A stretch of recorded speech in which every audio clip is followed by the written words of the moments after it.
Hello. Welcome. Hello, people in the chat. Hello. We'll start off by just saying hello to everyone who's here. We've got Doe Studios as usual. Doe, thanks for showing up. We've got Sam Newsman. Sam, always a pleasure. Tell your producer I said hi.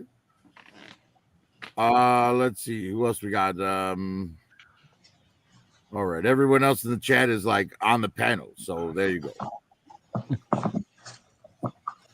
So we're preaching to a choir of two. That's fine. We have been getting decent amounts of rewatches on these shows between M3's channel and Ed's channel and Curtis's channel. Woohoo! M3's channel in particular, the last video had over 100 views on it, so that's cool. I did too. Oh, you did? I had about 80 views on mine. But nice. Stuff bounces back and forth. So weird. People are tuning in eventually. Nice. Yeah. So anyways, tonight we're going to be talking about the Marvel Cinematic Universe instead of our usual, 1980s run. And there's a little bit extra today. Instead of just rankings D through S, we're going F through S. So we're going to be ranking all of the MCU, not just the movies that the people on the panel have picked. So even if it wasn't picked, it will still get a ranking. But it is going to get a ranking based on how many picked it. So that would mean everything nobody picked goes in rank E, right? Well, there's a rank F because people also pick their negative picks. Picks that, really shit the bed. A few of us agreed and a few of us didn't. And, you'll see. One of the picks has me a little bit worried about blowback, but, that's fine. Anyways, so before we get into the list for tonight, I thought we might all just go around the table real quick and talk a little bit about the MCU, a couple topics in particular that I wanted to bring up. The first one being, what would you say is the best performance so far in the MCU, not including Robert Downey Jr., because I can't have that be just everyone's default answer. So why don't we start with you, Curtis? What would you say is the best acting performance in the MCU so far, other than Robert Downey Jr.? Oh wow!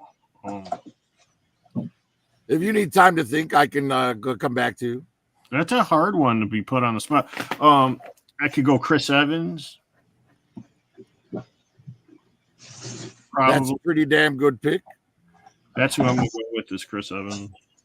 Nice. M3, how about you? I'd say right off the top of my head, Scarlet Witch did really good being a witch and handled her action scenes very nicely. I like her a lot. She did good. I would argue she also handled her emotional scenes very well. Cool. Especially in WandaVision when she had to give up her children. Like, oh, dude. Gut-wrenching. So, yes, good pick. Ed, how about you? I'm going to surprise y'all with a pick of mine, but Paul Bettany is Vision. I think some of the best delivered lines are his in Age of Ultron, a film that I did not pick on this list. That shows you how important this list was and how difficult it was to narrow it down to 10. But I'd say Paul Bettany. I mean, there's that beautiful scene where he's talking about the thing isn't beautiful because it lasts. And just that line there when he's talking with Ultron at the end there, it's awesome. It's beautiful. Nice. Very good pick. Moto, how about you? I'm gonna say Batista. For some reason, he gets me every time I watch Guardian of the Galaxy. His character is great. He pulls it off. He does. He does have a great comedic timing in those films. Mm-hmm. For me. Honestly, I was going to say Chris Evans, but because Curtis already went there, I think I'm going to go somewhere else. And I'm going to give it to Doctor Strange. Yeah. I think Cumberbatch killed it in that role and continues to kill it in that role. Yes. I love his serious, sort of serious sarcasm, that he presents. It's like he says everything like with a serious tone, but in the most sarcastic way imaginable. Also, he's shown us a little bit of range emotionally, like when he couldn't get his hand fixed, right? How desperate he was for that. It was very believable. And in the second one, he did a perfect illustration of a man who had to watch the woman he loves marry someone else while keeping it together. Excellent stuff on Cumberbatch's part. I really appreciate it. Cool. You're not going to pick Jeff Goldblum? He's not in it enough, and he's the Baroness's weird friend, not mine. All right, so yeah, that's some pretty good picks all around there, fellas. Unfortunately, Digital can't make it tonight, so we don't know what Digital would have picked in this scenario. So I'm going to go ahead and pick for him, and it's kind of a punishment for him not having been here. And I'm going to assume that Digital would have picked Brie Larson as Captain Marvel. I was going to say it. Ow. That's Yeah, I can sense that he's like burning up inside right now, calling me a bastard in his head. Yeah. Something's burning. I'll tell you that much. Like, well, arguably that would probably be his like worst performance in the MCU, if I had to say. Right. All right. So next, the next subject I wanted to broach before we get into the actual ranking of the movies, the best use of a song in the Marvel Cinematic Universe. And this time I'm going to go first, so it doesn't get stolen from me. Cat Stevens' Fathers and Sons at the ends of Guardians of the Galaxy Volume 2. The way that film ends on Rocket's single tear rolling down his cheek to that song is if you're not crying, you're not human. Anyways, Moto, how about you? We're going to go in the opposite direction. Oh, man. Put me on the spot. But the first thing that comes to my mind that I enjoyed most recently was the introduction of Warlock and was the song by Heart, Crazy on You. Nice. So far, both Guardians. Ed, how about you? All I can think of is Guardians. The song when we first meet Star-Lord. Hey, was it Redbone? Is that the song? Yeah, that's Redbone. Come and get your love. Come and get your love. Thank you. I like how he's singing into the little space rat thing like it's a microphone. That's hilarious. That would be me. I would so be doing that. And then even better in Endgame, when Nebula and Rhodey are looking at him doing it, he's like, okay, so he's an idiot. Like, Yeah. M3, how about you? Off the top of my head, it's Thor Ragnarok. The first entrance scene is fucking when Thor's spinning around, so dope. And then on the same level is Immigrant Iron song Man. from Led Zeppelin. Immigrant song. Yeah, then Iron Man's fucking the song in Iron Man when he's fucking they're cruising. Now one pick. Curtis hasn't Okay. gone yet. Although I think I know what Curtis is going to pick. I was Curtis, going to pick Thor. I'm with Brie Larson. I was going to pick Thor, the same one he picked. you were going to pick Thor. Yeah. Oh my God! No, all I right. forgot about Thor. Now I'm a little bit upset, and I wish. Can I Digital vote for was here. Thor? Oh no, wait. Actually, I don't wish Digital was here because he hasn't seen Deadpool and Wolverine. And how did no one pick the opening credits for Deadpool and Wolverine with "Bye Bye Bye"? Bye. Oh yeah, that's right. I can't do the dance. Was Well, it? that would probably be like a fourth pick for me. Really? You know what's funny is that millennials now, when that came out, they're upset that they didn't call it the NSYNC song. The kids coming up today call it, it's the Deadpool Wolverine song, and they're like, it's so funny. It's hilarious. Yeah. Well, welcome to our world. That was Yeah, no possibly doubt. one of the best openings of a Marvel film. It was loved really, it. Loved it. Right. I think it's hilarious how the millennials are mad at Gen Z for getting their shit wrong. And it's like we were Exactly. mad at the millennials for getting our shit wrong. And the There you boomers go. were mad at us for getting their shit wrong. And Everybody's mad. it's the evolution of language. You know what I mean? We just I got to love get it. out of the fucking way and let it happen. Yeah. Anyways. Yeah. So, and lastly, The last like question I wanted to ask about you know, the MCU overall. The best setting, if that makes sense to you, the best like overall like scene, right? The best single scene. Oh man. Wow. There's a lot of good options. Okay, Ed's waving, so I'm gonna let Ed go first. I'm gonna steal this before anybody else does. Bring me Thanos. When Thor comes in and Endgame, oh man, I love that. The best scene of all the MCU films. We see Thor at like his greatest, man. When the sky just goes dark and he just hits not Mjolnir, Stormbreaker. Oh man, is that not a great scene? That was great. I get like hairs on my It arms. is, and I love Steve Rogers' introduction to Groot right after that too. I am Steve Rogers. All right, Curtis, do you have something in mind? I'm trying to think. Brie Larson, you said? Civil War, where they're all fighting at the airport. The airport fight in Civil War, awesome. No, that is a great, great scene. Yeah. And it's the introduction to Spider-Man. Yes. And Black Panther. Black Panther's introduced earlier than that in the movie. Well, yeah, but he comes out of like nowhere and he's like, whoosh, whoosh, whoosh, you know, with his claws. No, I'm just saying that battle's the first time we see Spider-Man in costume. We'd seen Black Panther in costume before that. Right. Although he does get that great little back and forth with Hawkeye. Hawkeye's like, I'm Clint Barton. He's like, I don't care. Just good stuff. Good stuff. Yeah. All right, M3, how about you? I might take it from you, Prophet, is Dead Doctor Strange when he gets all the fucking evil deads coming out of the sky and he fucking wraps them around his back and makes the fucking wings and then fucking flies up. That towards is super the dope, beat. man. When he uses the undead as his cloak. So That's Oh, fucking yeah. fantastic. You're absolutely So right, cool. man. Yeah. Yep. Moto, how about you?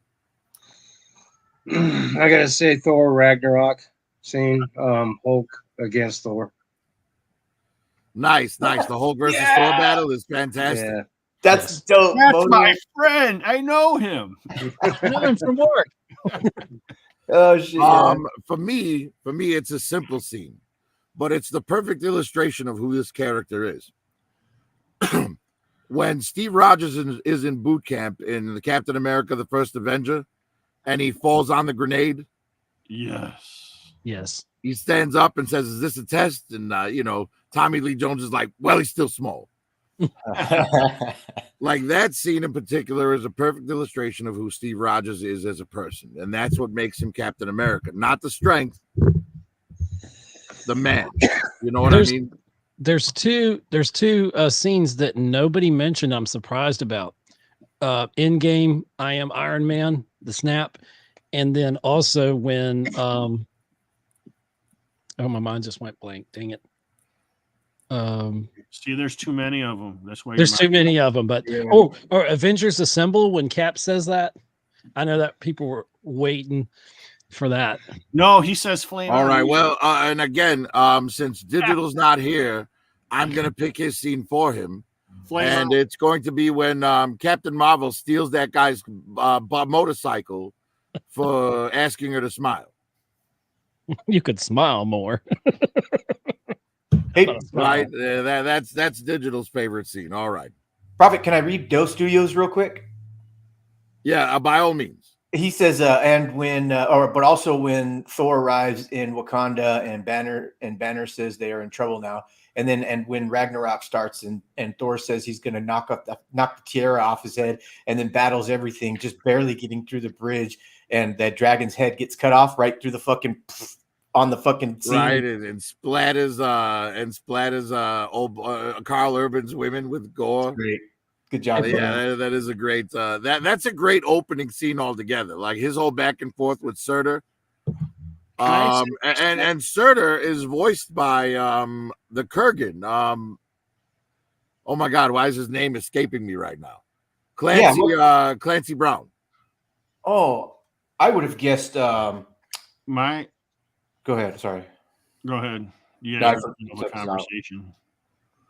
Look, you're both too polite to be interrupting because then you both stop and nobody says a thing. Curtis, what were you going to say? As I say, my other favorite scene now, it's a newer scene, and it's Deadpool Wolverine when they go back to confront Xavier's sister. What's her name? It Bald oh, chick. the bald chick. What's- Cassandra Nova. Yeah, Cassandra Nova. Nova. Yeah, and they're like, "We'll kill you," and she's like, "Go ahead," or whatever. She was No, honestly, the biggest pop that Marvel the MCU's ever gotten from me, and it's an earned pop, right? Because if it wasn't for almost 20 years worth of movies now, the pop would not have worked, right? But it's when Chris Evans, like when Deadpool thinks he's gonna say Avengers Assemble and instead goes Flame On. yeah. Man, my mind was blown. I'm like, Say dude, are you what? seriously swerving us like that? Like, Yes. and it was at that moment that I realized what Deadpool and Wolverine is. It is a love letter to the Fox Marvel universe. Yes, Lord. Yeah. Like entirely. Every Fox Marvel character that didn't get a satisfying end got it in that bet. movie. Yeah. And I really think it's great that Lorna got to be saved and brought into the universe with Deadpool and Wolverine. Mm-hmm. I'm not exactly sure why he saved Shatterstar. The guy's kind of a dick, but he saved him, so whatever. I would have rather saved, what's his name? Terry Crews's character. But who knows? Maybe Terry Crews didn't want to come back for the film. Or maybe they couldn't afford him. Who knows? I got a question for M3. Do you remember what dang now I lost the train of thought. It's okay because you set me up for failure with remember. No, I don't. Remember. God, Curtis. Right? He's like, I remember smoking this bowl earlier. This is how you know you're getting older. This is the older stream. We're like, what were we talking about? Yeah. Right. I think it's So Curtis, I've shared the slideshow there. If you want to bring that up, we could talk about the thumbnail a little bit. Thumbnail's great. So yeah, as everybody knows, I always go with the thumbnail in front of the Chicago Theater. And I try to make what's happening in front of the theater relevant to what's going on in the theater on that particular night. So tonight we have the Marvel Cinematic Universe. So we've got the Wasp up here flying above everybody because, why not have someone flying if they have wings? The Eternals are up here all by their lonesome because no one wants to be around them. But obviously I don't mind because I bought the damn Canceled. figures. And if you notice, everyone here is a woman. So this is all the female characters of the Girl MCU. power. So yeah, we got some of the teenagers back here with Jessica Jones being their chaperone. These are all Marvel Legends characters. Then we've got Bruce from the Casual Toy Chat flirting with the most liberal white woman he could find. Then we've got Casual over here, showing some game to the Dora Milaje. Obviously, Curtis is a freaking ladies' man. Although Curtis doesn't really know it. He just thinks they all want his pretzel. But in his defense, Cosmo does only want his pretzel. And Cosmos. Then you see I'm over here. Jeff Goldblum, unfortunately, Baroness's crazy friend, is trying to set me up with these two space chicks to get me in trouble with the Baroness. Thankfully, I brought Pepper along as a witness. Pepper Potts. And then here's M3, the shortest of us with the three tallest women in the MCU. Yes. Oh, I didn't. I believe the word he said was, "I'd like to climb them like a tree."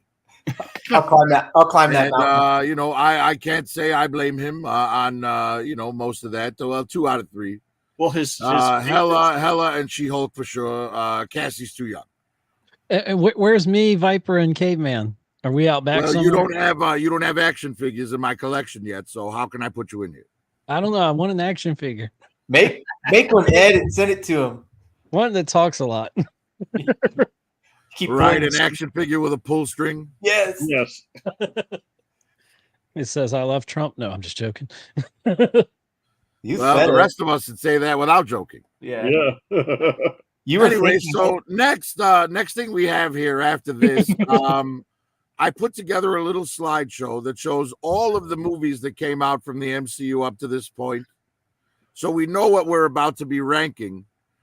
And it's a little in memoriam for a great loss that I have suffered over the course of this Marvel, And I think it's time that we had a moment of silence with a little nice music behind it for my very, very heavy loss.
Zero for this moment.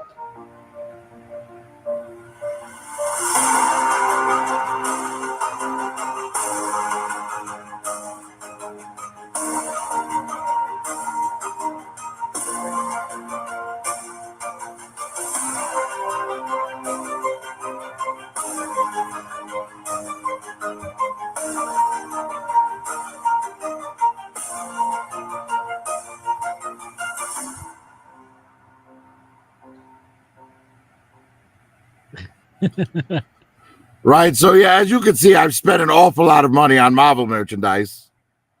Nice. And I think I might need an intervention.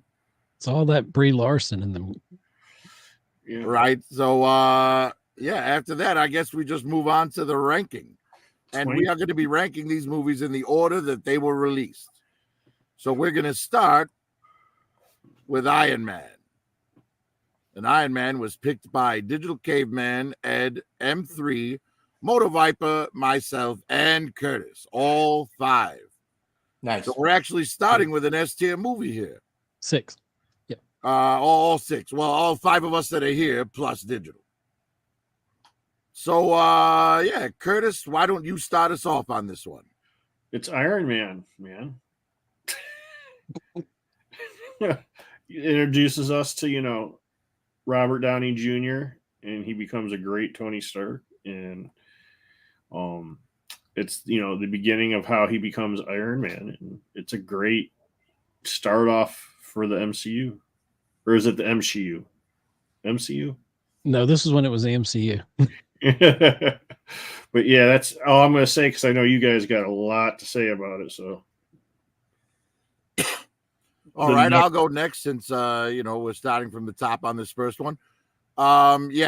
Fantastic origin for Iron Man. The way they open it up with AC/DC blasting in the back of a Humvee, fantastic. The casting in this movie is great. It's unfortunate that Terrence Howard, couldn't be, consoled enough to I guess he was upset that he was making less than Robert Downey Jr. on the film and refused to come back. At least that's the story I heard. But it's all hearsay, and as we know, the media lies through their teeth constantly. So who knows what to believe. right. But Jon Favreau started the MCU with this film, and if this film didn't work, none of them would. And he just killed it. And I'll pass it on to M3. M3? Yeah, when the first time I saw this, man, I had not heard of anything of Iron Man. I think there was a Sega video game or something that you could play. Didn't really know anything about him. and never read a comic book about him at all. And then all of a sudden, boom, they put out a fucking movie, and me and my son and all my family, but I remember me and my son really just took a liking to it and like, holy crap, man, this is great. It just everything about it. There's not one bad moment in this movie. They did so well. It's literally an 11 out of 10. Great movie. I've seen it 30 times just at a whim. You know, it's great.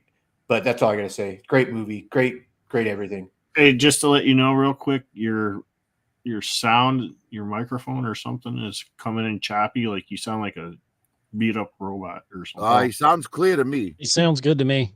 Oh man, it's coming on my side, just him. Sorry, Kurt. My bad. Sorry. No, but that's all I got to say. That's all I gotta say. Motor Viper, how about you, my friend? You're muted, Moto.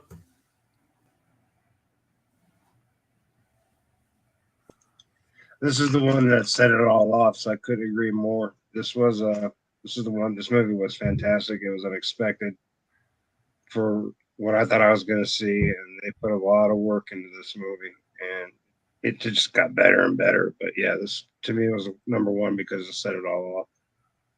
It's just stuff I've never seen before in movies. Nice. Ed, anything to add? Definitely. This is the movie. I mean, Robert Downey Jr., Jon Favreau believing in him when he was coming from a really dark time in his personal life and career, believing in Robert Downey Jr. for this role, who he is Tony Stark in real life. You know, it's hard to separate the two. No one has played a character better than, you know, this is on the lines of Hugh Jackman being Wolverine, Christopher Reeve being Superman, Clark Kent. And I definitely got from a B-list character, you know, a lot of these characters like Iron Man were B-list, and this was the Beatles. If this were music, this was the Big Bang. Iron Man and what Robert Downey Jr. did and Jon Favreau with this film, there'd be no MCU. We wouldn't be here talking about the MCU. Y'all wouldn't be collecting all these wonderful action figures and variants of them all these years later had this movie not worked. If this had tanked, it all would have tanked. And this is just such a glorious film. Right. And, I could have saved over $6,000 if this movie tanked. That's true. But think of the fun you would have missed. It's a great film. Nah, I would have probably just been on Star Wars or something instead if it wasn't for this. But I will mention one more scene just because no one else did. I tried to leave it up because I was so early in the talking. But the guy in the cave, what was his name? Janusz or whatever? Yeah. His assistant in the cave. He's that awesome. scene where he's like, you know, my family's gone, Stock. I'm going to see them now. Oh, my God. If that doesn't hit you, like, right in the chest, like, I don't know what will. Yes. And I love that they brought him back for the third one in a flashback, too. That was pretty great. Yeah.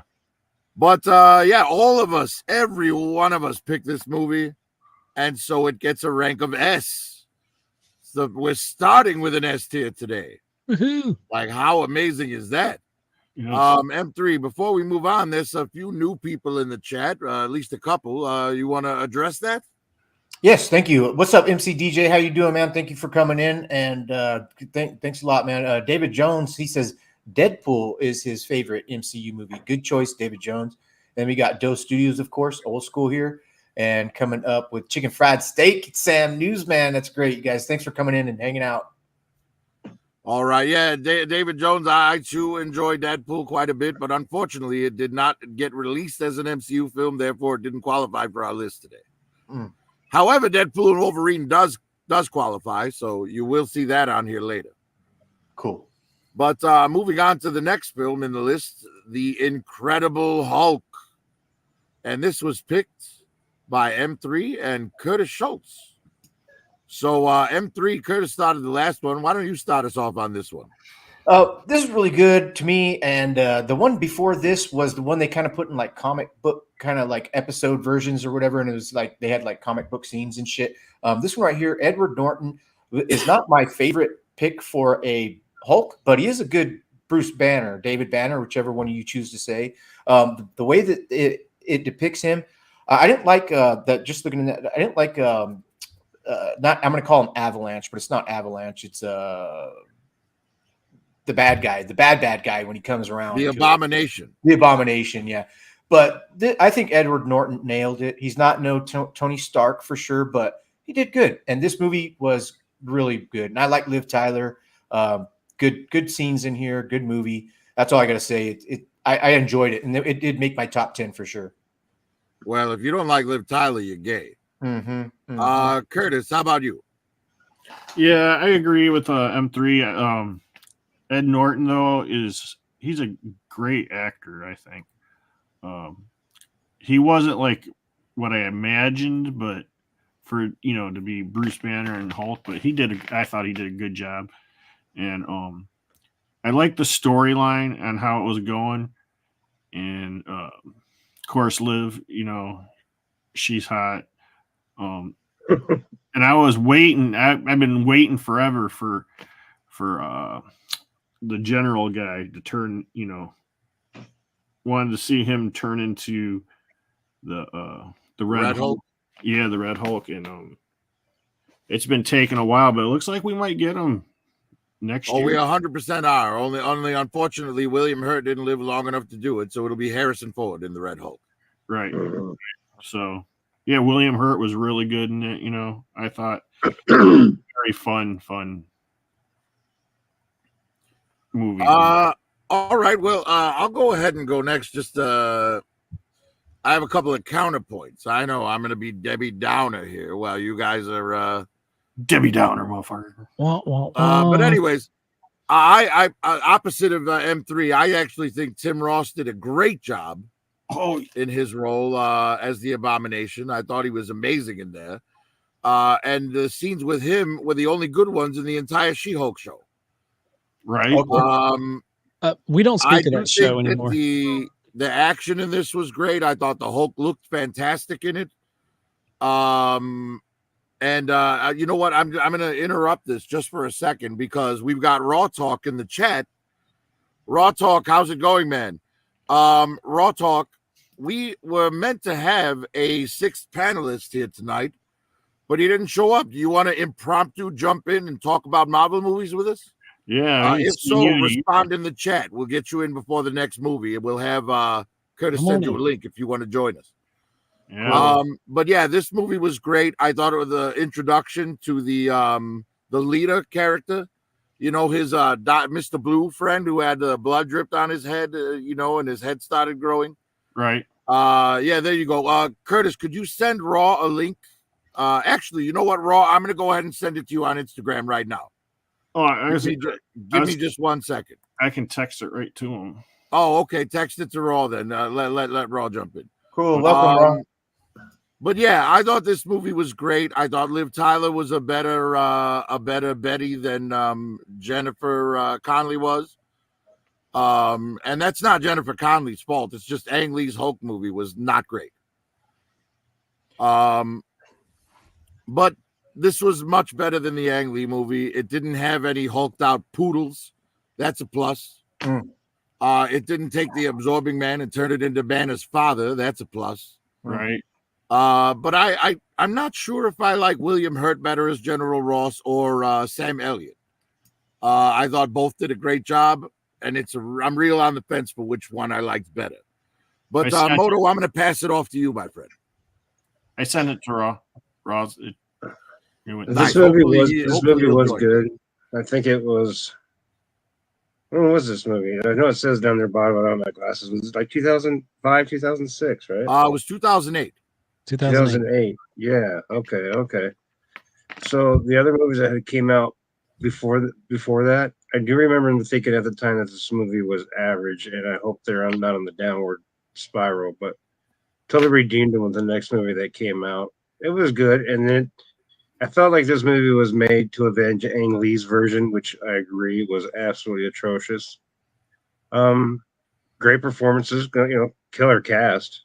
And I wish they would have. I wish they would have done more with this before the Avengers showed up. With what's his name? Jimmy's son. What's his name? Ed Norton. No, the new Hulk. Mark Ruffalo. Oh, Mark Ruffalo. Ruffalo. What's his name? Mark Ruffalo. Mark Mark Ruffalo. Yeah. Ruffalo, yeah. So yeah, I wish we could have done more on this, but this was the first one that I thought in the series that was kind of going, oh shit, hope this doesn't, kill it. Well, here's the thing.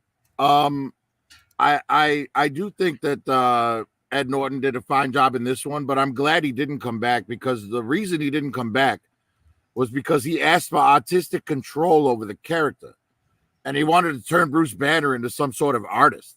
Right. I'm sorry, bro, but it's like, dude, read the comic if you're going to take the damn role, man. At least know the character. Ed, what do you got to say about it? Well, I'm going to be the lone defender of Ang Lee's Hulk here. Most of it was not good, but the fact that they showed it was more comic booky to me, the way it looked, and the fact that Hulk got larger, the more angry he got was interesting. And with the thing, M3 or someone in the chat might have mentioned, somebody in the chat mentioned that Edward Norton did a good job channeling Bill Bixby, who we need not forget. Yeah. He's the Christopher Reeve of the Incredible Hulk universe to me. He was one of the best Right. to do the role, him and Lou Ferrigno. But Norton did a good job. You're right, Prophet. He tried to take over creatively, and they changed things. And one last thing I want to add, where they were able to switch Edward Norton to Mark Ruffalo successfully. They weren't. And they somehow did it with a B character, but we talked about War Machine when they switched actors over. That still worked, but to switch the main character over, and this still worked, is saying something good about MCU and what they were able to accomplish. So this is a better film, and I enjoyed it. And the throwbacks to the original Incredible Hulk, of course, I enjoyed that. And nice. Well, I'm going to touch on that just for a second, because the switching of a main character in a movie, I think if we all approached it with a comic book point of view, because comic books switch artists all the time and the look of the characters change, but we don't like start the continuity over every time just because of that. You know what I mean? So I'm kind of glad they just kind of breezed past it and didn't really make much of it. Raw Talk, what did you think of the Incredible Hulk? And welcome to the panel, my friend. Yes, I'm glad to be back. I thank y'all for letting me in. How are you gentlemen doing tonight? Good. Very well. Pretty good, sir. Pretty good. Yeah, I had woke up from my old man nap, and surprisingly, I napped for over 4 hours, 5 hours, or whatever. But then I jumped on YouTube, saw you guys. I was like, oh shit, I ain't been back in a while, and y'all got some some good topics. So I'm happy to get it in with you guys. Oh, yeah. Nice. We're happy to have you, sir.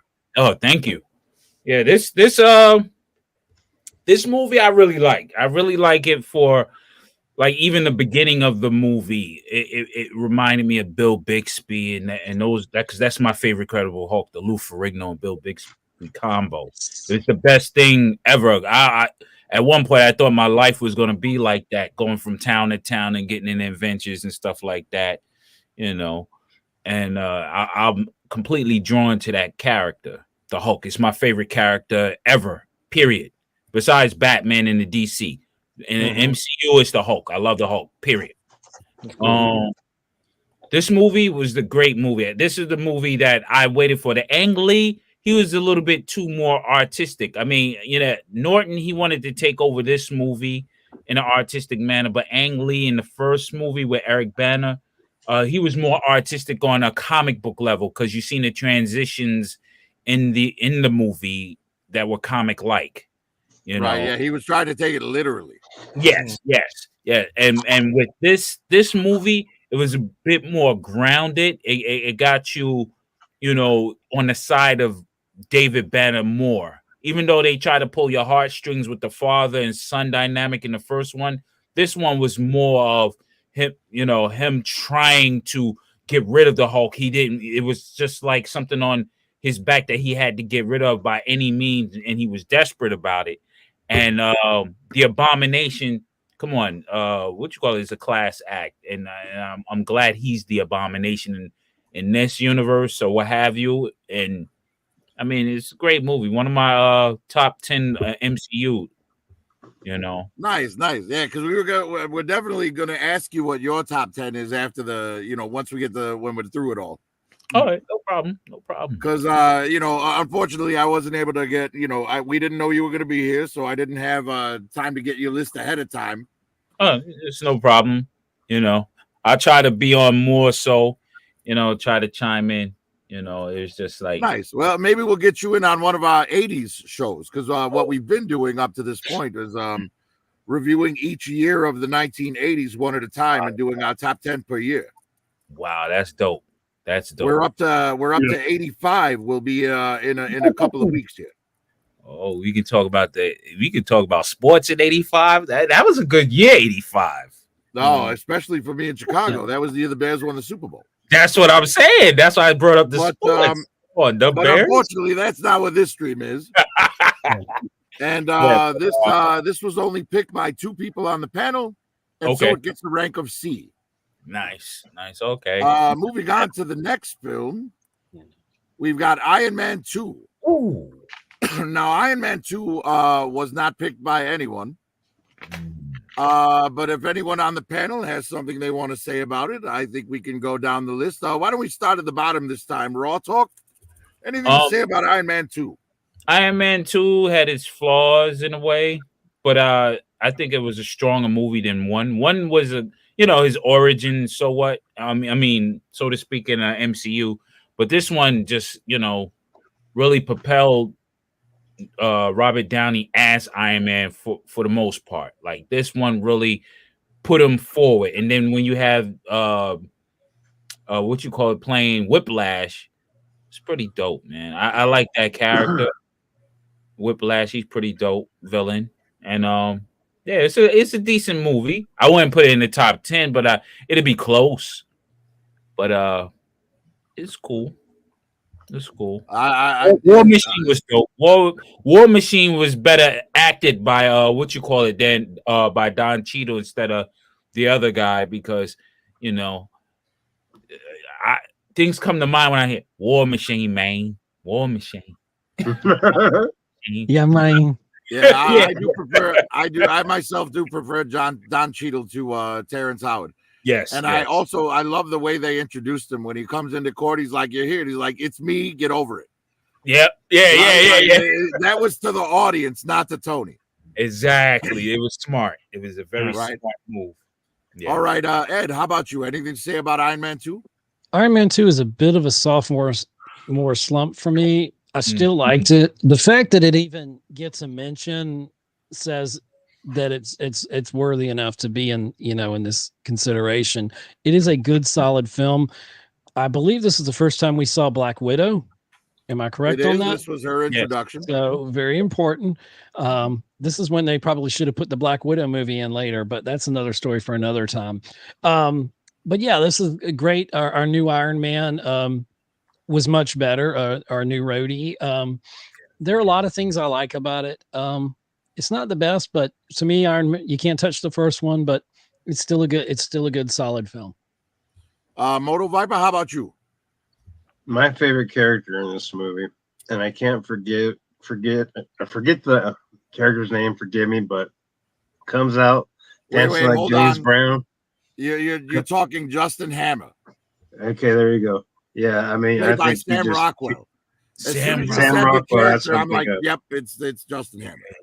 Yeah. I thought he did great in this movie. I love that whole that whole battle between Tony and him, and I thought it was a good story for sure. It was. I thought it was cool, very good. And then the ending, it was a pretty good ending on that one. Right? It's we knew there was going to be a 3 after that. Yeah. M3, how about you?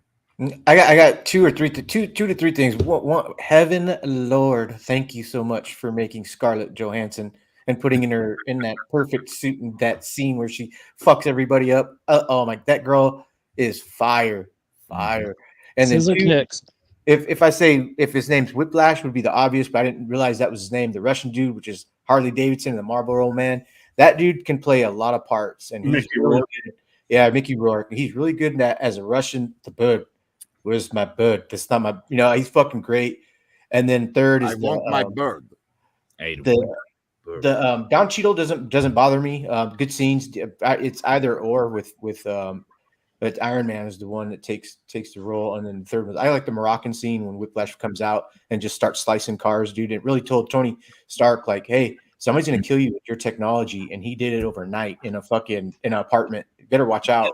It's kind of like a realization of holy shit, there's some motherfuckers. I better be careful. That's all I gotta say. dope. Yeah. All right, yeah. I personally I agree with Moto about Justin Hammer. I think he stole the show. Sam Rockwell's hilarious. I really love in Morocco, like you were talking about, where Hammer's trying to act like he's friends with Tony, but then Tony goes and gets in the car. Yeah. That one scene in particular where she said where Pepper says, yeah, she did a piece on Tony. He's like, yeah, she wrote a story too. Right. It's fucking hilarious. But yeah, I really think this is a great movie. Again, not good enough to make my top 10, but the MCU is like stacked with great movies. So it's like it was really hard to narrow it down. Yes. But I think Don Cheadle was a great replacement. I think Black Widow is fantastic in it. I love the scene where Happy, it took Happy like an hour to take down like one dude, and Black Widow went through 20. I think that's pretty funny.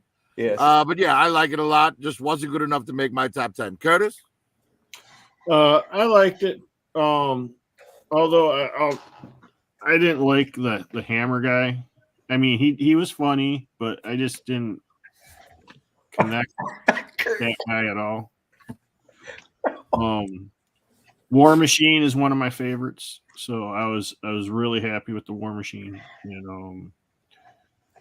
You guys pretty much covered the rest of it. It's a good movie to watch. So just because it wasn't picked doesn't mean you shouldn't watch it. Right. And I think a lot of people give this movie a little bit of heat because of how Tony acts, like at his birthday party, peeing in the suit and fighting Rhodey and that.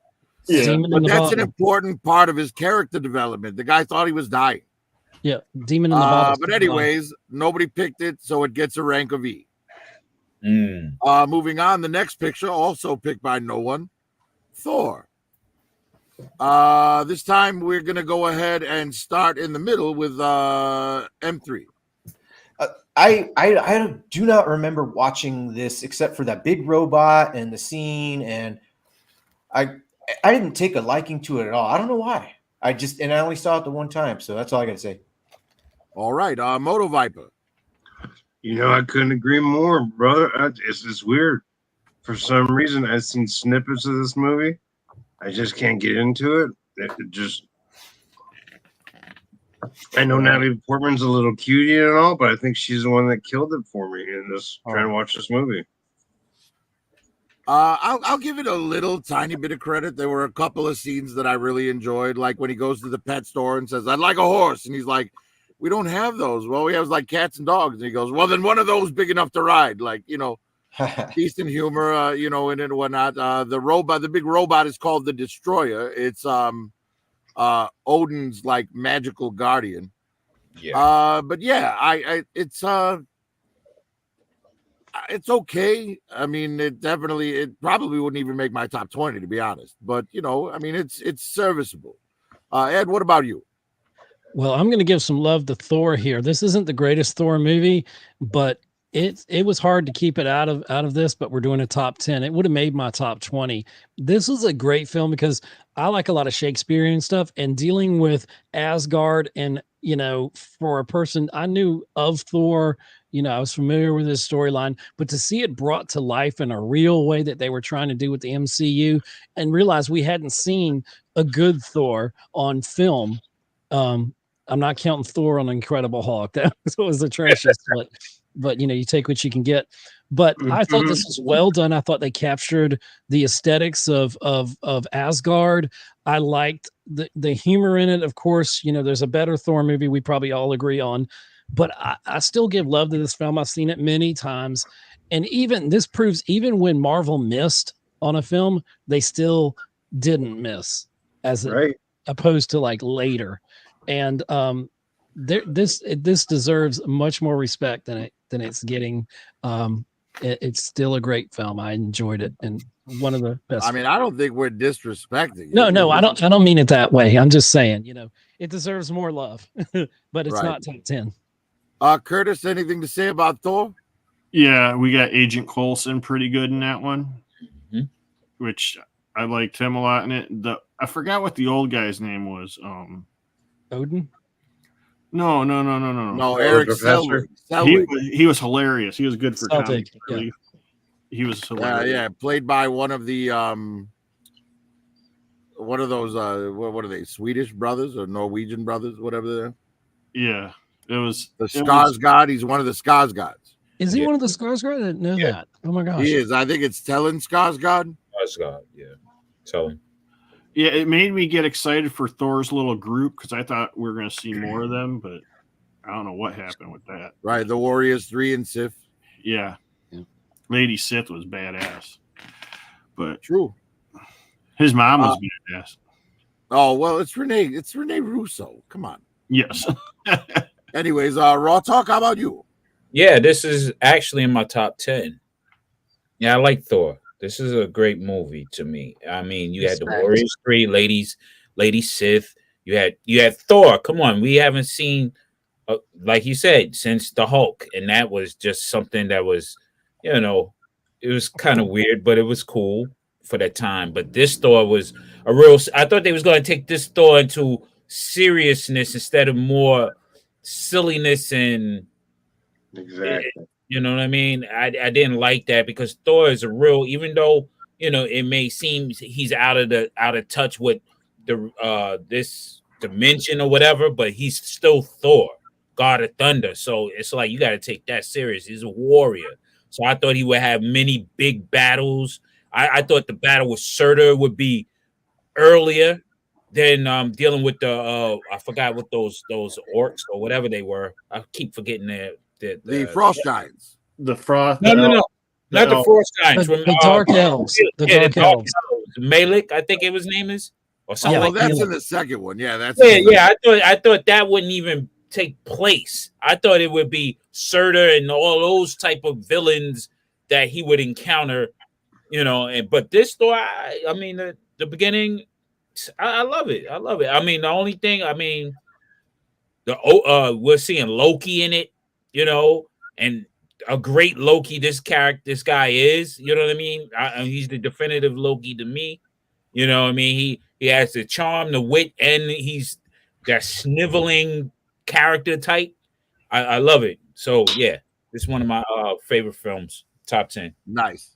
And incidentally, in case anyone didn't know, the last 3 movies we talked about, Iron Man 2, Hulk, and Thor, all take place within 1 week. It's known in the MCU as Fury's Big Week Yeah, because it's the week he recruits 3 new Avengers. Right.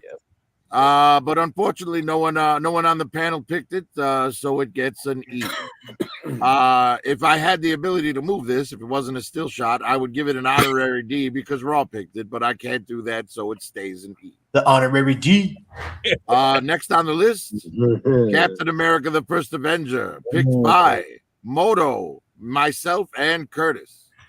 Oh yeah. This movie is just fucking amazing. Yeah. I'm gonna go ahead and say, Curtis, why don't you go first? It's freaking amazing. It starts off in the 30s, right? The 30s. 40s. It's World War II. Yeah, World War II. Okay, 40s. Beginning of the 40s. Well, So- 1941, basically. and shows him as a young guy going through basic training and stuff, and and then he gets chosen to become a super soldier, and it's just great. The villains in it, and you got the Nazi villain Red Skull and all that, and it's just a great movie, man. You guys got to know it's a great movie. It's a great movie. It's Exactly. funny. It's action packed. It's the whole.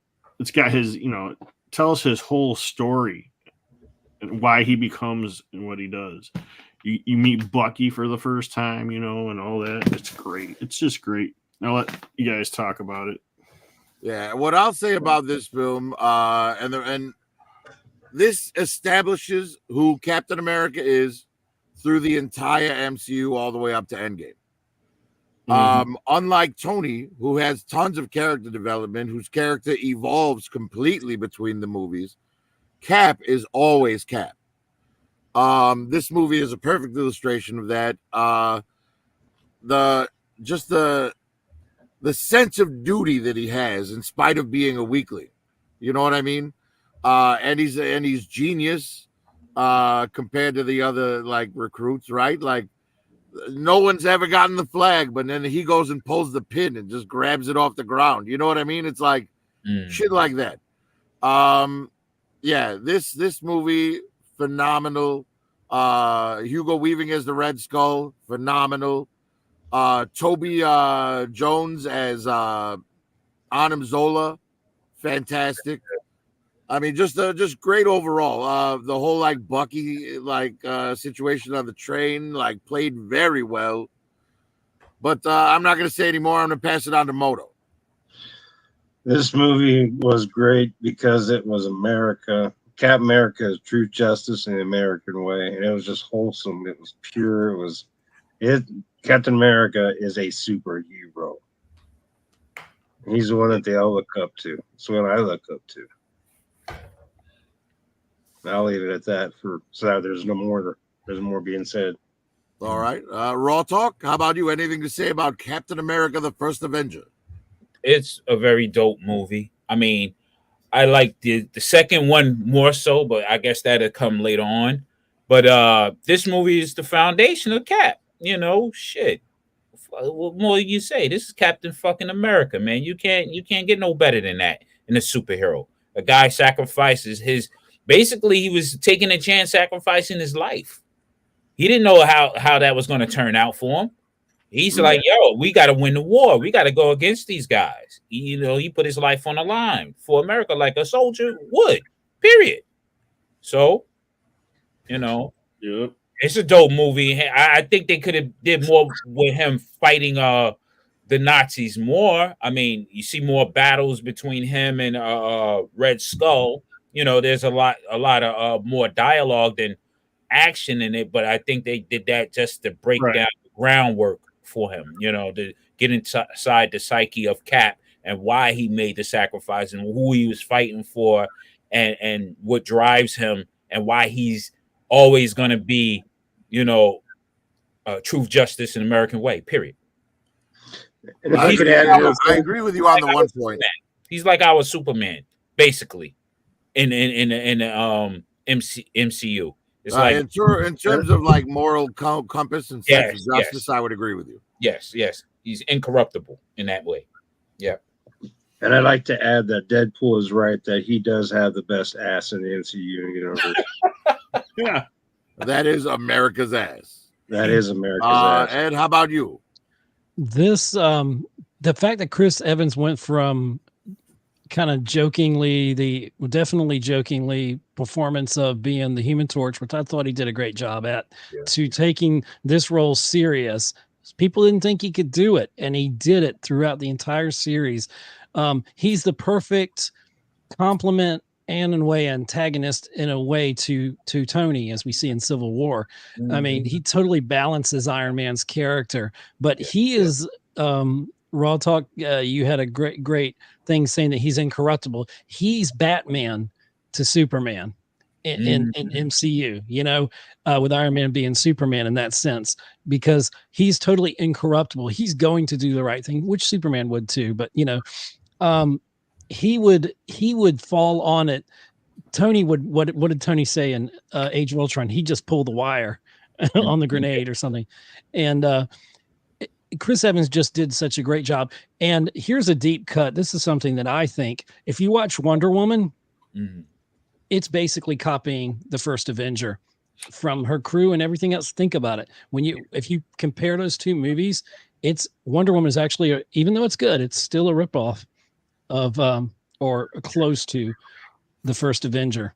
Okay. I can draw a lot of parallels. Yeah, it's basically beat for beat. Pretty much, yeah. But this is a great film. It's like The Force Awakens to A New Hope. Yeah. Okay. right? And for me, one thing I want to say is there are a lot of trilogies that we have in the MCU and some beyond trilogies. It's hard to pick something, so I wanted to pick something that I represented. I'm breaking my rule with this. I did not pick the first Avenger, but you're going to see a couple more picks from me later on. It's hard not to. Arguably, I'm kidding. the Captain America trilogy. I got that. I know, You I'm can be just Democrat and you can love America just as much as anyone else, yes, you Because can. I- Yes, you can. because I do. But arguably, Captain America could be considered one of the best film trilogies of all time. I would put it up against some other trilogies out there, and Yeah. that's all I got to say. I definitely say it's the best in the MCU, the best trilogy in the MCU. Yes. Yeah, it is. for sure. M3, do you have anything to add? And then if you would if you wouldn't mind addressing the chat as well. Yes. So, hearing you guys all speak, before I hear Prophet say, M3, I don't know how we're friends. I'll just go to chat. I have nothing to say about that movie, man. It sucks. But shout out Brian King. What's up, man? Doe Studios still here. He said Nick Nolte. I think we were still talking about the Hulk at that point. So it was a little bit ago. But that's it for chat. Brian King's here, man. 701. Don't forget Geek Homeworld. Geek. What's Nice. up, Delman? Yeah, Delman Stugan just threw an eggplant at you. That's There you nice. go, You got there a you go. mushroom stamp now. Feel What up, happy. Delman? I will say this: if I had one negative thing to say about Captain America: The First Avenger, it's like Ross said, it would be nice if we would have had more missions against the Red Skull, but because they had to cram 80 years of history into one movie, we only got a montage of it. Right. That I would have much rather not had a montage, right? But what are you gonna do? Yeah. Shout out to But Lady regardless, I still think it's one of the best, and so did a couple other people, and so it gets a rank of B. Oh, nice. Yeah. Moving on, we've got the Avengers, the first one, picked by Digital Caveman, who's not here, Ed, M3, and Moto Viper. Curtis and I did not pick this, but Ed, why don't you go first this time? This is a prime example of how tough it was to pick 10 films. I definitely picked this because nothing's gonna. It's like seeing The Matrix for the first time. It's like seeing all of these from being a little kid and playing with my action figures to actually seeing them on screen together. The big team up movie, something that I'm having more respect for what DC did with the DCEU now than I did earlier, but MCU made the blueprint on this, and this film does not miss. Coulson is so great in this. The sacrifice of Coulson in this film still hurts to this day, and Coulson had those Captain America trading cards, it was so pivotal. And of course, Samuel Jackson, we forget about him because he's in almost everything. He was the backbone of the whole MCU in that sense, in the background, moving things around. But this film just, for me, when Captain America and Thor are fighting, that scene in the woods and Captain America has to break it up. Oh, I could play that on repeat. That is so awesome. When Thor comes in, just right before that, and Loki says, what are you scared of a little lightning? And he goes, I'm not fond of it. I'm not fond of what follows. And I'm like, yes. There's so many badass moments with the Chitauri. It's great. There's so many great things about this film. I love it. It's fantastic. All right, M3, how about you? That's great. It's perfect. There's absolutely nothing wrong with it. I like Loki. Was great to put in the villain for the movie, dude. It's so good, man. I could go on and on and on. One of my favorite scenes is the introduction with Hulk and Scarlet or Black Widow, and she's like literally lying to him, and he knows it, but he's like, and she's like, and there's hella people out front and shit, like they knew. I love that movie. What are you doing? That's all I gotta say.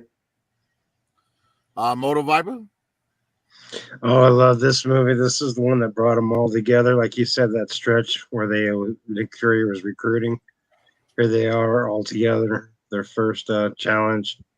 The growth of them becoming a team. And yeah, really, really good movie. I love this movie. Nice. Yeah, I do love that one long cut where it shows all of them fighting. Like, it starts with Widow on the chariot thing, cuts to Hawkeye from the roof, then goes to, you know what I mean? It ends with Thor and Hulk taking down one of the Leviathans, Mhm. and then Hulk punching Thor. But I think the reason that I didn't pick this one is I like a lot of the other Avengers movies better, or at least two of them. And I kind of already gave it was first credit to Iron Man. You know what I mean? Yeah. So I didn't feel the need, like, because I do think, like, and at least Endgame and Infinity War are both better than this. You know what I mean? So that's why I didn't make my list, but it doesn't mean it's not a great movie. Curtis, how about you? Great movie. I didn't pick it, but it was really hard. First time live action, seeing all those guys get together was great. It was just something you always wanted to see. You finally got to see it. The whole movie, just it at the time definitely blew my mind at the time. But I do like a couple of the other ones better, but that was great. And like you said, Coulson, yeah, that still hurts, man. That still hurts. It does. Well, much less after Agents of S.H.I.E.L.D. Raw Talk, anything to add? Yes, this is my number one on my top 10. Wow, the nice. movie. This is the movie, man. It had everything in it. I mean, you had even the after credit scene with my man Thanos. You even had the part where with the Hulk when he said, "Do your thing, get turned," and he was like, "I'm always angry. It gets wild." You know what I mean? That's my thing. And then the banter between him and Tony, it's just a whole accumulation of the greatness that they was putting together, man. This was my movie, Black Widow and Hawkeye, and tandem doing their thing. I'm like, yo, and then you had the Agents of S.H.I.E.L.D. in this. You had, the beginning of that. Yep. You had a lot of beginnings that spurred from this movie as far as the extension of the universe. This is where the true MCU universe really exploded after. You know what I mean? So this is my top MCU movie of all time, period. Oh, yeah. Nice. Oh, yeah. Well, all I'll add is Puny God. And M3 to check the That's chat. what I was going to add in. Yeah. Because that's what I forget. What we've got here is a movie that is rank A. Yes. Hey, real quick, I gotta leave for a couple minutes. All right. All right, Curtis, that's fine. We should be good here. Okay.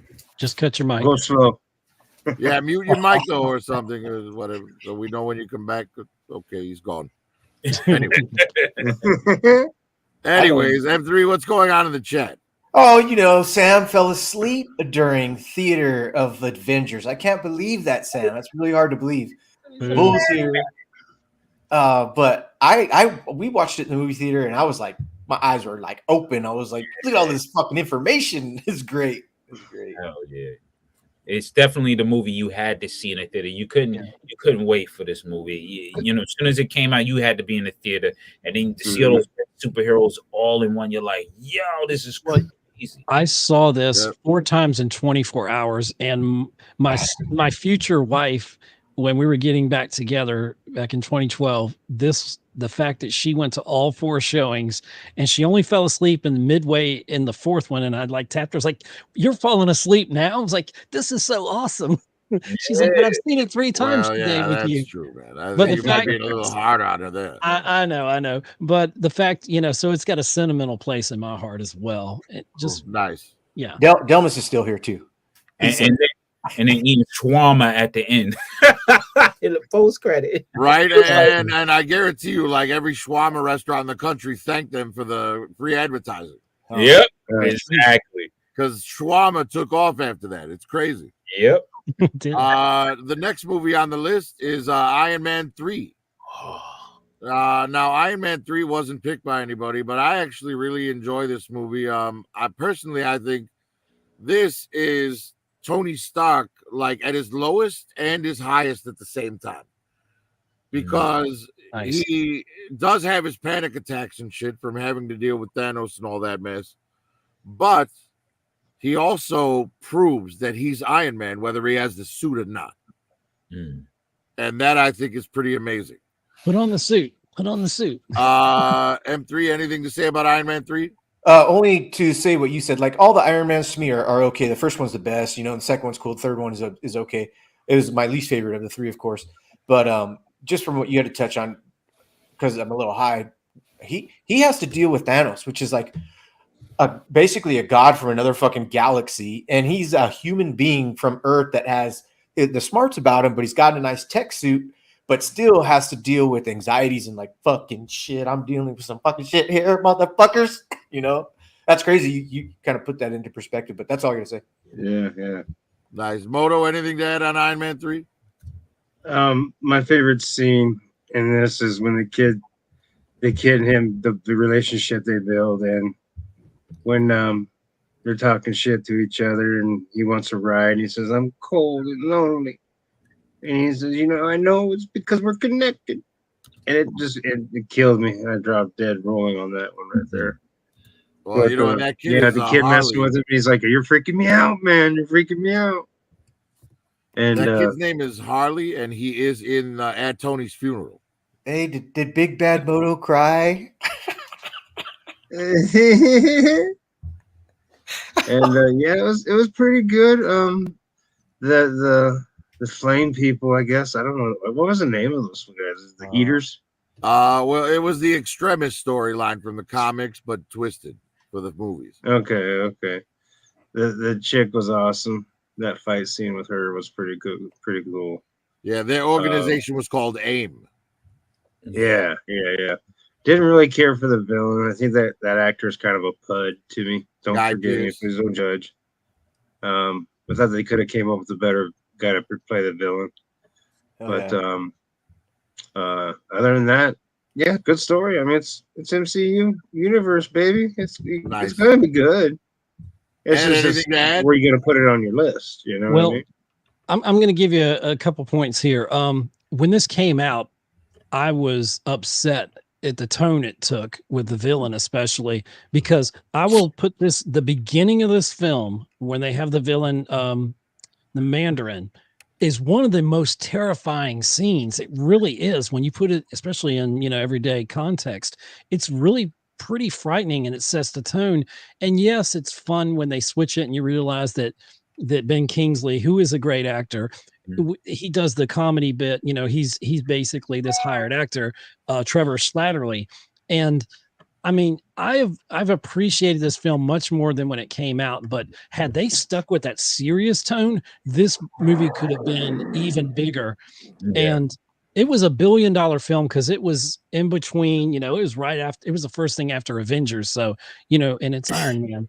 And, but another thing about this film is that I will say, just like Die Hard, this is one of my Christmas movies because there's a lot of Christmas. Remember what he says when he's lighting up the tower in the beginning, him and Pepper, and he goes, "It looks like it's a little bit like Christmas, just more me." So I love it. This is something that, like, when the Christmas season comes, I think of this film even more. And it takes the man and the machine, and he has to realize that, like you said, Prophet, he's more than just Iron Man. He's more than a machine. He is a person, and he deals with anxiety. And if you dealt with aliens coming from another realm and survived that, wouldn't you have some kind of anxiety, especially when everybody in the world's looking up to you to kind of lead the team? And it's a much deeper film that I have much more appreciation for years later. Nice. I am gonna make one little request of you guys. When it's a movie that none of us picked, let's try to keep it short because we got a lot of movies to go through, and it's already going to be longer than a normal show. Got it. Raw Talk, anything to add about Iron Man 3 before M3 addresses the chat? I concur with everyone said. The best scene to me was when those Iron Man suits came out. And I'm going to leave it at that. Nice. Yep. Yeah, but again, like I said, nobody picked this, unfortunately, because it's hard to trim it down when everything's great. I'm back. And Yeah, it gets a rank of E. Curtis, did you want to add anything on Iron Man 3 before we move on? I just say meh. Iron Man. All right, good enough. Good enough. The next film is Thor: Dark World. I'm gonna go ahead and just say, yeah, this is trash. What about you, Raw? Pass. I concur. We can move on. Nice. Let's see, digital. I'm sorry, not digital. Ed. Digital's I not would even say here. one thing that they with the in-game storyline, they forced you to go back and watch The Dark World, probably one of the worst MCU films. They made you go back and care about that storyline because you needed to know it going into Endgame. So I thought that was pretty clever of Marvel to take, okay, here's a film that we think was underappreciated. Let's make sure we include the part about Jane and the ether and all that stuff, into this and make you like that film. So yeah, this film is kind of trash and the action doesn't hold up, but yeah. It Moto, turned Thor into a pussy. I'm anything sorry. I'm sorry. anything to add on the dark trash? You're Dark muted, Moto. trash. It's dark trash, yeah. Yeah. You know what? Much like Forrest Gump, I guess that says it all. Moto, Yeah. you're muted. Sorry. Yeah. No. Pass. Next. Nice. M3, Never seen it. never seen it. Awesome. Curtis? It was bad, but I think Love and Thunder is even worse. Oh, we're gonna get to that. Don't worry. Oh, yeah, But it's coming. Yeah, but this didn't get anyone's vote, but it also didn't get anyone's negative vote. So it luckily gets to hang on to E there. M3, anything going on in the chat? It looks T-Fan like we showed have up. some new people in. Yeah, T-Fan showed up, and he said he knows it's early, but Thor: Love and Thunder was the best movie he ever saw on the planet. He can't even believe he watched it three times in one day, and that's it. T-Fan's here. Nice. Well, we'll get to that in a little while here because we're doing the entire MCU. You didn't say that. The next thing on the list is Captain America: The Winter Soldier, picked by Digital Caveman, Ed, and Curtis. Okay. Ed, we're gonna go ahead and let you start this one up. All right, let's keep it simple. This is for a long time. This was my favorite MCU film. This is just a how they can take a superhero film and make this action adventure. Not whodunit. What's a kind of a? I'm trying to think of the genre I'm thinking of, but you get it. The espionage. It's the whole espionage and the whole thing about. It's just so well done. There's so many good parts in this film. And of course, it's referenced in Endgame, a lot of it, where he goes back and Hail Hydra. The elevator scene is freaking awesome. I could just go on. It's a great film. Love it. Nice. I'm gonna address the chat real quick just before I pass it on to Moto there. Bull says you have to read both chats. Guys, if you want us to see your comments, please watch the stream on Curtis's channel because that's where Marcos is monitoring the chat. All right. Ed, if you're running it on yours and you want to monitor your chat, that's great too. I can. Yeah, there's a few people watching there. So let's see. Where do we live off? Let's see. There's not much on mine, but I can let us know if anything's relevant. Okay. I love what he said. M3, I'm suing you for defamation. It's got Cookie Monster. T-Fan saying that. Nice. Hilarious. Moto, what did you think of this movie? Oh, wait a I minute. liked it. Moto, you weren't one of the ones that picked it, were you? Yeah, you were. You were. Go ahead. No, I didn't pick this movie. Oh, you didn't? Oh, it was DC. Okay, Curtis, then you're the other one that picked this. Go ahead. Which one was this? Winter Soldier.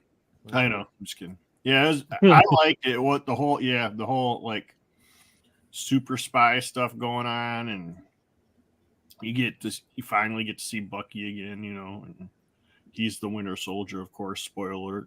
It was just it's one of those movies that you just kind of glued to the whole thing, the storyline, all of it. and it's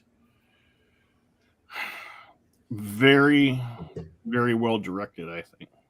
Mm. Look at that! Look at that Scarlet pose. Damn. Yeah, I think it's pretty great too, man. This was the Russos' first crack.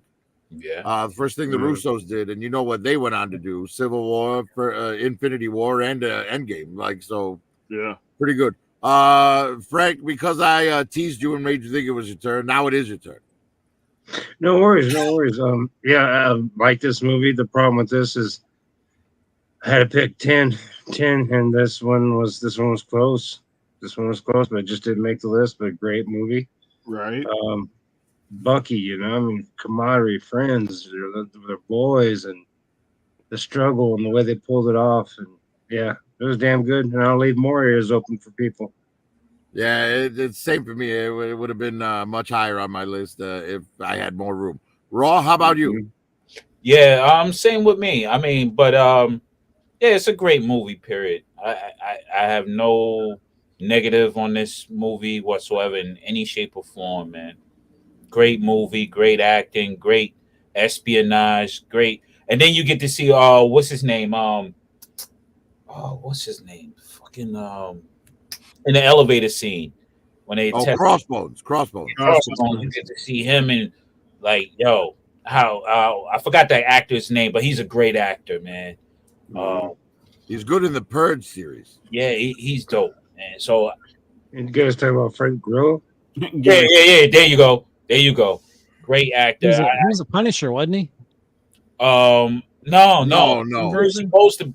He's That's John supposed to be Bernthal. Punisher, you know, Oh. but you know, Barenthal got it. But yeah, man, dope, hands down. Dude, that part where they're Good fighting stuff. when they're fighting on the ship. Oh, and he kicks that dude in the chest and he goes Oh my over the God. side. I'm like, holy It's fuck, that's freaking amazing. badass. Yeah. That whole scene. Nice. M3, anything to add? And then please address the chat. The poster is beautiful. I'd never seen the movie, and it's just T-Fan Page and Bull 80 chilling. Thanks, guys. What? You never seen this movie, man? Never still seen make this you? movie. None of that's where I'm leading with this. I never watched any of the Captain Oh America. my God. Oh, Well, you- thankfully, some other Oh. people were saying, and it gets a rank of B. Next up on the list, we've got Guardians of the Galaxy, picked by Digital Caveman, Ed, M3, Moto Viper, myself, and Curtis Schultz. You can add me in there too. This, well, there you go, and Raw Talk as well. Yeah, this is picked by literally everybody. And just so Raw doesn't have to go dead last, Raw, I'm going to let you go first. Oh, what can you say, man? That again, great movies, and it's by a director that does good shit. Period.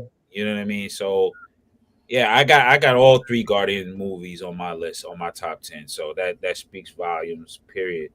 It's a great tandem, and it's a group that is seldom put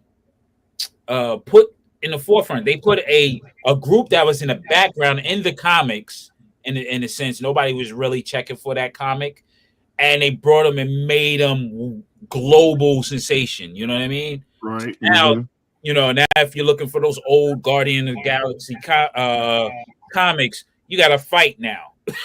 You know what I mean? So, yeah, man, great movie. Right? Who'd have thought a guy with a goofy fin on his head could make it as a great movie? You know, and Zoe Saldana, you know. Well, yeah, she's one of the most beautiful women on the planet. Yeah, so you know. Ed, anything to add on Guardians of the Galaxy? I'm sure you do. When this came out, I was like, "What the fuck? A raccoon? A tree? How do I even give a shit about this?" And this introduced humor in a big way, other than Robert Downey Jr.'s character. This really put it forefront, and it was a really fun movie and spawned a great franchise. Arguably, very close to being, for me, Captain America, and just below that's Guardians for the trilogy, for the MCU. There's so many good things about this film. I really love the third one, but I felt like I needed to pick this one. This is where I'm like, I'm not going to put everything in there because there were other films I did not want to exclude that needed to be in my top 10. So my top 10 is strategic that way. But yeah, this is such a great fun film, and I love what do they call it, dad rock at the time or whatever. I love this kind of music. This is great music. It made me go back and discover some really cool tunes I didn't even know about, and it is just great. Chris Pratt's great. The whole team is great. The fact that they're so dysfunctional and they work so well. And I'll give you this last thought. When we see Thor Ragnarok, I really think Taika Waititi looked at what they did with Guardians and said, well, I'm going to do humor.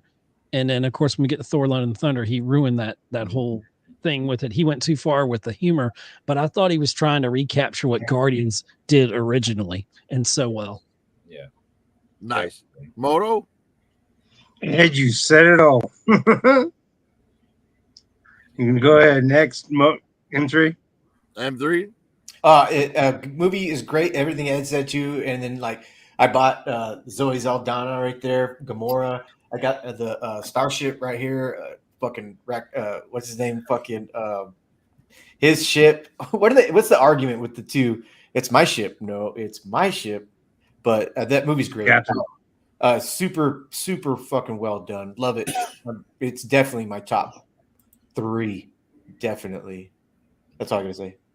Yeah, for me, Guardians, I could have put all 3 on there as well, but much like Ed, I was political about it.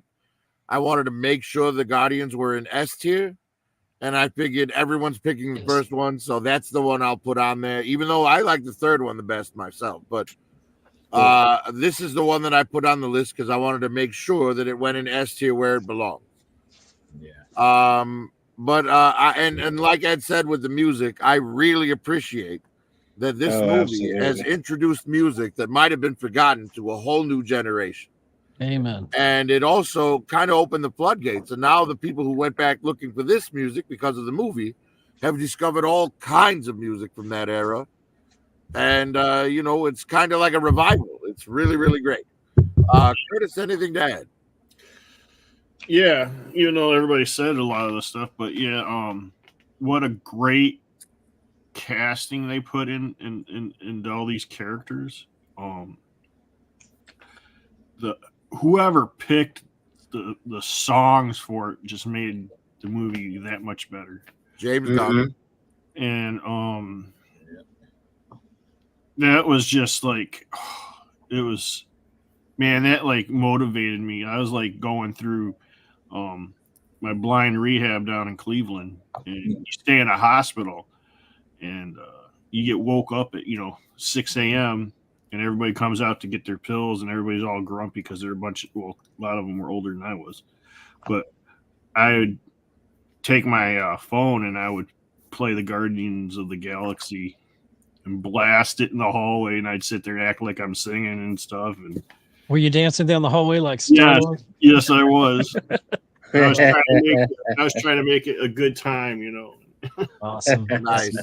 So, but That's yeah, cool. That's cool. story. Well, It was Guardians introduced us to Marvel's, in my opinion, superior core cast to Star Wars.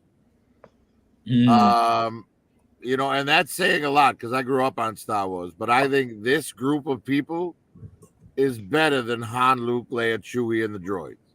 Shoot yourself. Sorry, man. That's how I feel about it. Star Wars fan here. Yes. But Now I'm everybody gonna buy loves this. Now I'm gonna buy yourself. Yeah. You heard me, Prophet. From now on, I'm buying guns from Zartan. Nice. That's perfectly fine, man. No, that's fine. That's great. No, but yeah, so this is our second S rank movie. Every single person picked it, so it gets up there with Iron Man. Moving on, the next film on the list, Avengers Age of Ultron. Not picked by anyone, unfortunately. There are some good scenes in it. The dinner scene where they're trying to lift the hammer is pretty great. And like Ed said, Vision's moment at the end, pretty awesome. But Quicksilver's death is the dumbest thing I've ever seen in a Marvel movie. Right. And after saying that, I'll pass it on to Moto. Why don't you go next? I liked it. It was pretty good. Forget the name of the actor who does the voice of Ultron, but I think he did a good job of it. James Spader. That's what it was. the story was pretty cool. I liked the end when the big chunk was getting ready to drop, and I always like the climactic endings of every one of these movies. They're great that way, you know. But I do agree with you with the Quicksilver thing. I could definitely see your point with that one. But general, this is another one of those ones that's. I wish it was on. I wish there was room for it to be on my list. It's that good, and I'll open it for the next one. Nice, Curtis. Yeah, I wish it was on room to be on my list. It was a very good movie. You got to see Scarlet Witch and Quicksilver, and of course they killed Quicksilver, like you said, which is kind of, I didn't get that whole thing. It's so fucking dumb, man. He's so much faster than bullets. Yeah, but you had a whole group of superheroes in it. It was good. It was good. All right, you two apparently liked it more than I did. I'm gonna pass it off to a comic book fan and see if he hated Quicksilver's death as much as I did. Raw talk. Yeah, man, I really hated that. Man faster than bullets gets killed by bullets. That's like, come on, man. You just adding them in just for what? Like to die in the same. Like, yeah, it made no sense to me. I didn't like it. Didn't like it at all. I mean, I didn't like that part, but the movie was great. I mean, it's a superhero movie. I like it. I love Ultron. So, he was just like an intellectual psychopath, and I liked it. So Yeah. Yeah, I prefer Ultron from the comics, like because in the comics, Ultron, like the whole reason he wants to get rid of humanity is because he comes to the conclusion that emotions are the reason they're dangerous. Yes. So he's like completely emotionless, and the movie took it in the opposite direction. Yep. Ed, what do you think about it? Well, I tell you, if of all the MCU movies out there, this one is very relevant to the times we're living in 2024. The Age of Ultron, AI's everywhere, and with Elon and his robots and his Ultrons or whatever he's building. And shout out Elon Musk. Exactly. There you go. Viper's waiting on his to arrive in a couple years. Hell, that music I had on that opening little show I put up and was AI music. This was hard for me to leave this film off. I love this film. It's just one of those guilty pleasures. This is not the best of the Avenger films, the team up films. It's not the best, but it's a lot of fun. I love Ultron. Everybody's badass in this, but of course the Vision part I talked about earlier is one of the greatest scenes in the MCU for me. But James Spader steals this movie, and you can tell something. Yeah, James Spader or Ultron reads his Bible. Good for him. I mean, good for him, but not for us, right? Because as the character of Ultron, right? Because there's a lot of scripture in here. And some people, there was a little bit of talk when this came out. Oh, it's they're being too like how Superman is a Jesus archetype. John Connor, JC, Jesus Christ, that kind of archetype, saving humanity. It's something that runs through films, and but James Spader just gives one of his best performances. I think it's fantastic. I love this film. Yeah, I agreed. All right. M3, anything to add before we see if anything's going on in the chat and then move on? Yeah, I've seen it. I believe I've seen it one time, and I don't remember. I don't remember with the fast guy dying. And is this the one where at the end Hulk? The next scene you would think for Hulk in the end of the movie is that he's going to Planet Hulk and shit, and that's where the whole fucking like where Thor Ragnarok is, where they go to. This one ends with him flying off in a Quinjet. Yeah.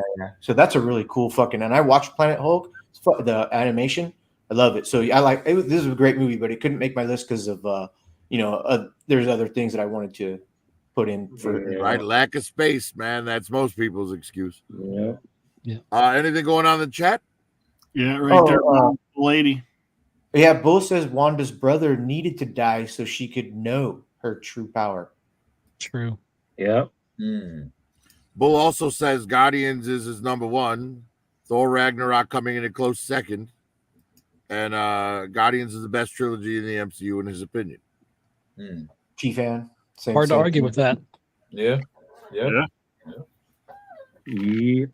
Well, I would make the Cap argument But I will say this: you could tip me over to the Guardians being better than the Cap trilogy if you throw in the Christmas special. Yes. Hmm. Because the it's Christmas so special. close that adding that amazing extra bit would tip it for me. Yeah, the Christmas Yeah. special. But Christmas- unfortunately, no one picked it. No one put it on their list. And so it gets a rank of E. Nice. Next on the list, we've got Ant-Man, picked by one man, only Curtis. There it is. Yeah. Not that the rest of us didn't like it, but Curtis, why don't you let us know why you loved Ant-Man? I loved Ant-Man because of the side character that was funny as hell. Are you talking about Luis? Yeah. The way he explained stuff, that was just hilarious. I liked the cast. I liked the cast that was in it, you know. The villain could have been a little bit better. But you know, it was my guilty pleasure that I enjoyed that one. I watched it quite a few times. Not really much else to say about it. It's not the best movie, but it's a good movie for me. I like it a lot myself, and I will say you're right about it not the villain could have been better. Yeah. But we definitely know that same exact villain can be much, much worse, and we'll find that out later on the chart here. Yeah. Let's see. Raw, anything to say about Ant-Man? Ant-Man was confusing to me. I mean, I like it, but it was confusing because of Yellow Jacket. In the comics, you know, he wasn't that I forget what Lang was that. I forget. But he wasn't evil like that. Yeah, well, in the comics, Yellow Jack was just another one of Ant-Man's suits, another one Yeah, of his that's heroes.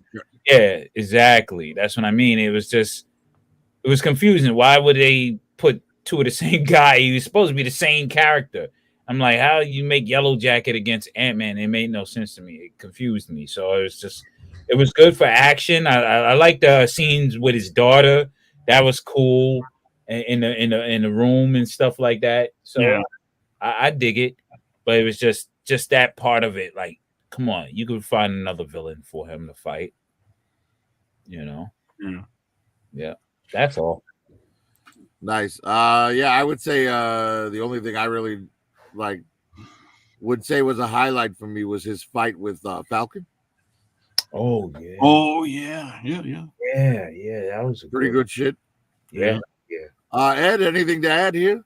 So we're talking about Tic Tac, as he called him. It's funny that this came out right after Age of Ultron, because in the comics, Scott Lang created Ultron. And in real life, Robert Downey Jr. didn't want another super smart person in the MCU at that time to eclipse his character. So I think that kind of went with Kevin Feige and them pushing towards having Banner being more on the intellectual level, which kind of elevated Hawk in the MCU, which was interesting. Ant-Man, his movies were fun, where Guardians was hilarious and action-packed. Ant-Man was just fun. Paul Rudd is so great in this role, but when we get to like the third film in this trilogy, we all know that, it went to hell because Ant-Man can't beat Kang. Who came up with that shit? But anyway, enough about Ant-Man. It's okay. You just heard that from somebody. What are you talking about? I saw it on video. What? Nice. No, I've known that for a while. He beat him. He beat him. Moto, He beat him. I'm just kidding. Moto, anything to add about Ant-Man? I thought it was a fun movie to fill in and a way to introduce him into the Avengers. A filler movie, if you will, but a fun one. And I'll leave it at that. M3, anything to add about Ant-Man? No, but it's a pretty crazy fucking superpower. If you ask me, he's probably going to be one of the ones that out survives everybody except for in fucking that movie. But shit. I remember that meme going around like they could have just beat Thanos by shoving Ant-Man up his ass. Yeah. Right. Yeah. The last thing I'll say about Ant-Man is Evangeline Lilly is my hall pass with the Baroness. So if you're interested in getting weird with a 6-inch action figure, just call me. Or You could have called Diddy, and he could have helped you with your Ant-Man problem and Thanos. But Ant-Man picked by Curtis, so it's our first Lot of movie baby that's a rank of D. Baby oil. Next up on the list, Captain America: Civil War. Yeah. By Digital Caveman, Ed, myself, and Curtis. Yeah. Ed, why don't you start us this time? I remember them saying, Kevin Feige said, this movie, if it did not work with all these heroes on film, then it was a test for what they would do later in Infinity War and, of course, Endgame. So this movie was pivotal, and it worked on so many levels. So incredibly badass. This film definitely, when I had to pick my Captain Americas, I got Winter Soldier, but I had to put Civil War in there because it's just so badass. It's God, it's just so great. There's so many things about it, and I can't even think of everything I want to say, but it's just freaking great film. Yeah, I agree. Obviously, I'm one of the ones that picked it. I want to talk about something I don't think anyone else is going to talk about, and that's Baron Zemo. I fucking love Zemo in this movie. Yeah. And I equate, like, people talk about his plan being ridiculous. I'm like, it's no more ridiculous than the Joker's plan in The Dark Knight when Heath Ledger played him, right? Yep. I would say Zemo in this movie is like what the Joker would have been, Heath Ledger's Joker, if he wasn't like so flamboyant and needing to be in the public eye, right? If the Joker was a subtle introvert, he'd be Zemo in this movie. Like, he's that methodical. Yeah. Now that I got that out, now the Rhodey on the screen being injured, that was a pretty pivotal moment. But now that I got that out, I'm going to pass it on. I just didn't think anyone else would probably bring up, Zemo as the villain, because I think he killed it. And that's all I'll talk about. I'll pass it to Curtis. Yeah, this movie is like, when this came out, it was like my favorite one of all the movies that came out. Just Scarlett Johansson's ass in there. You see it like the whole time. It's so great. But yeah, like the whole split up thing, it's kind of like what we're doing right now in the real world. So Yeah. it's got a lot in there. Like, they knew what was going to happen. So Ruse. this is really my Avengers movie right here. Yeah. Nice. They'll let somebody actually talk about it if they want, because I know there's a lot of people that are going to say. Right. Yeah. There's a lot to say about this movie. And I bet you Raw Talk's going to say a bunch of it. Oh, hell yeah. Hell yeah. I love this movie. I love it. I mean, the introduction of Spider-Man into the MCU. Come on. And then the banter between him and Captain America. Yeah, I'm from Queens. I'm from Brooklyn. You know what I mean? That's always the thing in New York. You know what I mean? Queens and Brooklyn. And that was cool. Then also another introduction of the Black Panther, a great character. I mean, come on, man. The registration, they trying to get these guys to register, it was just a whole lot. I mean, a whole lot where, again, they made the MCU on steroids after this. This is what really, I mean, they can do no wrong with this movie. This movie was just everything, man. They could do no wrong. It's in my top 10. Nice. Yeah, I would say this is a really great illustration of because normally if you're talking tech versus power, I would say Tony Stark is Batman and Captain America is Superman. Yes. However, like, Superman is the kind of guy who's going to follow the president's law no matter what, while Batman's the one who'd go against the system. Right. So in that respect, I would say Ed's analogy is right, and that's why I'll pass it off to him. Yeah. I already went. Oh, yeah. I'm sorry. Can I expound on that? Or what you said? Like, that's what I'm saying. With Captain America, his moral compass would not allow him to succumb to something that's unjust in his view. That moral compass is always going to be his guiding light. You know what I mean? So right. But Superman would be corrupted, just like Iron Man. He's only corrupted if you kill Lois. You kill Lois, yeah, he's gonna spaz out. He's Well, crazy. look at the Dark Knight Returns. You know, Superman sides with the president, even though he's in the wrong. Yeah. But that's just one artist's depiction, right? Yep. Frank, anything to add on Civil War? No, nothing. You guys pretty much said it all. I love the movie. Movie's great. I wish there was more room on the list. Nice. Hey, And I got three- to ask one question. I'm sorry to interrupt.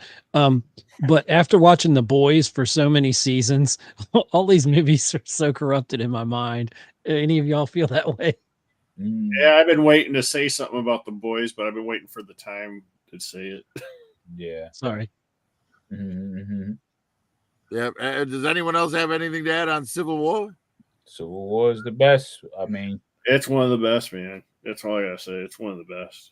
Nice. And you know, I agree with you amongst others, and it gets a rank of A. nice. Nice. Next on the list, Doctor Strange.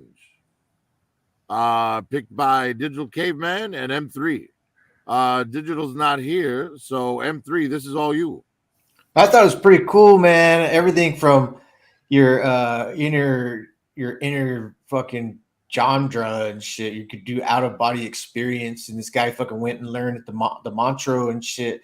I know I'm getting all the names wrong, but I'm pretty close. And it's just cool how he was just a cocky ass motherfucker. He ended up staying a cocky ass motherfucker, but at least he learned in himself, like, okay, you got to do this, and he was able to control his hands and shit again. And I thought Cumberbatch did really good. And then Magic's cool, kind of stuff. You're not supposed to be fucking with that kind of stuff, but it's cool entertainment. I like it. Pretty good. I'm glad it's out, and I'm glad that he continued on. That's all I gotta say. Nice. Yeah, this was hard for me to leave off the list. Ed, how about you? Surprisingly, the list was so difficult. I don't have any Doctor Stranges on my list, and that's just because it's such a hard list to make just 10 films of. But yeah, Cumberbatch is one of the best actors out there, period, in film.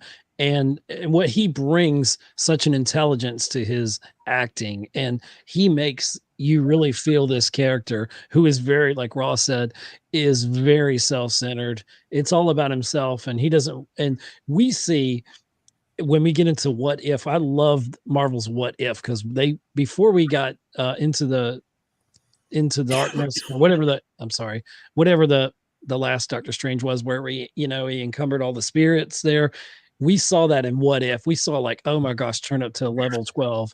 And so this is just the beginning. And if you're into psychedelics, I'm sure this is probably a favorite film of a lot of people, but it's just a great film, and Cumberbatch is great.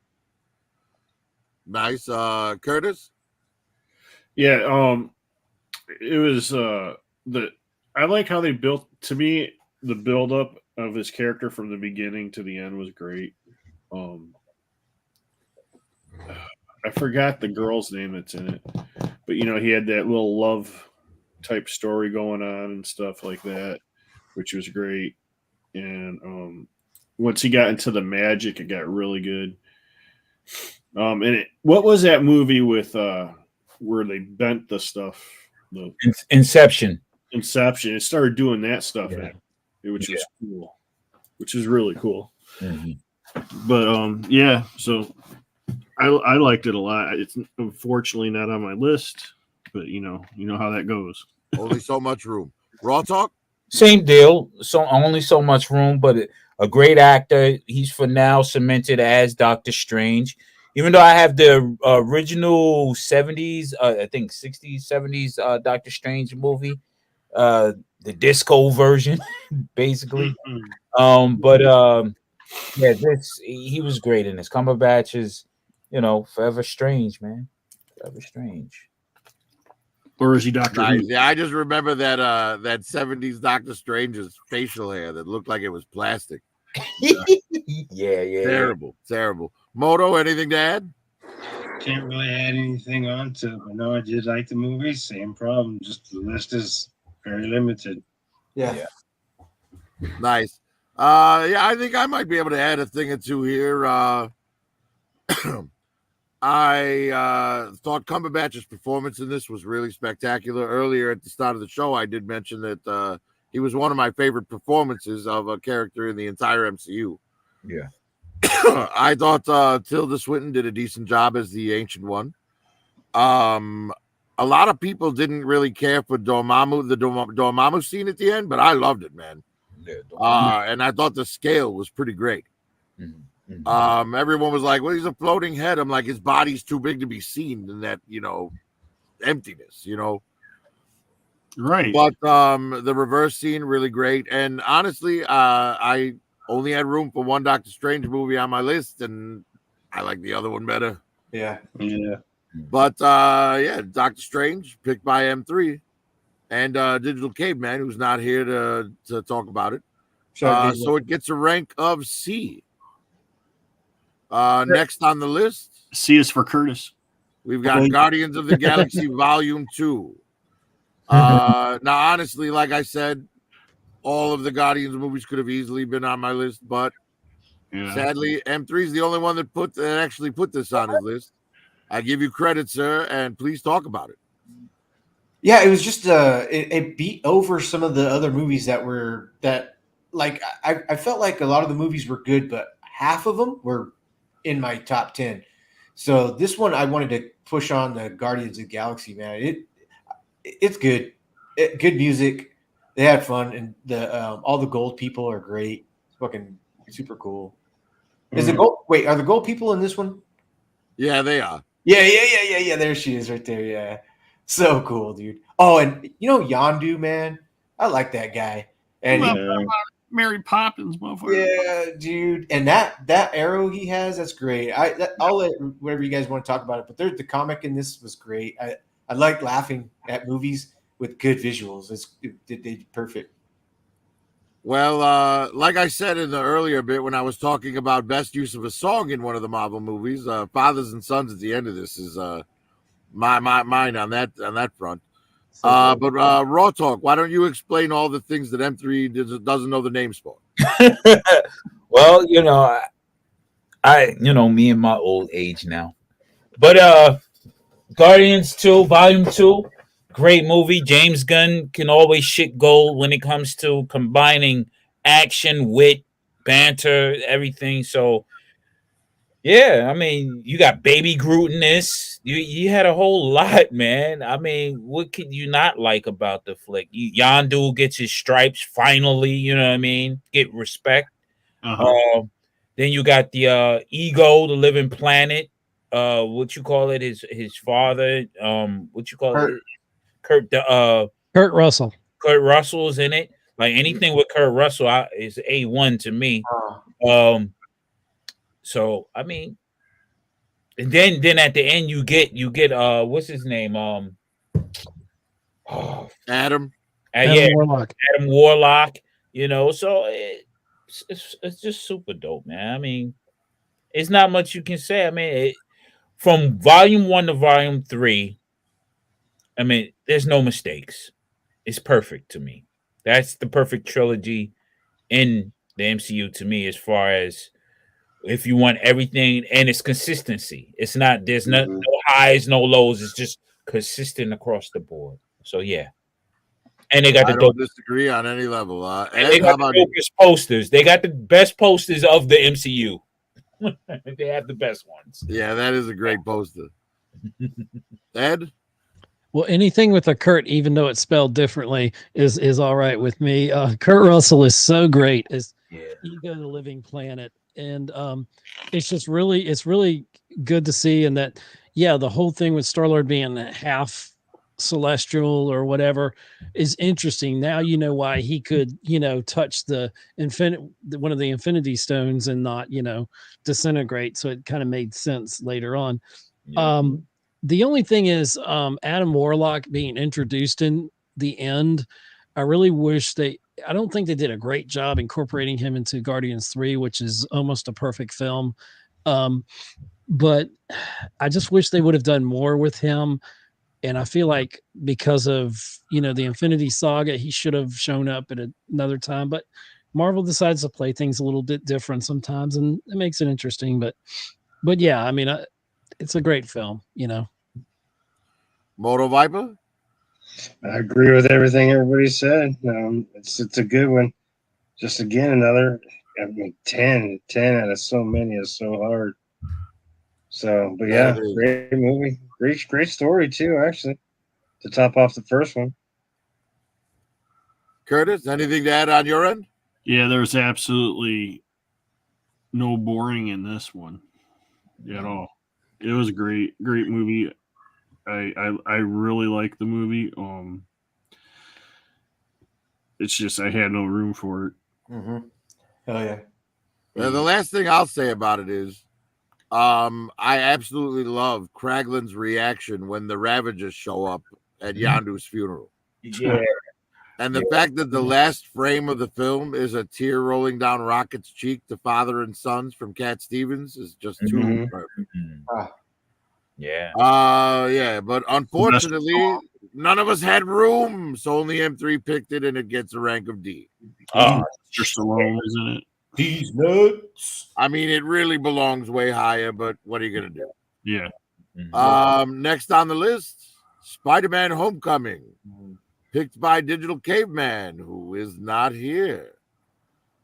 So, Ed, you know Digital best. I'm gonna go ahead and have you go first on this one. Well, he's going to say you probably just described the Geek Homeworld Ed's channel because he's so awesome. But Yes. but I'm trying to think what Caveman would say. I don't That know. might be worse than what I said. He said about Captain Marvel. Exactly. Oh gosh, yeah. He only wishes Brie Larson could have also been Spider-Man because she would have done better. I'm sure that's what he'd say. But yeah, Tom Holland, for a lot of people, for me, I'm old school, so I like Garfield as Spider-Man. I like, but for me, it's Tobey Maguire. But I love Tom Holland's. I feel like his portrayal was closer, at least the age and the way he plays it. I didn't like Mary Jane in this, or MJ. She wasn't Mary Jane, but yeah, I didn't like her in the first couple films. Later on, I liked her character in the third film, which is almost a masterpiece in itself. But when you She put all grew these on in the you, like that mole on your head. yeah, I guess so. Yeah. She did grow on me. And, it's a fun movie and Garfield really makes it, not Garfield, Tom Holland really makes a good Spider-Man. I don't know what else to say, but when you look at the whole MCU, these were great in their time, but just not great. Certainly not as good as the third one for me. All right, well, I'll say I think that Tom Holland is the best Peter Parker. Good point. I don't necessarily think he's the best Spider-Man, but he is the best Peter Parker. I mean, for one thing, it's ironic that the British guy is the one that does the best job of a convincing Queen's accent. Right. Right. And I like that they didn't, shove the fucking origin down our throats again. They realized we know Spider-Man's origin now. We don't need it again. Mm-hmm. Yeah. But yeah, I think this movie's great. Moto Viper, what do you think of it? I think it's pretty good. I think it's a pretty good one. All right. Short and sweet. I'm I like it. I'm gonna have to leave it at that. It's all right. It's all right. I'm sure Raw has some things to say about it. Yeah, I mean, it was cool. I mean, yeah, Michael Keaton as the Vulture. Come on, he's doing villains and heroes. I mean, he can do anything. Yeah, Tom Holland. He's a great Peter Parker. Even though I like Andrew Garfield better, Yeah, it was a great movie, man. I mean, I think his impact was in Civil War as Spider-Man, and you just got more of what Civil War was. That type of Spider-Man. You know what I mean? That's it. Nice. Yeah, well, you mentioned the Vulture, and I'll say he's one of the most justified villains in the MCU. Yeah. I mean, the government swooped in, took his contract along with Stark, and left him broke after he spent millions on shit. You know what I mean? It's like, that's some bullshit. I would have gone villain too. Yeah. Let's see. Curtis, you haven't gone yet, right? No. But I liked it. I mean, there's a lot of things though that I had to get used to, like the whole MJ thing. Pretty much, I agree with Ed on that one. But yeah, Michael Keaton is a Vulture. That was good. I wasn't like a big knowledgeable guy on Vulture, but after I saw that, I went and checked out Vulture and read up on them and stuff, and it was all right. It wasn't bad. It's pretty good. I defend the MJ bit just a little bit because never once until the very end of the movie does she call herself MJ. She's Michelle Johnson the entire film. Right. And she's not the only one who's not Mary Jane to call herself MJ. Michael Jordan, Michael Jackson. Yeah, but you read the comic books, it's Magic Mary Johnson. Yeah, well, I mean, she's actually a completely different character if you think about it, because which made it in the comics, Mary Jane is like, she becomes a model and then an actress, and that's definitely not Michelle Johnson. You know what I mean? Even though not that Zendaya isn't hot, but whatever. Okay. M3, anything to add? And then please address the chat. Yeah, nothing to add. And Bull 80 says the opening scene rivals the opening scene from the first Guardians. Oh, you just talking about the Guardians, though. Oh, yeah. Oh, still okay. Yeah, so that was a late chat. Sorry for not keeping up on that. Yeah. Sorry about that. Can I add something in that? We also go right ahead. We also get the Prowler in it. We do. A glimpse by Childish Gambino. Yep. So wait a minute. In Homecoming or in Spider-Verse? In Homecoming. In Homecoming. Remind me. Remember Spider-Man webs his hand to his trunk. Oh yeah, I've forgotten that. Yeah. Yeah, we know he's the Prowler because he says he's Miles' uncle. He says Miles is 11 years old at the time. Right. Yeah. Right. Yeah. He idolized Spider-Man, so he's like, that was pretty cool. Yeah, great stuff.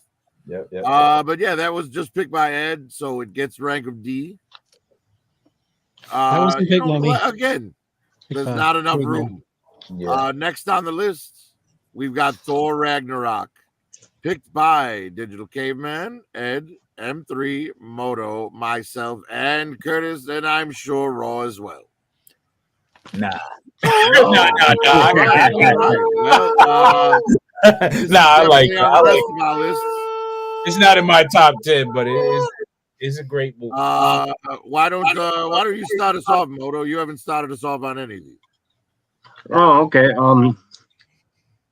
This movie just rocked. This movie was almost identical to the story on the comics. I just loved it. I thought it was great. It had a great timing for action and as well as comedy. I think Goldblum, excuse me, I think he did a great job. And yeah, I'll leave it open. I'll leave it open for more to comment on this movie. Ed, anything to add? Well, coming off a Dark World, this was anything but dark, and I loved it. It worked on so many levels. He didn't just get a new haircut; he got a whole new style, and he was still badass in this film. And it was just amazing how Taika, where he fails and going too far with the humor in Love and Thunder, he gets it perfect in Ragnarok. And sometimes you can be the victim of your own success. And but this movie worked on a lot of ways. Seeing Hulk and of course Loki being in there's always fun. But Valkyrie was so kick-ass. It was nice to see Valkyrie in this. And yeah, that moment where he comes out, and does on the bridge, and they have Immigrant Song playing. That song is forever Ragnarok for me. That's what I think of when I hear that Led Zeppelin song. And just another great use of music with the film, and the colors were so bright. Jeff Goldblum is so Jeff Goldblum in this, and it's awesome. Everything just worked in this film. The best Thor film. Nice. Curtis? Yeah, this was unbelievably way better than any of the other four Thor films. The whole bit on that bridge, man, with the giant wolf and all that stuff, man, it was just so great, and the song just sticks to you forever. Of course, you got Hela in there, and she looks good. That doesn't, that helps it a lot, But I mean, it was good without her too. That's how good it Well, was. yeah. Right. It- I would like to say Kate Blanchett is one of my hall passes with the Baroness. So, Kate, if you're ever interested in getting weird with a 6-inch action figure, give me a Yes. call. This movie to me is fantastic. I think it's hilarious. I love the opening scene where he's just talking to Surtur while he's hanging there by the chain, waiting for Mjolnir to show up. Hela, like, couldn't have been better. Like, oh God, Yeah. Hela was so good. I did have a little issue with the Warriors 3 being dispatched in an instant with no trouble whatsoever. But still, the rest of the movie pretty damn great, man. Really good sense of humor in it, and it is what it is. M3, anything to add? The Hulk is dope in this.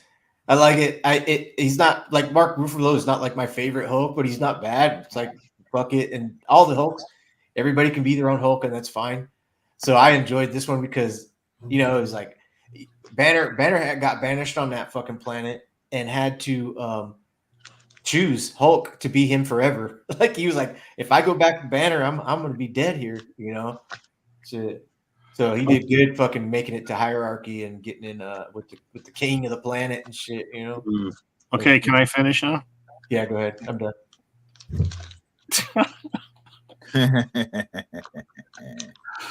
What was that guy? What was the character's name with he had the machine guns and stuff, the M16s and all that. Oh yeah, fucking Carl Urban's character? Yeah. Yeah. Yes. That Executioner. Yeah. okay. Hey, Bull's got some good comments there in the. Well, let chat. Curtis finish so he doesn't blow a Sorry. gasket. Sorry. No, I'm done. I'm done. I'm done. I just I'm wanted to- sorry, man. Like you paused for too long when you. And I'm No, like, you oh, is just he done? you just interrupted me like completely, like in the middle of me talking. I'm sorry, I didn't. Fight. It's okay. It's okay. I mean, clearly it's not though. It's okay. He's gonna okay. He's so gonna we undead already you went. or whatever. Raw, anything to add? Yeah, I like the immigrant song that that got me amped up. Every time I hear it, I get amped up just because of this movie.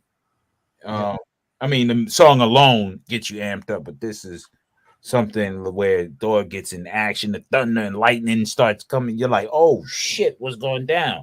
And then he beats up, not destroyed, but he beats up Surtur. The only thing I didn't really like, I mean, it was okay. I didn't like the race swap of Valkyrie. I think they could have found a suitable Valkyrie, but she's British, so it kind of balanced. You know what I mean? Because I think of Valkyrie as tall as Thor, strong like Thor. You know what I'm saying? Like really strong. That's Right. Valkyrie. She wasn't this because she She's like looked an Amazon. She's like an Amazon. yeah, she was an Amazon, man. She was hardcore. She was beating people's asses. I This didn't know one, that race swapped her. I didn't realize that. yeah. And then Wow. and she was smaller. I'm like, she's at a huge stature as Thor. So I was like, I don't know how I feel about it, but it was decent. She pulled it off, for what it was. What about Clifford the big red dog that was in here? Hey, Raw, who would you choose for her? Oh shit. What's the lady from Beverly Hills Cop back in the day? Bridget Nielsen? Rocky's Could've at been Sylvester's Yeah. niece. Bridget Nielsen? Bridget Yeah. Nielsen, yeah. Yeah, she Back would in have the day. been Bridget Nielsen. back in the day when she was younger, of course. Right. Oh, the one from Police Academy. Yeah. She's a couple decades too late for that role. Even what you call it, ex-wife Tom Brady's, if she has some real acting chops, she Giselle? Is that her Yeah. name? Giselle. Something like that. any tall model, you know, because that Valkyrie was beautiful, tall, beautiful. What about Bull? I think Bull would be good for that role, don't you? I don't know about Bull. Oh, Bull can pull off Magnum PI at Ooh. this point. Yeah, that's true. He's got the Magnum stash. Yeah. hey, real quick, don't forget there was a Ghostbuster in this movie. There was. Melissa McCarthy. Whoa. Melissa What? McCarthy. Where? That's not in this one. Oh, was it the second one? No, it's Love and Thunder. Love and Thunder. Oh, okay. She was in two of them because she played that role where she was playing a play. Mm. Well, in Love and Thunder, she played Hella. Oh yeah, and that play that with Matt Damon was ridiculous. Ridiculous. Sorry, my That bad. shit was ridiculous. My bad. I apologize. Anyways, Wrong one. Great movie. this movie was picked by everybody, so it's an S rank. Yep. Next on the list, Black Panther. Mm. Now here's a little slice of unfortunate. This was negative picked by two people. Mm. M3 and Moto. M3, why don't you tell us why you hate this movie? Hey, I had no, just like the Captain America movies, just like some of the things that just don't grab my attention. This just didn't grab my attention, and not even enough to. I think I watched the trailer one time and I was like, okay. And then he was in the fucking Avengers movies and shit. Just never fucking. That was all I gotta say, really. I'm glad you guys like it. And then he passed away, and that's sad. I would understand it being on the negative if you were talking about the second one, but Moto, why do you hate this film? To me, this is just off the track fantasy and whatever the movie ended up being. Just like a one-off, if you will. Oh yeah, like what's his name, Flash Gordon and shit. Yeah. Well, all right. Ed, you're on the left. You want to call M3 a racist? Yeah, of course. Everybody's a racist here. There's institutional racism. Come on, y'all. No, but in seriousness, I had some friends, and I'm gonna say it like Trump. I had my black friend over there. No, I'm joking.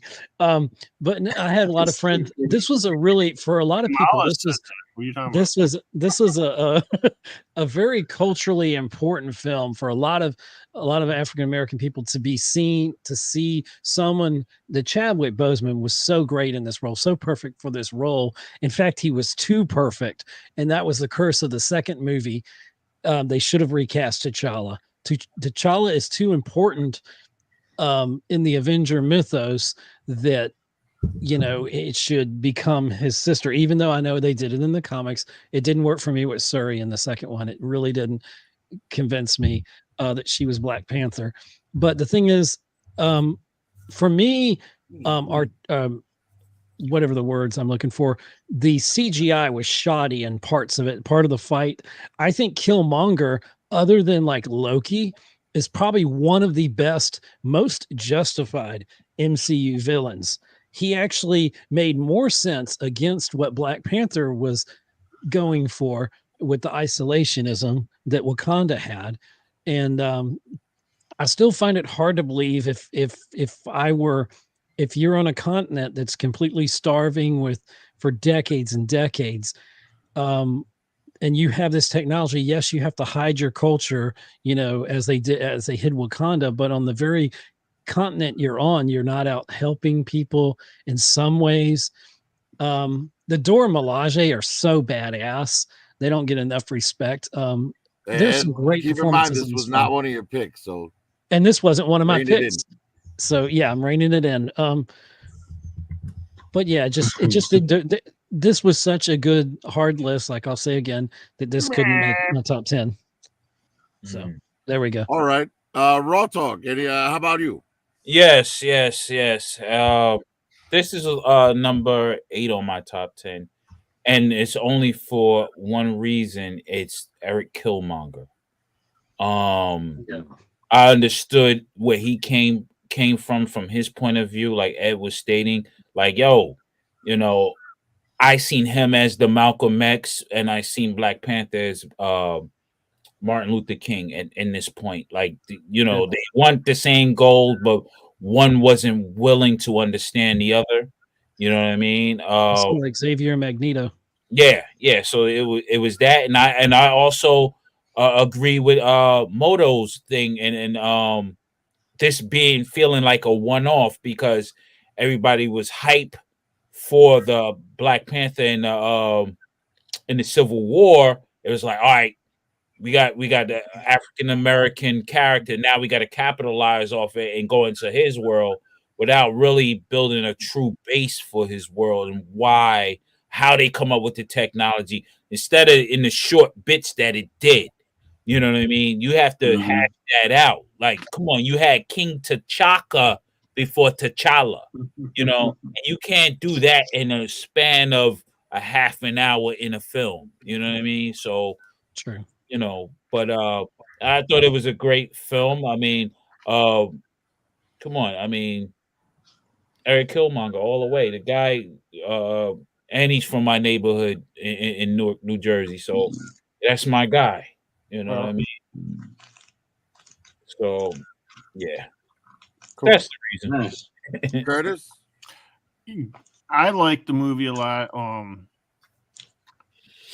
I like the story. I didn't pick it though because I just didn't have enough room. You know, I wanted to see more with it. Unfortunately, Yeah. you know the whole thing with the cancer and all that. He passed away and stuff. Yeah. So I think the second movie they did what they could do, and I got out of the second movie is he has his son, so his sister was just going to pass on and teach him. So I really didn't see her as Black Panther, but I saw her as, to pass stuff on. But how about Angela Bassett? What a performance In the second film, yeah. Yeah, fantastic. in the second Well, film. we'll get to the second That was in the film second later. film. Yeah, that Okay. was in the second film. But yeah, Okay. fantastic. Yeah. She's in this one though, but I Yeah. thought she did well in this one. Yeah, She did. she had limited dialogue in this one, but Right. I just want to also add, I forget his name, but he wasn't my first choice for Black Panther. It was Aldous Hodge. Oh, Which- that would be good. Yeah, which they still use Aldous Hodge. I was campaigning for him to be Black Panther for a while. I mean, before he was in Civil War, because I knew they was coming with Black Panther at one point. And I was like, Aldous Hodge, he is the guy that can be that Black Panther. But they chose a great actor, Yeah. But yeah, that's all. Yeah, rest in peace, Chadwick Boseman. Yes, sir. Yes. Yeah, but unfortunately, in spite of the fact that most of us really, really liked it, none of us had room on the list. Mm. And a couple people negatived it. So unfortunately, it's a rank of F. Which Haha, is you all are racist. travesty.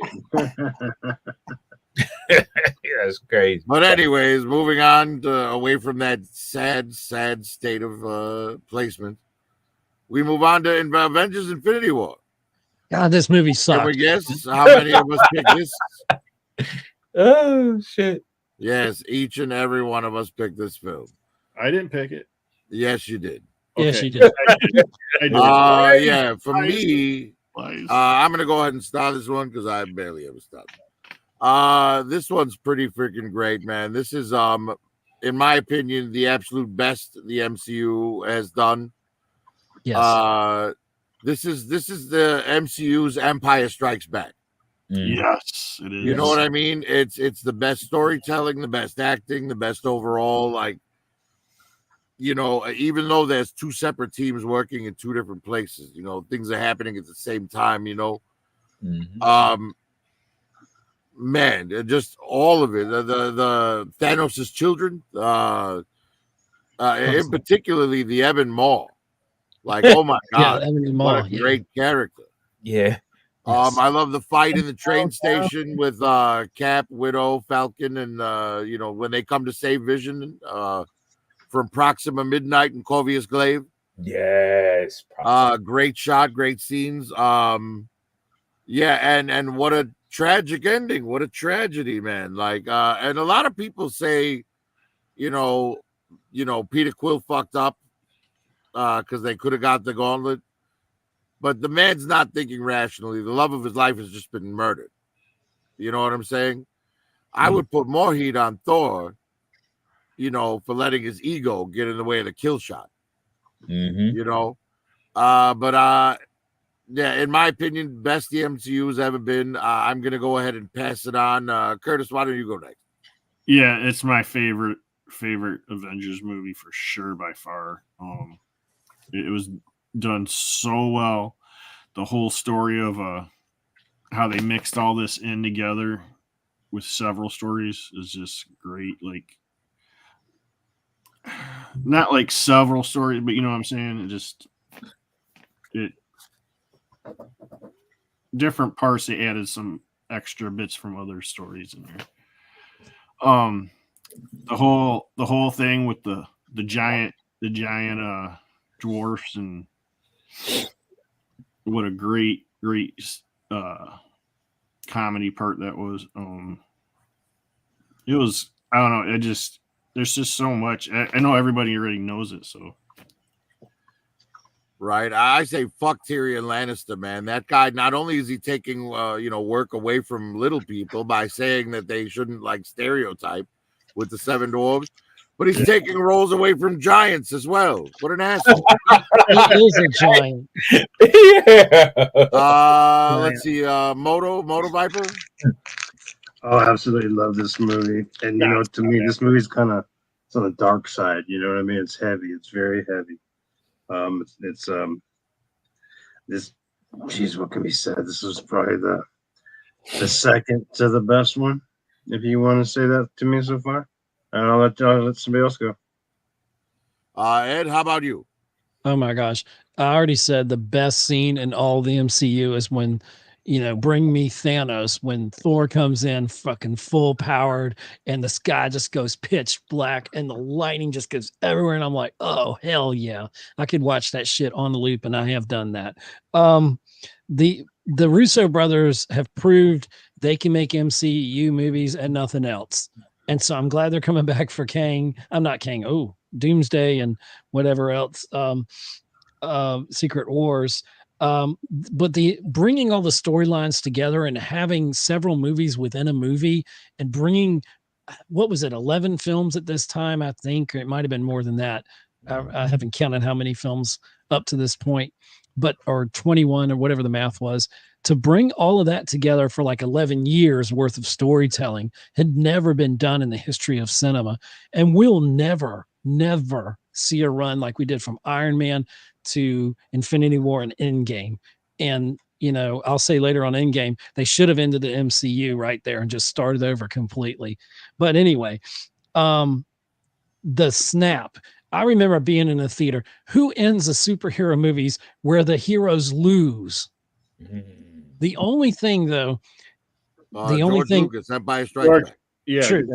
But I remember total fucking silence in the theater. I got tears rolling down my face, and I look over and another dude's in tears, like a big burly dude, and he's got tears running down. And I'm like, grown men crying in the damn theater because I think everybody got snapped away. We didn't think that's how it was going to end. It was one of those damn Lord of the Rings endings where the screen goes to black, and you're like, they can't end it this way. And and we're like, oh my God. The only thing, though, that gave it away was I knew that how popular Black Panther had been before this. And I said, there's no way that Black Panther's not coming back. So that gave me a little bit of hope. And I knew Spider-Man, you can't go wrong with a Spider-Man film pretty much box office wise. So, the seeds were there, but this was a snap that heard around the world, and it changed everything. And this is up there with Dark Knight. This is up there with some of the best superhero films of all time, and definitely by far the best thing the MCU has ever done. Yeah, I'll say this much. As far as like the snap, there were only 2 deaths in that movie that I thought were permanent, and only one of them wound up being permanent, and only in a sort of kind of way. Raw talk. How about you? We must bask in the glory that is Thanos. Yeah, man. Ebony Maw, all those characters, man. You know, a perfect movie. I mean, and I know, and I cheated on my list. I put this on, you know, this in Endgame at in my top 10 because I believe they're all one movie. Both movies is actually one movie to me. It's a long movie, but it's one movie. You know what I mean? It's like Yep. so. It's come on. I mean, I can't really. I don't have any words. It's one of the greatest movies of all time. Period. You know, I think it tanks the Titanic. I think it outdoes a lot of greats we grew up with. You know what I mean? You put all these superheroes against one maniacal villain, you know, who's bent on balancing in his own way life. He wants to make things perfect and right because he thinks the world. He's like the celestial Bill Gates. Right?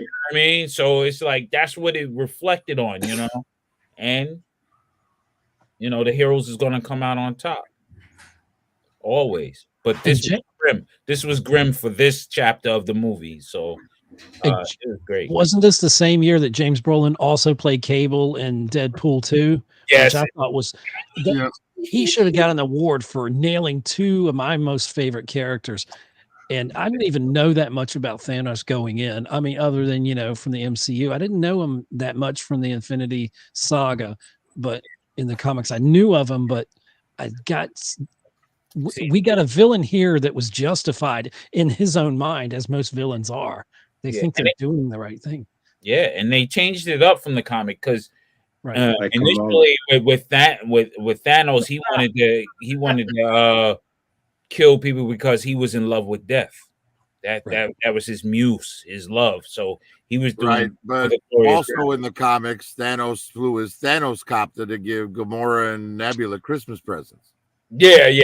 So it's So all it's like, you know, I think what they did with him in the movies was pretty great. M3, anything to say before you check the chat? Nobody's in chat other than Bull, but it's an old comment. But the shout out Bull 80 for being here.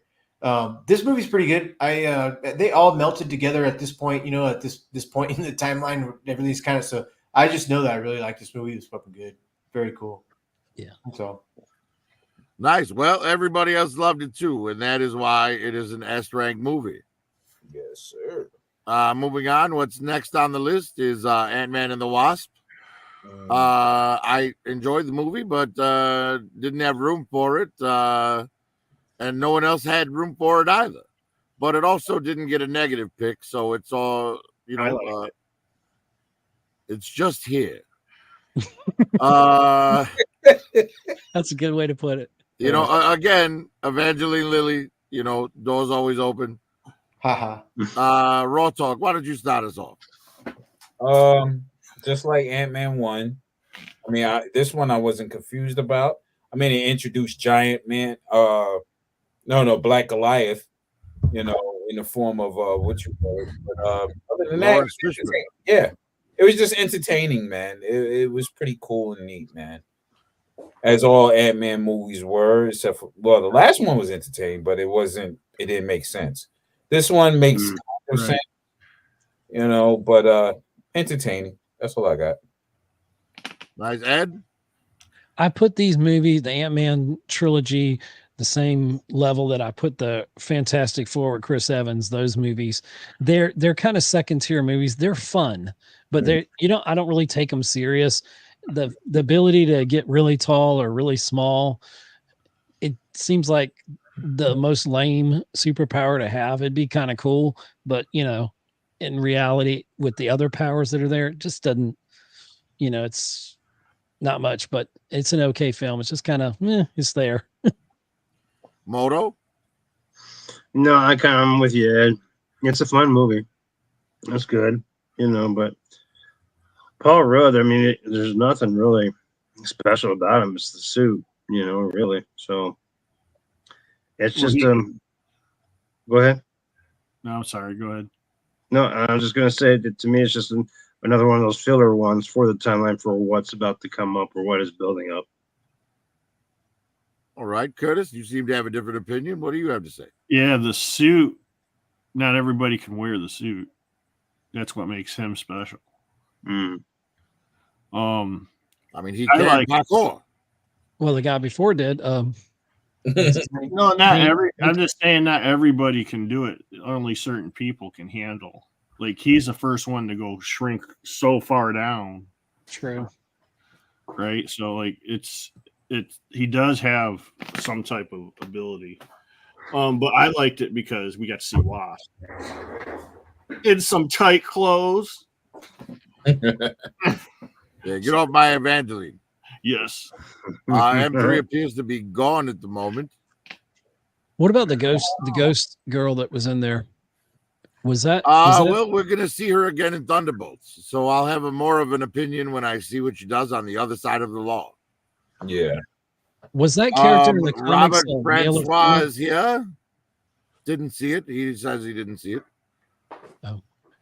Yeah, but nobody picked it, but nobody negative did either, so it gets a rank of E. Moving on. Now this was negative picked by Oh, Digital gosh. Caveman, myself, and Curtis.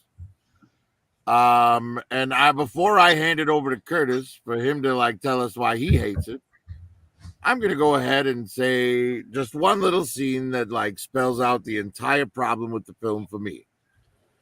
A guy on a bike tells her she should smile and doesn't lay a hand on her, and when she doesn't show interest, he gives up. But she views that as justification to steal the man's $36,000 Harley. Great fucking hero you got there, Marvel. Great fucking hero. Curtis, go ahead. Tell us why you hate it. I agree. It's just a whole feminist type thing. It's just shit. The whole thing is shit. The writing is shit. The whole writing thing was shit. It didn't make it. It's just, that's all I gotta say about it. It's just crap. All right. Ed, why don't you tell us why you're offended by what we just said? No, I'm not. I'm gonna agree, and I'm gonna say we got Curtis has got to clean up aisle 4, y'all. There's shit everywhere. Yeah. You know, I think Brie Larson's a good actress, but she needs to stay away from anything I like. This movie, she did not have. She came in overpowered. This was the beginning of the whole Mary Sue. It's just like Ray in Star Wars. I'm a Star Wars fan, so I'm angry all the time. I could be Hawk, right?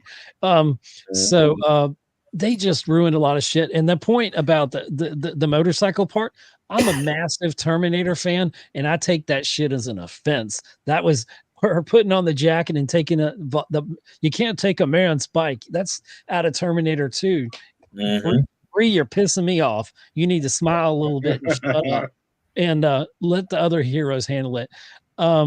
It's like she's reading her lines off a teleprompter. She has zero emotion, and she's a good actress. She can act, believe it or not. She just can't act in any MCU film. And I just, and she came out and she was just insulting the fans. You don't do that. If you know anything about customer service, you give the people what they want. And Marvel learned their lesson the hard freaking way. By the time they get to the sequel of this, I'm starting to get upset. And I'm a liberal, okay? I'm a liberal. I didn't like this shit. I like the de-aging. It worked for me for Coulson and Nick Fury. I did like that. But at any time she could have overpowered, not Yondu. What's the damn guy's name in there? I see him. I can't even think of his name. Jan Rog. Yeah. She could have overpowered him at any time. But, I don't know. This film should have been called Shut Up and Smile. Yeah. That's it. Bend over. Yeah, it's I'll say one thing before I pass it on to Raw. The de-aging, it worked visibly, but unfortunately you can't make an 80-year-old man run like a 40-year-old man. So Or watching 15-year-old this man. young-looking Sam Jackson run like he's about to break a hip was pretty funny. They should have Raw? had him say, "I'm too old for this shit." Right. Right. Yeah, this movie was the feminist dildo to the actual comic and action movie lovers. They're like, this was pretty bad, man. They could have did better, man. The only thing that was great in this movie was the cat. Yes. Right. I will say I did thoroughly enjoy the flirkin. Yeah, the flirt. Moto Viper. Just another fun filler movie to fill in Infinity Wars and Endgame. The only reason it Oh, so made $1 you billion. liked So you liked it. You liked it. You love Brie Larson. Yeah, don't you? All right. M3, I did like you all like these it, or MCU. was Brie Larson's pancake butt not enough for you? Oh no, I liked it too, but No, it's not Listen, pretty as hell. it Brie just made Larson pretty. Shit. it just made sense that they went that route. Okay, so they introduced Captain Marvel. I'd never heard of her either, but I think she's super cute. I think she's super like if I'm like you watch her on YouTube, the girl's a cool girl. So I could kind of put that into like the how she is on with Captain Marvel. She saved fucking Iron Man out in fucking space and shit when he was dying. If it wasn't for her, who would have found him? Mhm. You know, he would have been dead and shit. So What about Marvel? We've heard of Marvel, haven't we? We've heard of the Look. I want to say one thing. It's not hatred for Brie Larson as a whole, right? no. It's hatred for how she ruined this Marvel comic books character. Well, So she's in one of my favorite movies of all time, and I think she's great in it. Scott Pilgrim versus the World. World. oh, that's a great one. Yeah, she sings. yeah. So it's not. This isn't Brie Larson hate. It's just she's terrible in this role. Well, I'd say in this debut movie, as we go along, you'll see me change on her as far as the writing. It's the writing that they were trying to get more female participation and purchasing power through this movie. This was the catalyst for them to say, "Hey, there's a lot of girls that like Marvel and superheroes too," which is obvious, but corporations love to say they're doing something. Yeah, but the difference is for every 100 male fans, there's a one female that'll actually buy the action figures. Yeah, true. But You this know? was the corporate mindset of saying, "Hey, we want more female viewers and more female participation. So let's give them what they want, the MCU." Mhm. Yeah. Well, clearly it didn't go over well, and it gets a rank of F. Oh, Prophet, can I enter? Robert Francois is here. Hello, what's up, Robert? And he says, "Isn't Larson gonna be in the He-Man movie?" What? If she's gonna be Tila, that'd be dope. Tila Flatfoot? Man, I like Brie Larson. She's pretty. I just don't like the writing that they put her in. They put her in. She's got a pretty face, but she's got zero butt. Well, But dude, I've seen her in a bikini. she got a body like a chick from the 70s and 60s. Yeah, man. she's built like a greyhound, dude. She's built for speed, man. M3 said they needed more eggplant in that movie. Like more cowbell, they needed more eggplant. Yes, Well, yes. he's holding one up on the screen right there. Yes. And I have one on my shirt right here. Oh, Well, next on the list, we have Avengers Endgame. There it is. Sucked. And this was picked by Ed, Moto, and myself. I thought it would have had more people picking it, but apparently not. Ed, why don't you start us off on Endgame? But just three of us picking it is kind of equivalent of Captain America saying, Avengers, show up when you feel like it. Mm. Not a symbol. But yeah, the time travel thing is interesting, but it really bogs this movie down. And it's amazing how they brought things together. It's a great film. It's one of my favorites, obviously, but it's not as good as Infinity War. You never get the punch that you got from Infinity War, especially with the ending. But it was interesting how they show how you pick up from grief. And, this opening scene, like in the trailer there, where not Hawkman, Jesus. Okay. Yeah. Loses his family there. That's heartbreaking. And, it's, I don't know. It's such a great film. Um, that scene where all your toys are out of all your action figures are fighting the other action figures against Thanos is great. It's something that the little kid in me was doing, when my heroes and villains were fighting each other. And that's, we got to see it on the big screen. And yes, that's an awesome friggin' moment. But when you have something like Infinity War, it's like the second cousin of it. It's kind of the return of the Jedi to Empire Strikes Back, maybe, in that analogy for me. Right. Sure, I get that. But I do disagree with you on quite a bit. You say it didn't have the punch. I say Tony's death is a much bigger punch than anything in Infinity War. True. Okay, I can see that. And you also say the time travel bogged it down. I say the time travel is the heart of this film in more ways than one. I just feel like it took too long. Tony gets one last moment with his father. Mm-hmm. And Steve actually gets to go back and live his life out with Captain Carter. Yep. With Peggy. And people say, well, how is that even possible, with the way they describe time travel? And I say, well, it was always meant to happen, because all the way back in Winter Soldier, when Cap goes to visit Peggy in the old folks' home, there's a photo of her family with her husband on the counter, but it's conveniently cropped out of the frame to see. You can't see who he is. Right. Yep. And when Peggy sees him, she's not surprised he's there and alive. She's surprised he's so young. Mm-hmm. She says, "Steve, you're so young." So that end bit with Peggy and Steve, seeing Steve actually get to go get that life he wanted. Right. Man, that hit really good for me.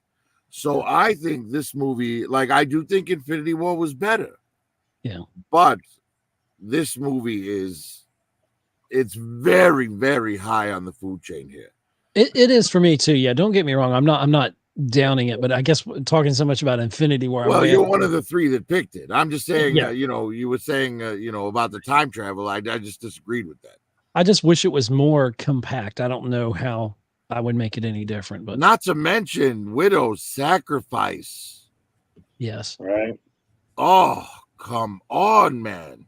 She's like the polar opposite of what happened with Thanos and Gamora. It's like, Jesus, this is great. Anyways, Moto, you were the last one to pick it. Yeah, absolutely loved it. Loved the way it tied the other movies together. It ended perfectly. I liked the who they chose the main character to pass away, the Iron Man. I think it was very well directed, very well visioned, and put together perfectly. Just a great. This is way up there on my list in MCU. Yeah, I mean, honestly, did any of us think that hearing the phrase "I love you 3000" was going to bring a tear to our eye? True. Raw talk. You didn't pick it, but that's because you didn't have a chance to. What do you think? Yeah, it's on my top 10 list. Like I said, I cheated on my list. I put Avengers: Infinity War along with Endgame, because to me it's the one full, great adventure movie. I think we're missing the true hero of this whole thing was the mouse. Yeah, the mouse saved the MCU. That's true. That's true. So it's crazy, but they also used a character that we were all like in the Ant-Man. They used him as the catalyst to really start things going. You know what I mean? The character that we really didn't. He got fun movies and everything, but he wasn't pivotal to us. Became that pivotal character and to help the Avengers get their revenge against Thanos, and so to speak. So. Yeah, this is a great movie. I forget who said it in the beginning of the show. They should have ended the MCU at this movie. I said, yeah. Because should have.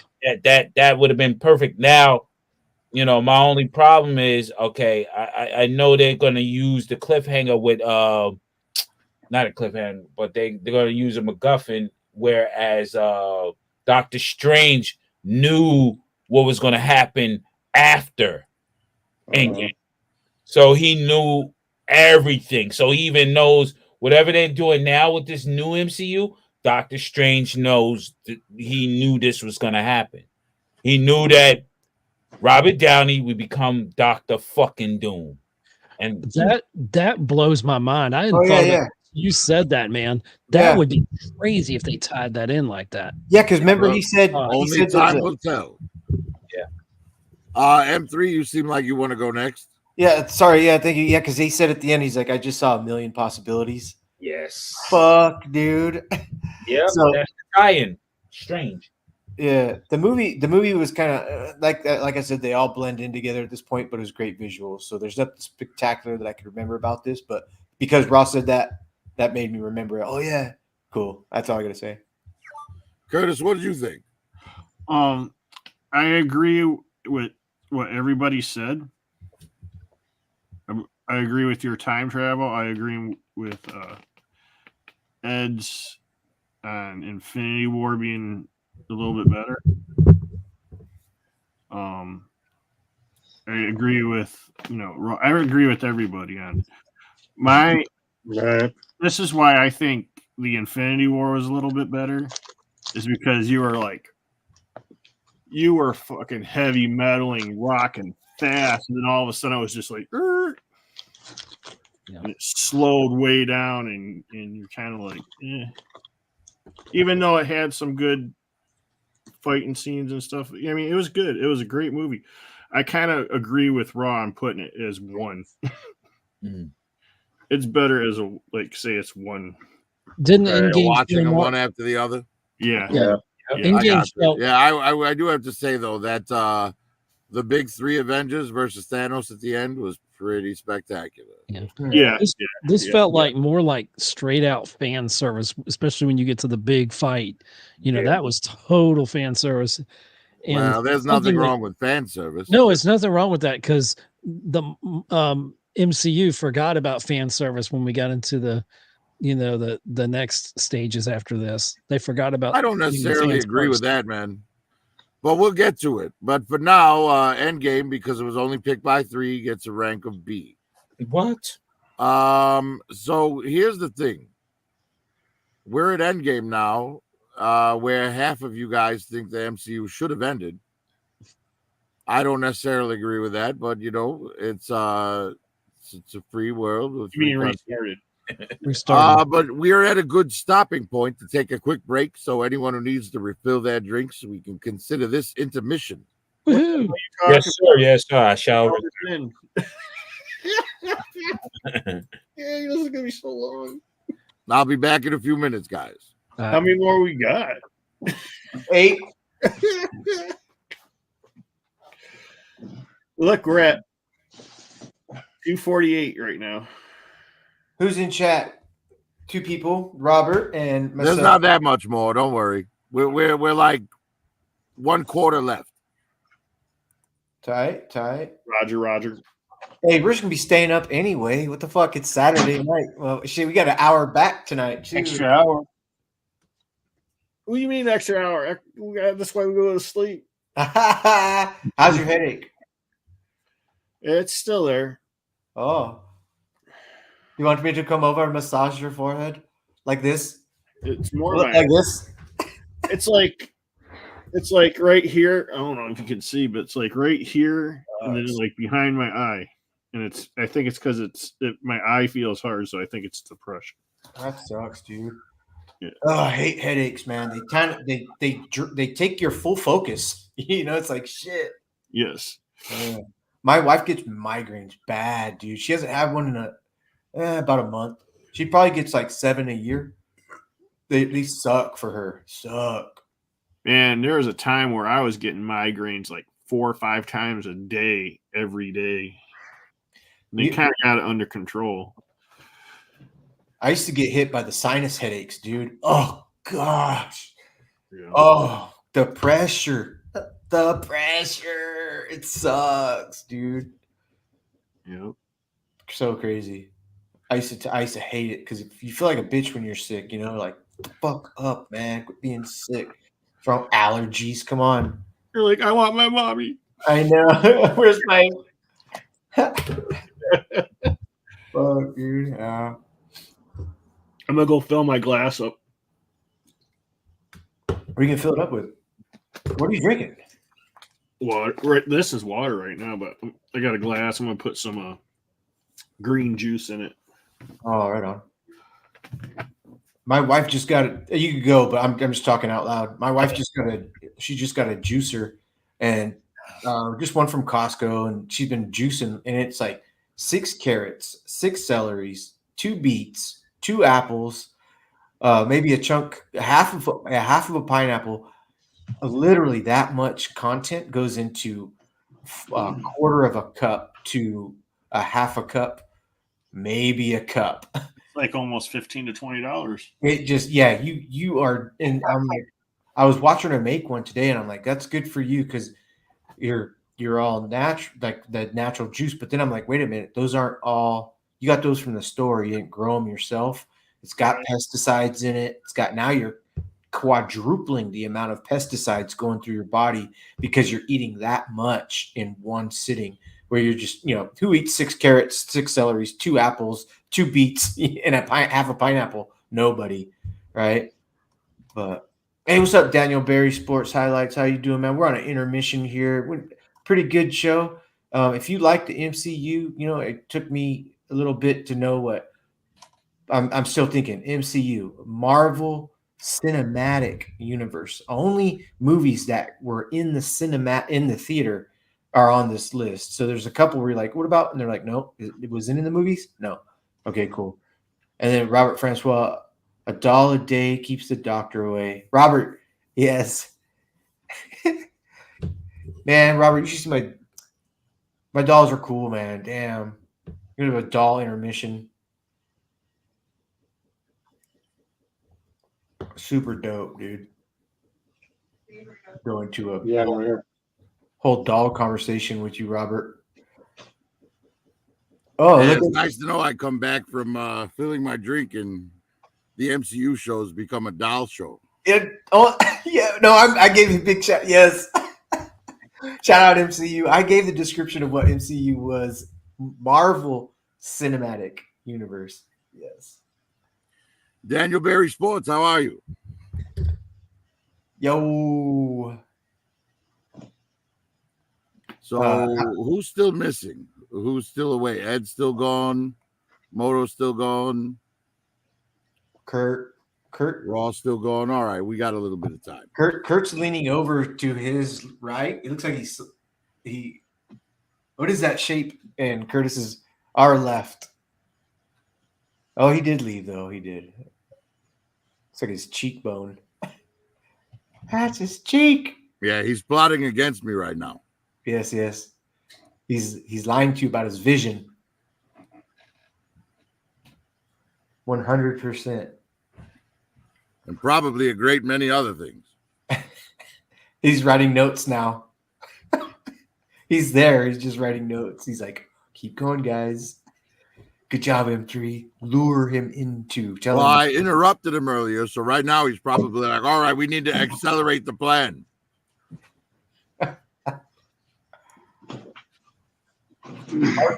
Sergeant Schultz. All right. He's so quiet, man. I don't really know when he's done talking sometimes. I feel bad about it. Hey, don't feel bad about it. It's okay, man. That's fine. Yeah. I just I forgot what I was going to finish saying, but I knew I had that one part I wanted to ask what the name of that guy was. I couldn't think of it. Curtis. What? Nothing, Sergeant. Nothing. Nothing from me. I know So- this. What a miss. Man, I swear. DFS is here. DFS, what up? DFS.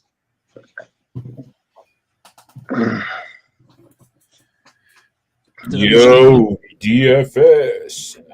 Nice. It looks like all drinks are full and bladders are empty, so we can get back to it. Yes. It's Bull's birthday this month. Okay, we're getting back. Sorry. Happy birthday. All right. So the next movie on the list after Endgame was Spider-Man: Far From Home. Now, I think this is another movie that was really, really good, but nobody picked it.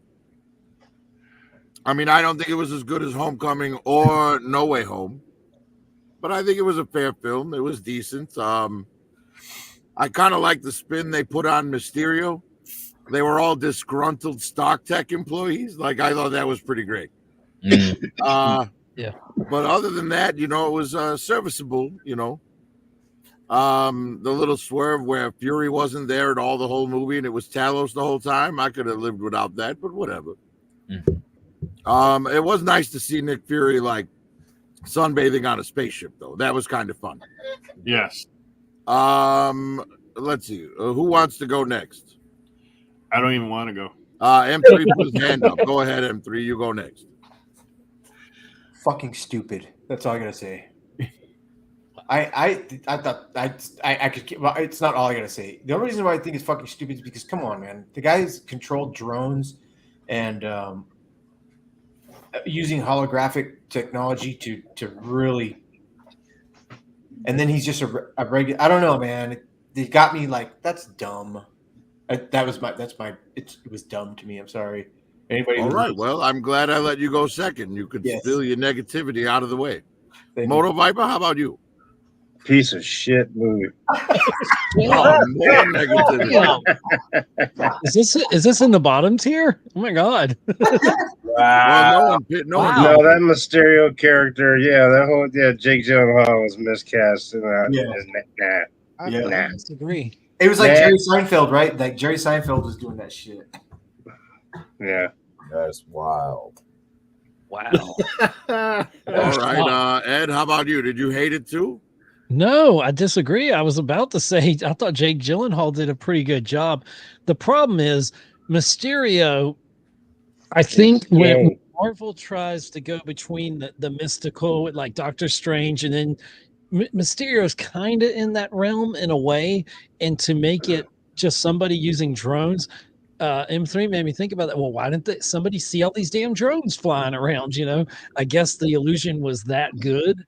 Maybe it's a play on how we the media misleads us, with pictures and images. I don't know. Maybe it works on that level.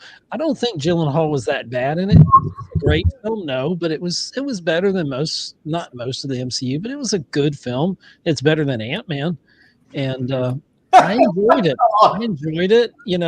It moved the story forward a little ways, and I don't know, wasn't great, but y'all are just wow. I'm surprised at what y'all said about it. Curtis, how do you feel about what Ed just said about Ant-Man?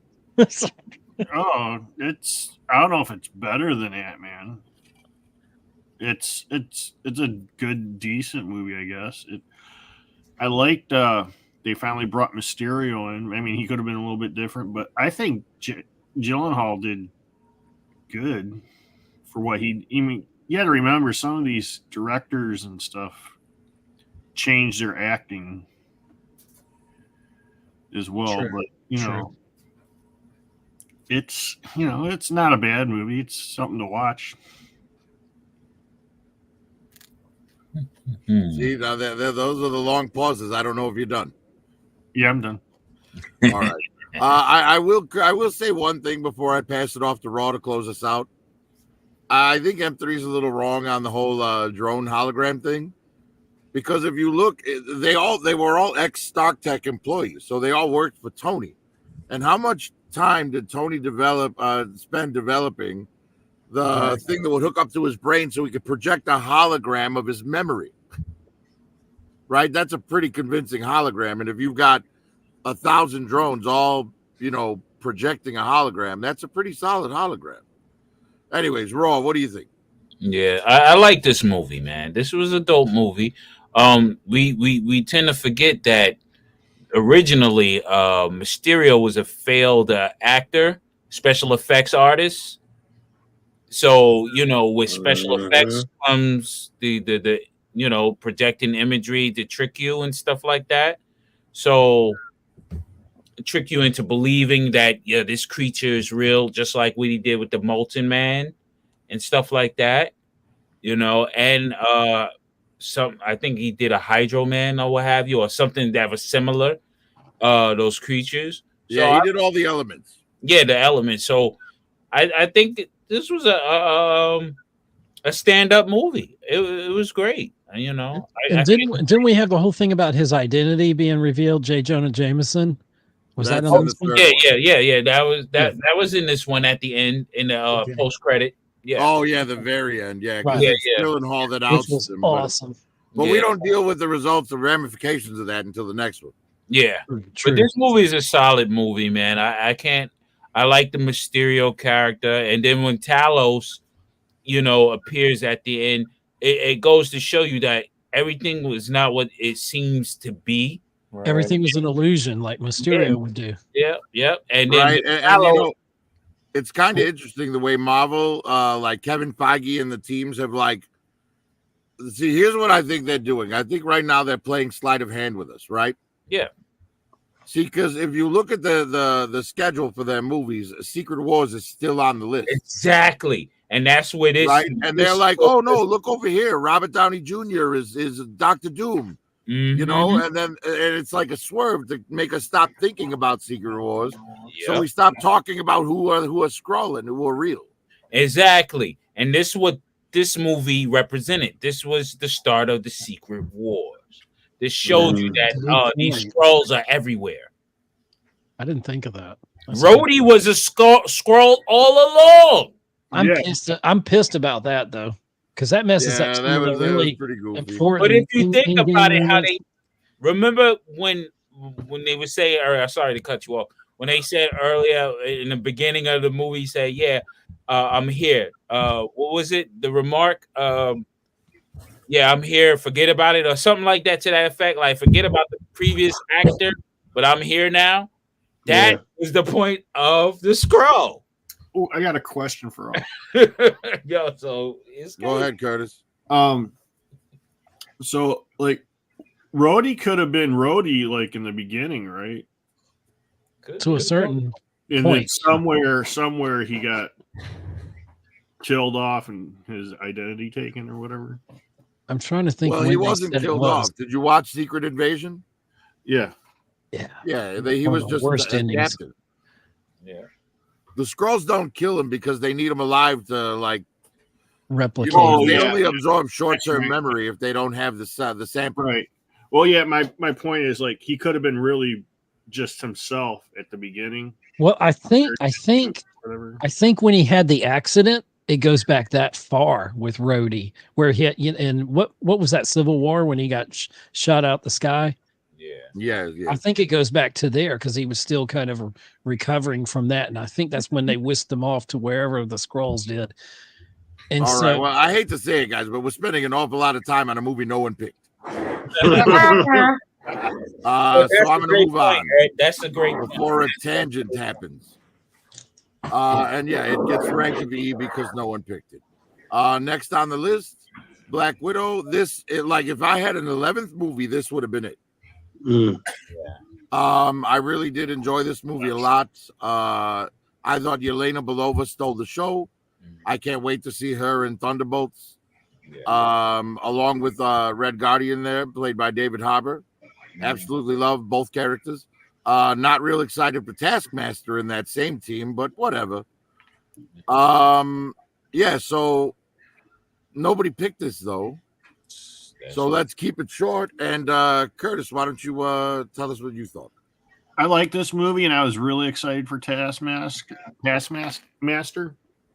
But Taskmaster is kind of a new character in the MCU. So I mean, I guess it's okay they switched up the real Agenda? Yeah, the agenda, I guess. But it's No, gender, I said. the gender. I'm sorry, gender. That's kind of like with all the feminist stuff going on. It's stuck in the back of my head. It kind of like triggers you, you know. And you're like, really? But it was a great movie. I liked it. I liked it a lot. It was the outfits were smoking. Yeah, see, for me, That's I all. didn't really like Taskmaster is not a character that I care about from the comic book, so it didn't matter to me that they switched up the story. I'm sure Raw will probably have a different take on it. Raw. Yeah, I like the Black Widow movie. I mean, the Taskmaster, that was something light. I didn't like the gender change, but hey, I dealt with it. Yeah. Because he was masked most of the time. And it was totally irrelevant to the story. Yeah, exactly. And I just think they should have brought this movie out way before Endgame, at least. Chronologically, this should have come out right before Civil War. Yes, sir. That's where they missed the opportunity. This could have been their feminist way of saying, "Hey, we got one here with this Black Widow," instead of just ramming Marvel and all that other shit. But this was the movie that they missed many opportunities on. But I'm glad they messed up on Captain Marvel, because if they had done this first, this probably would have been the MCU. But the fact that Captain Marvel got got so many negative reactions to it, I think it made them pull back on the she stuff for this. Yeah, true. Ed, what did you think? I disagree in the fact that if it would have come out then, there wasn't that wokeness that had permeated society at that point. I feel like if it would have came out right before Civil War, like you said, that's perfect timing for it. I think, but we wouldn't have probably got the actress that's taking over Black Widow. She is fantastic in this film, and I believe her totally from the moment I saw this film as the next Black Panther. I think she's great. Black Widow. Yeah, and y'all touched on something that I was going to say. Instead of making Captain Marvel, they should have, even if it was where Captain Marvel was in the release schedule, they should have did Black Widow then. Because leading up to Endgame, or right between Endgame, Infinity War and Endgame, oh my God, would that not have been the perfect time? You see Black Widow's sacrifice, then you see her origin story, or right before it. You know what I'm saying? That would have been perfect placement, or by Civil War, like y'all said.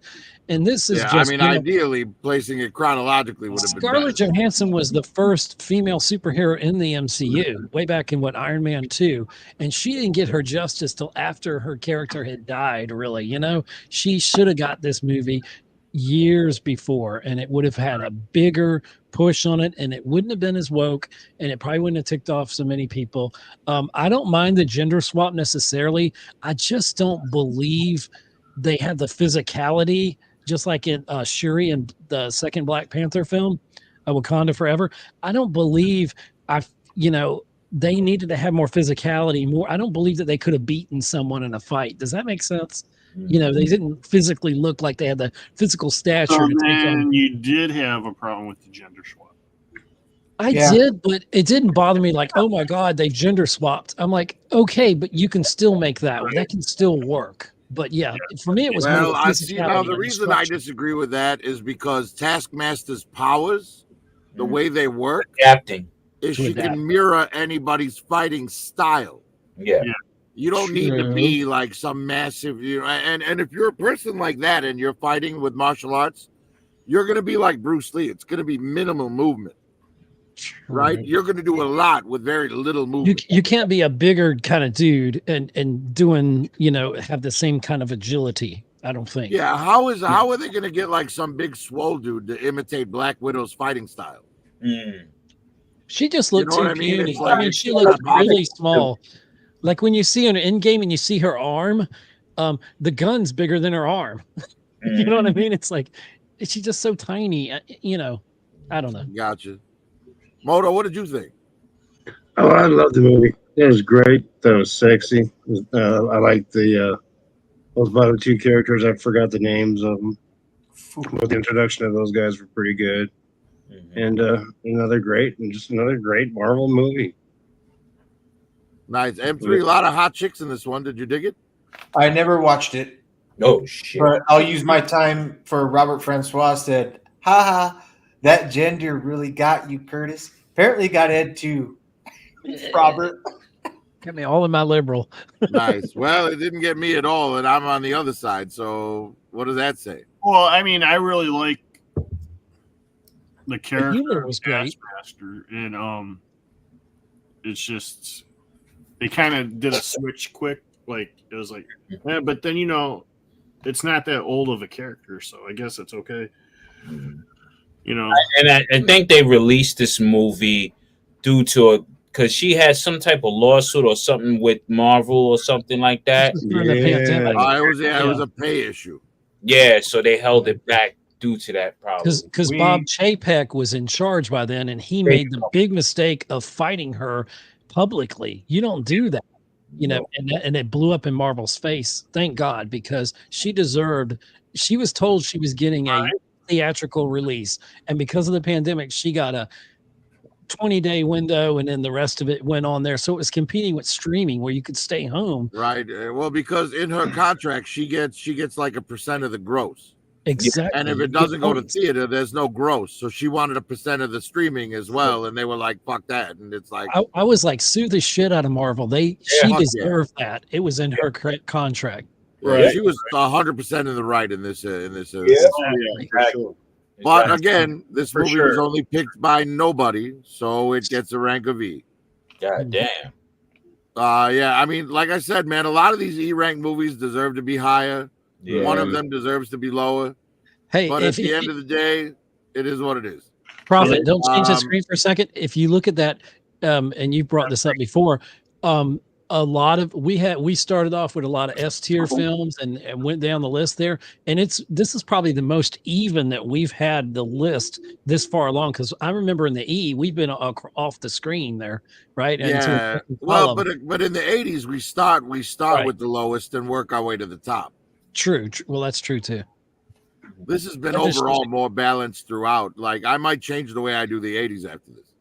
Okay.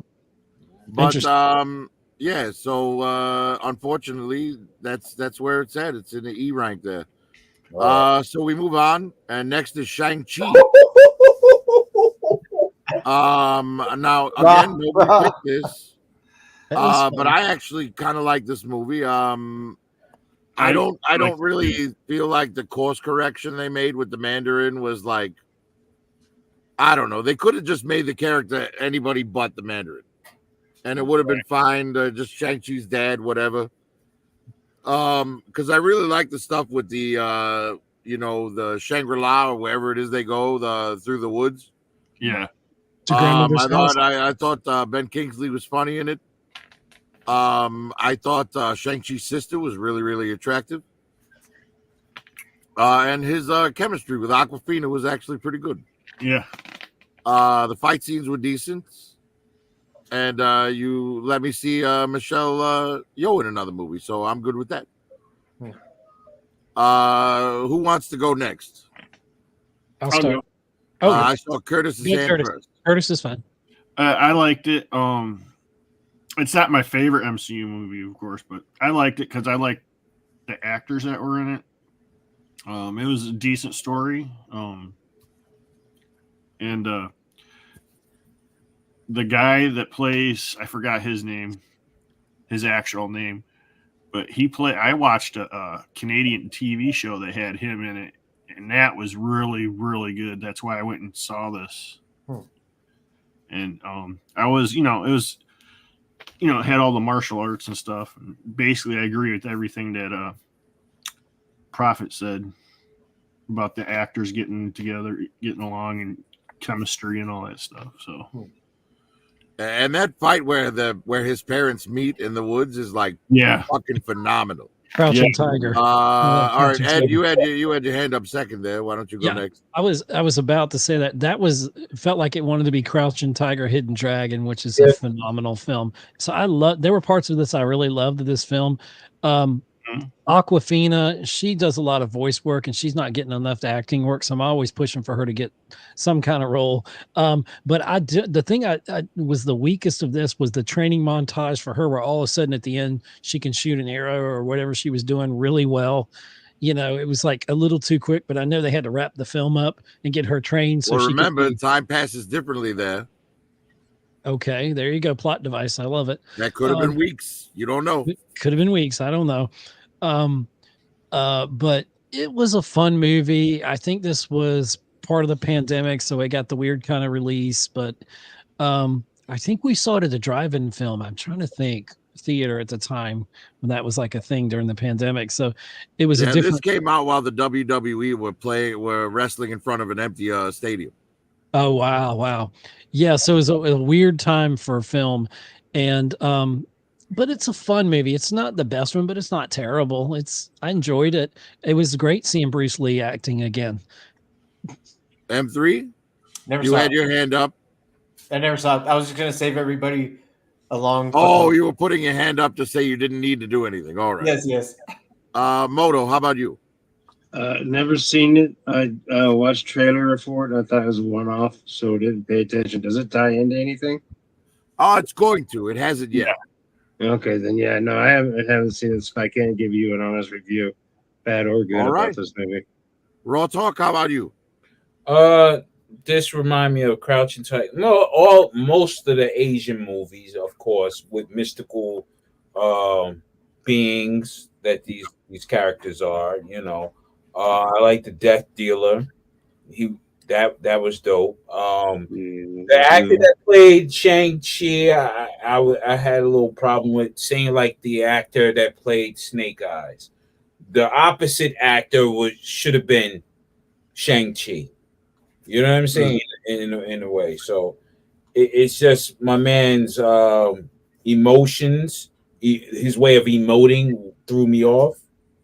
You know, because Shang-Chi is hardcore and he busts ass, and his emotions didn't reflect the fighting style he was doing. So yeah, that's all.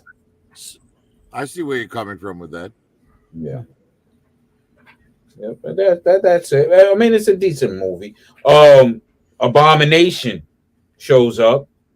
What? The stuff with Wong is priceless. Oh yeah, Yeah, Abomination Wong. shows up. That's right. Yeah. And, Yeah, and well- we get Bruce Banner and everybody's favorite Brie Larson showing up as well in that little holographic thing there at the end. And Yeah, right at the end. Yeah, because basically Wong brings Shang-Chi and Aquafina to join the new Avengers team. I gotta Yes. see that. Now I want to watch it. Fuck. Yeah. All right. Yeah, So- and there's an amazing bus fight where a bus gets cut in half by a laser sword. It's great. Yeah, that was crazy. And we only see But, that again. in yeah, Doctor sadly, Strange. nobody had room on their list for this, Never even. so it gets a rank of E. Next on the list, we've got the Eternals. I actually like this movie, but M3 put it in his negatives, and I know most people hate it. So I'm going to go ahead and pass it off to M3. You can explain to us why you hate this film so much. Actually, it was. I was digging it. It was fine till there's one point where I knew two dudes were gonna kiss, and I knew that they were gonna kiss because there was like door, and right when it was gonna happen, I knew to do this. Not because I saw a trailer, just because I got that gay vibe. Maybe my gaydar was on and shit, right? That ruined But- it for you. I hate that. I hate watching dudes kiss. And why do they got to do it for? I mean, there was their own. yeah. You know what's yeah, really yeah. weird about this to me? This is coming from a guy who'll drive around a block to get a second look at a penis. But two guys kissing is like off the chain for it. Hey, That's I was like, are it's you- too far for you, huh? All Oh right, my well, God, we're gonna do the dude. opposite spectrum since I'm the only one here that likes it. God, okay. We've gone from hater. Hey. Let's go around the table. Moto, I are you, did you hate this? I can't. I couldn't. I made about 15 minutes in and I turned it off. All right, I didn't even watch it. Thank you. Ed, you had your hand up. Did you hate it? It's you and me against the world. Apparently, I didn't hate this film. I hate what it. I loved what it could have been, and bringing the impossible adaptation of what Jack Kirby created, which was awesome. Bringing it to the screen was difficult, but and where like Erisham the judge, I love some of the ideas of how they seed the planets. It's really makes you stretch your mind. But then when I put the whole Eternals, where do they fall in the hierarchy of the MCU? It messes things up for me. Their existence messes things up for me. And if they're here the whole time, it's another Wakanda kind of thing. Why didn't you help everybody? Even though they were helping mankind. They were at the same mandated time. by a being larger than a Right. galaxy not to.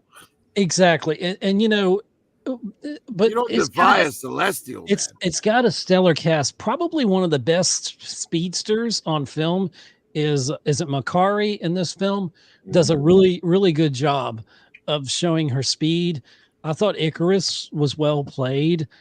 I didn't care about the black guy. Incidentally, Mercari also does a really good job of selling my toys. Does she for real? Oh, that's awesome. And who is it? Angelina Jolie? Come on now. You know, she's pretty hot still. And Jenna Cham, is that her name? Chan? Selma Hayek. Yeah, Selma Hayek as well. Yeah, Selma Hayek. I loved her characters as like motherly character. There was a lot to like in this film, but in the whole MCU, it doesn't fit. You know what I mean? It just complicates things too much. That they're these all-powerful beings, but they can't do anything. The story of Sprite in there, you know, she's stuck as this child. There's a lot of interesting stories. The two dudes kissing, I didn't even remember that until you said in 3. Yeah, I mean, it's not really my thing, but that didn't ruin the film for me. You know, it was still an okay film, but I have more of a problem with the film, but how it fits into the MCU, and they still haven't explained that. You know, in the new Captain America film, we're going to find out that adamantium comes from that celestial that was half out of the earth or whatever that they stopped from, you know, in the climax of the film here. So we're going to find out that's where adamantium comes from that celestial. So that's cool, you know, but it's you know, one of the things that irritates me about Marvel fans, like MCU fans overall, is they'll sit there and complain for 20 movies in a row that it's the same thing over and over again. And then when they're presented with something different, they're mad about it. Anyways, Raw, I'm sure you probably hate this thing. Why don't you tell us all about it? In the beginning, I did, but I don't anymore. I really like this movie. Yeah. Nice. For the fact that it's a foundational Jack Kirby characters, and the reason why they didn't show up with Thanos, because for the most part they deal with ultra cataclysmic happenings. You know what I mean? Thanos, they knew he would be defeated, so that's why they didn't join in. But he snapped away half the universe, really. Yeah. But that's cataclysmic. That's cataclysmic, but not on a level where it's total annihilation of everything. Yeah, you have to understand these are beings that seed planets to be destroyed to make new celestials. Exactly. So I'm like, where the fuck is Galactus? I thought he would show up in this at some point. Like this group of Eternals, it was unique that they cared about humanity. Yes, exactly. And I mean, the I think it was Fastos is the black guy who played. He's actually gay in real life, so that didn't bother me. Oh, you know what I mean. So, but I did like how he came up with the different inventions, you know, and Gilgamesh. You know, I like. Well, because Fastos is short for Hephaestus. Yes, Hephaestus. Just like Mercari is short for Mercury, and Athena is Athena. Yeah, they're all the gods' names shortened. Yeah, exactly. And I liked all the post-credit scenes, even with the Firefox, Firefox and Pip the Troll. Yes, that was awesome. But since we're not getting a sequel for it, we may not see them, or we might. Yeah, I mean, it was a lot to see. You know, it was interesting. After I gave it a third watch, I really understood that it really made sense as how the formation of super beings and their roles and how some are active and some are inactive. And aren't they all robots? Did I get that correctly? Well, well, they're all constructs. Yeah, constructs of beings. It's like they're AI. They are AI at the highest level. Infused with celestial energy. But they're AI who becomes aware and decides that they think of humanity as their children, basically. Like they want to protect them like that, right? Right. Yeah. So, Curtis, what about you? Are you on the side with me, Ed, and Raw, or do you hate this? No, I liked it. I really liked it. I was very... Holy shit. This is an Eternals intervention. I love it. I was very... This is another great surprise. It really got me with, like, this, you know, like the Excalibur and all that stuff. I wanted to see where they were going to go with all that old type of history lore stuff that Mhm. they brought into it. I was really excited for more of it, but Who was the guy that had the English kind of accent that was controlling the minds of the people? Remember when he came out of the temple and they're all fighting and he freezes everybody? I thought that was pretty cool. And he was fed up with, if you became a human, you're around these humans for centuries, you got to start caring about them or, wanting to intervene. You can't just sit on the sidelines. That's got to be crazy. And that's right. what But at the same X- time, if you take away their free will, are they still humans? yes. Are they your Right. pets? So that's where the line is drawn there, right? So that's what you got to figure out here. Yeah. But and anyways, the Eternals are also nobody picked it, and M3 put it in the negatives, yeah. so it gets a rank of F. I just want to say the Eternals are just another way of saying they're like X-Men. I was going to say that. I was going to ask that if that's the equivalent. Yeah, they're more, upper echelon, but they're more like the X-Men.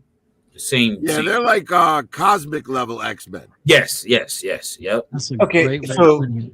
So can I say something real quick? So you're an eternal and forever living. You're gonna live out your life as a fag. Come on. Hey, I mean, well, that's That's what you are.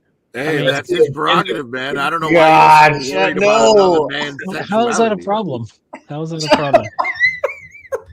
I mean, hey, I different. mean, I strokes. understand that you don't want to look at it, but you don't have, But Yeah, those I think people- a person's body's their own business, man. I can understand if it was an actor that wasn't, but that actor is. So Yeah, trying to make a straight man kiss another man is just weird. But if if your character's gay, hire a gay person. To well, play it. talking about representation, Makari was deaf. The actress was deaf, yeah, and it didn't mess with the storyline at all.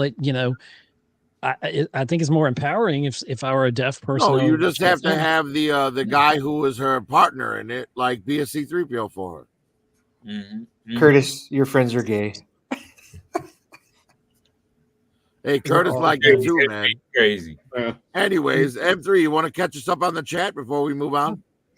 Absolutely. DFS says, bonus question: how much would Hollywood have to pay you to kiss a dude? Prophet. Well, I'm not gay. I wouldn't take that kind of role.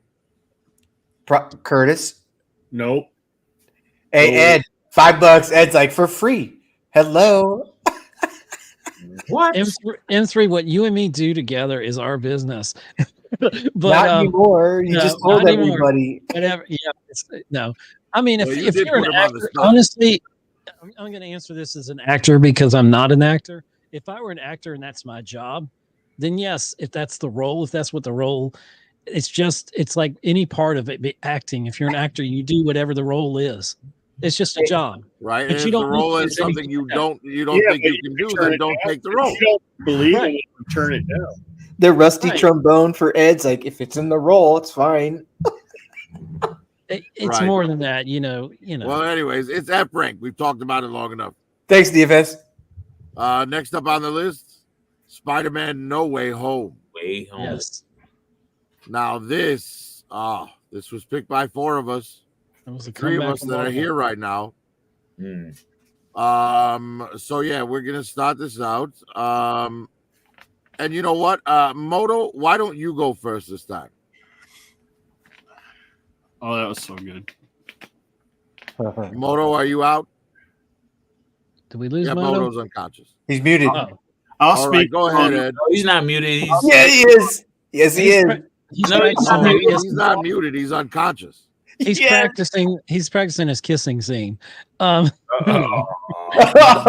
like, yeah. Messed up. Anyway, You sure he's not trying to suck gosh. his own? No, I'm just kidding. oh dear God, Damn, y'all, why y'all going in on him? He's trying. we love you, Moto. If you watch the replay on this, we still love you. Gosh, Wait, let me timestamp it. 3:29. He's up now. Here you go. No, There no, we he's, go. just moving. He's not up. he's He not just up. Okay. moved. He's just Yeah, adjusting. he's breathing. That means he's alive, right? He's zoning Right, out. that means we don't have to call him an ambulance. Oh gosh, Oh, I'm Fuck trying these to guys, pivot back Moto. to the film here. Yeah, we're supposed to be talking about the Spider-Man, focus. Yeah, it is what Spider-Man, it No is. Way Home. Sorry. What Sorry. What So- a spectacular! When Hollywood was crashing and burning, making pieces of shit that nobody wanted to watch and go to the theaters, and they blamed it on the pandemic. Even though some of that was true, but they still blamed it on the pandemic and everything else. Spider-Man came along. Sony and Marvel made one of the most perfect crossover films that was multi-generational, and it worked, and it hit what $2 billion or something crazy. And it proved that Hollywood has just lost touch with the average moviegoer, and they've let go of the fan base and servicing the fans the way you're supposed to do. That's your job. And you don't, you take what the fans say and you put it in the mixer and you figure it out and you make it work the way it's supposed to work. This worked on so many levels. It was almost like an in-game or Infinity War Avengers level type of film, and it was a must see. You had to go see it in theaters, and it works on so many levels. The best parts of the film were when the thing that first off that didn't work for me, that was Ned. All of a sudden he can do sling rings. Okay, I know they explained it, but still it felt too sudden and just necessary for the film plot. But when Andrew Garfield walks out of that thing, it was interesting to see the different generations and who your Spider-Man was, and everybody's always rooting for him because he never got that third film in his trilogy. He should have got a third film. And I felt so happy for him. I was like ecstatic for him. But for me, when Tobey Maguire just walks out there and like, "Hey guys," and he's dressed like a Sunday preacher or whatever, or so, you know what I'm saying? He's like not in the Spider-Man outfit, and he doesn't have to be. And the interactions between the three Spider-Men and the fact that Aunt May dies in this gave it real stakes. But the fact that they had to work even harder in the story to bring peace to all the villains and to set right what was supposedly, done wrong with them. And then to have William Dafoe just circle back around and just be evil right there. And then Peter to just like lose, Holland to like lose his shit. And you see how powerful Tobey Maguire's Spider-Man is. He's like fighting him off. Don't kill him. Don't sink to his level. It's so fucking epic. They did everything right. And I hope they can continue that with Spider-Man 4. But they just hit on so many levels. They did so many things right in this film, and it's what the fans wanted, and that's why the fans showed up. And I'll shut up now. Thank you. All right, so Yay. I think that Yeah, fuck Ed. God. That was diarrhea of the mouth. I There. think No, I'm just that, playing. You're good. I just fuck around. all right, it's my turn. I'm the other guy that picked it. I think I took the opposite thing from it, and I took the message to be things happen for a reason, and you can't change them. You need to learn to live with them. Wow. Right? That's good. Because if you think you can alter things that are beyond your power, you're just going to make things worse than they already were. Like Doctor Strange with his I mean, wife. because think about how this girlfriend. movie ends. Peter loses everything. Everyone. No one knows who he is. Except He Venom. is alone in the world. Does He's Venom lost know? MJ, he's lost Ned, he's lost May, he's even lost Happy. Yeah. He's 100% alone starting over at the end of this film. This movie is what The Flash wished it was. Wow. This Good. is just the perfect way to pay homage to what came before, and it maybe open the door for Garfield to get his third movie, which I think would be great. Yeah. But yeah, this and I love that Peter uses geometry to trap Doctor Strange in the Mirrorverse. It's magic. pretty It's great. Math, bitch. Or whatever you Right, said. Curtis, how about you? Math meets magic. Yeah, I really did like this. This was a really good movie, and Ed said everything about it pretty much, and you finished it off. So I'm I don't know what else to say about it. You just smoke a cigarette and be happy. Yeah, Nice. Be happy. Raw Talk, how about you? I think it was a very good movie. It was at first I thought it was every villain to each Spider-Man, but it was actually what you call it had two villains. Yeah, they each had two. They did. Who had two? Well, and Tobey Maguire had Green Goblin and Doc Ock. Okay. And then Andrew Garfield had the Lizard and Electro. Okay. All right.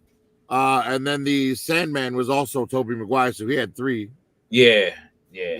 So it was wild, you know, to have all of that in the film. We're talking about ensemble films of heroes. You had a whole cadre of villains, and it worked. The banter between the villains was spectacular. Yes. I mean, you know, you had Doc Ock and William Dafoe going at it. Then you had what you call it, Electro. And, yeah, it was a great fan movie.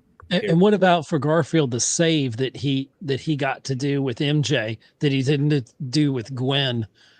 That like brings tears to your eyes. That Well, I think for what he him. really saved there was he saved that the MCU's Peter from having to go through that. Yes, Right. and that's what those two Spider-Men was doing. They were saving Peter from going through a tragedy, even though he had to go through the Aunt May tragedy. He had to Right. go through with that. You know what I'm saying? So that's what makes Spider-Man it's not his ups, it's his downs that makes a Spider-Man and a hero in general. A hero has to go through pain in order to be a hero. And that's not Aunt May. That's Right. Hot And May. that's- We call her that's the- Hot May. That's part of why Marvel is a little more grounded than DC, because Marvel heroes have real, human problems, Right. whereas DC heroes are either immortal or billionaires. Nice. Oh no, well, Batman, his family got murked out, man. Come on. Yeah. He did, but now he has like the mental capacity to solve any problem ever in the entire universe. Oh, that's focus. You know what I'm saying? You I'm get just focused. saying, DC That's ginseng takes, and takes real world problems away from their heroes and just hits their heroes with superhero problems. Mm. You never see like Superman struggling to pay the rent. You know what I mean? Yeah. There was a realness. Yeah, but Um, he got a shitty job though. Right. M3, Reporter. why don't you wrap us up on Spider-Man No Way Home and give us a little catch up on the chat if there's anything. I'm gonna give Curtis Schultz a shout out. I'm gonna say Spider-Man No Way Home, meh, and shout out in chat. Robert Francois said they'll slip you a trans for a smooch, and DFS said NWH. DFS likes. That's all I gotta say.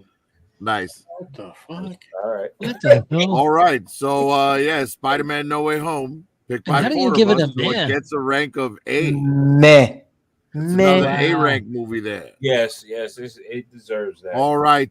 Moving on. What did that get? Doctor Mention- Strange and the Multiverse of Madness. Ooh. It's M3, Moto, and myself. So M3 and I will talk about it. M3, why don't you go first? I love this movie. It's fucking great, dude. There's a couple corny scenes. The whole beginning is corny. I'm America, great name, of course. But as far as like where she came in and then the stuff that she had, I've never heard of her character before.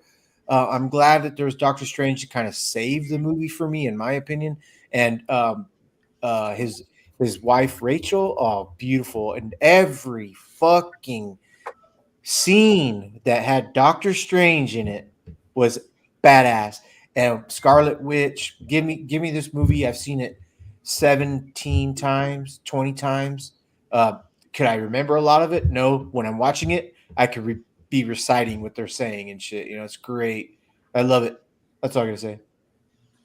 Yeah, I have to say, man, this was one of my picks too. The way Scarlet Witch like swerves Doctor Strange in the Apple Grove, like she's got a whole illusion cooked up, and he's not even fully aware he's in it. That's great. It's a good way to illustrate her power, because if she can do that to Strange, like that's just crazy. She's the most powerful one in the verse. We'll get to you, man. Sorry. Yeah, man, you didn't pick this one. Give me a minute. The scene where Strange fights Evil Strange with the music, like, love it. It's so Sam Raimi, it's ridiculous. The way she just decimates all of the sorcerers, like at their home base, phenomenal. You get to see Bruce punch himself in the face for like 2 hours. It's great. But yeah, I thought the way they the only thing that was going to defeat this Wanda was her children. She was just and when they go into the other dimension with all the Raw, help me out, the Illuminati. Illuminati. Yeah, Illuminati. the Illuminati. Man, I fucking love that scene. Although I did think the way she took out Professor X was pretty damn stupid. But all the other ones I loved. I thought that was great the way she killed everybody else. But Yeah. just come on, man. She took out Professor X like that? That's retarded. No. Her music. was And I such only a- say that because it's like Professor X has a strong enough mind to know that his neck getting broken inside his mind is not killing him in the real world. You know what I'm saying? Exactly.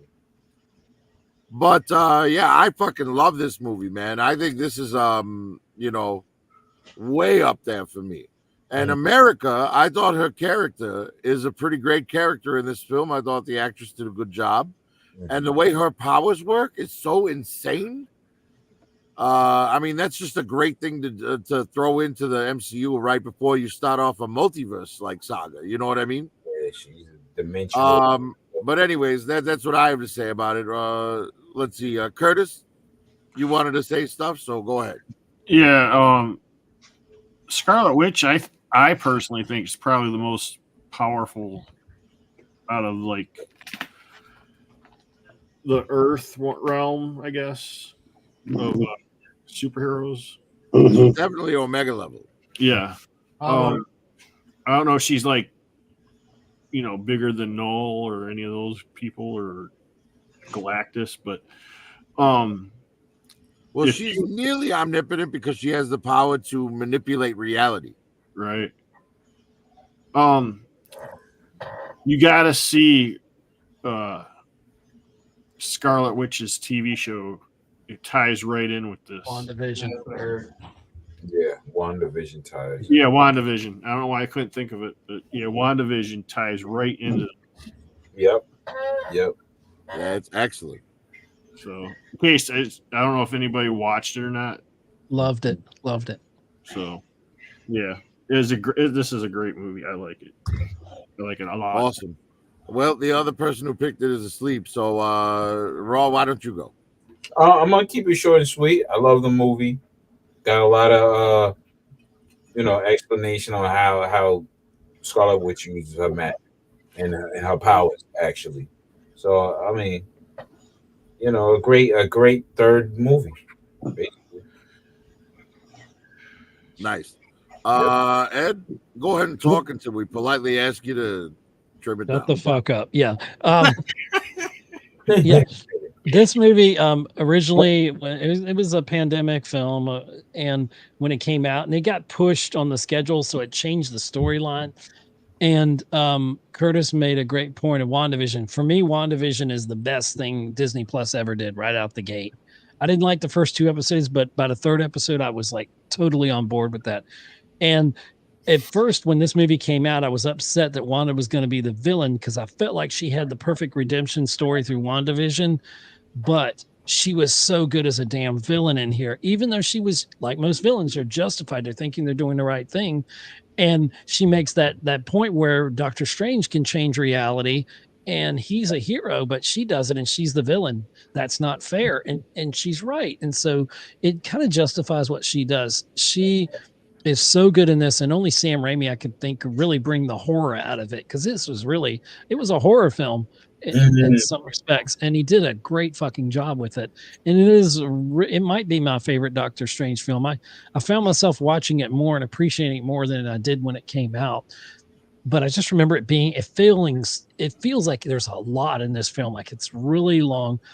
And I wish we would, instead of just falling through those different dimensions, I wish we would have had more time in each of those different dimensions that they fell into. That Like would Well, have they been could have done that if they'd made it a Disney Plus show, but they didn't. right. And I have to say, I disagree with you on her being justified. See, because Strange altered the universe for others. She did all this for the selfish reason that she wanted her kids back, and she was willing to take them Right. from Kids another that she version of created. herself. Yeah, it was sadistic, That's but fucked up. it is, but it's kind of justified in her eyes, you know. But I know what you're saying. She lost too much all at once and went mad. That's what it was. And she's reading the Darkhold. You don't read the Darkhold. True. Well, you just said it. She lost too much at once, so it's justified in her mind. Hey, Yeah, and it also reminded there me, was that but point. I, you can't say that you could find zero justification in her actions. What were Hey, you saying, M3? there was a point in her reality when she was trying to possess the one girl The from other the one? one universe. Yeah, where she was like, "My kids suck." They're like, "Mommy, let me sing you a song, mommy." She's like, "Shut up." She Yeah, and forgot she loves them, but I was like, "Oh hell no." I go. That's what I meant by only her children But could defeat her. She had to see her own WandaVision children was terrified of her right. to back Right. down. She didn't want to be, and that's what. And this is why you gotta see Agatha. Sorry. Right, and you're right. you Yeah, do well, have to I see- understand in Agatha you get her kids older. Yeah. It's pretty great. Yeah. But anyways, Yeah. So this was picked by three of us, so it gets a rank of B. Moving on, the next picture on the list is Thor: Love and Thunder. Oh. This was negative picked by 5 of us. Yeah. So you're welcome. before we start spewing hate on it, I'm gonna go ahead and just say a couple little positive things about it, even though it's on my negative list as well. Just because I know the rest of you are gonna spew enough hate on it for all of us. So I fucking love the goats. I think they're hilarious. Right. And on top of that, I also like the scene with the Pantheon of Gods. I know everyone else hates it, but I actually thoroughly enjoyed it. So, but beyond that, everything else in this movie is 100% grade A, steaming, smelly garbage. M3, go ahead and go next. You've got Yes, the hand. thank you. Okay, what the one killer scene that ruined it for me was when Zeus tiptoed in his fucking tutu downstairs. I thought to myself, Why? why Zeus? Unless, like, if I was with you guys, like in that same scenario, and I was like, "Hey, Curtis," I would come down like that too. Like, maybe they have that camaraderie. Who Hey, knows? the guy's millions of years old, man. Who knows? Yeah, he don't Maybe give he's a just fuck. bored and trying to fuck with people. Yeah. Okay, and then Christian Bale as Goku. What's his name? Fucking Go to Goku. Gore. Gobble. Gore the God Butcher. Gobble. Gore Gobble. the God Butcher. Yeah, But Christian Bale was in a different movie from everybody else, man. yeah. Great wasted opportunity. That didn't do it for me either. I didn't understand the goats. I was like, where is this movie at? And that's it. That's all I gotta say. Like, fuck that movie. What was Taika Waititi on when he made that? All right, Ed, you're already talking, so go ahead and talk. Yeah, thanks, Sorry. Ed. Thanks, Ed. No, you're next. Go Sorry ahead. for Go ahead. stepping on you. I apologize. They wasted a great villain. That this movie should have killed Thor. He should have died in this movie, and then Jane could have took over as some, whatever for whatever they wanted to do to continue Thor, essentially. But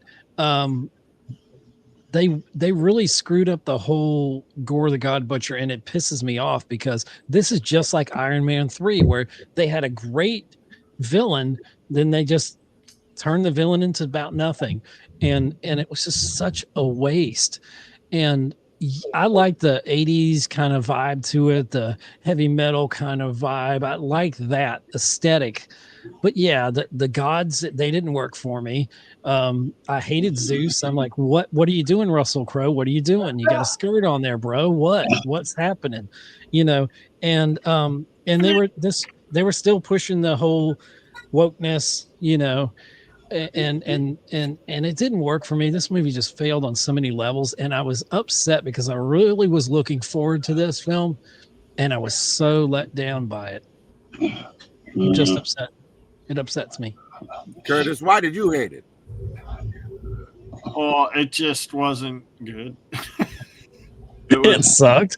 Yeah, it just So I mean, even what's his name? The guy that plays Thor said on Hemsworth. somewhere that it wasn't good. It's not what he wanted.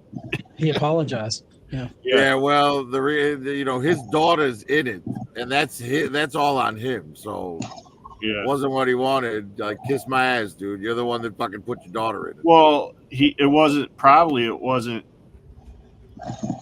supposed to go the way it ended up. Who knows? Raw, do you hate the movie like the rest of us, or do you? This movie is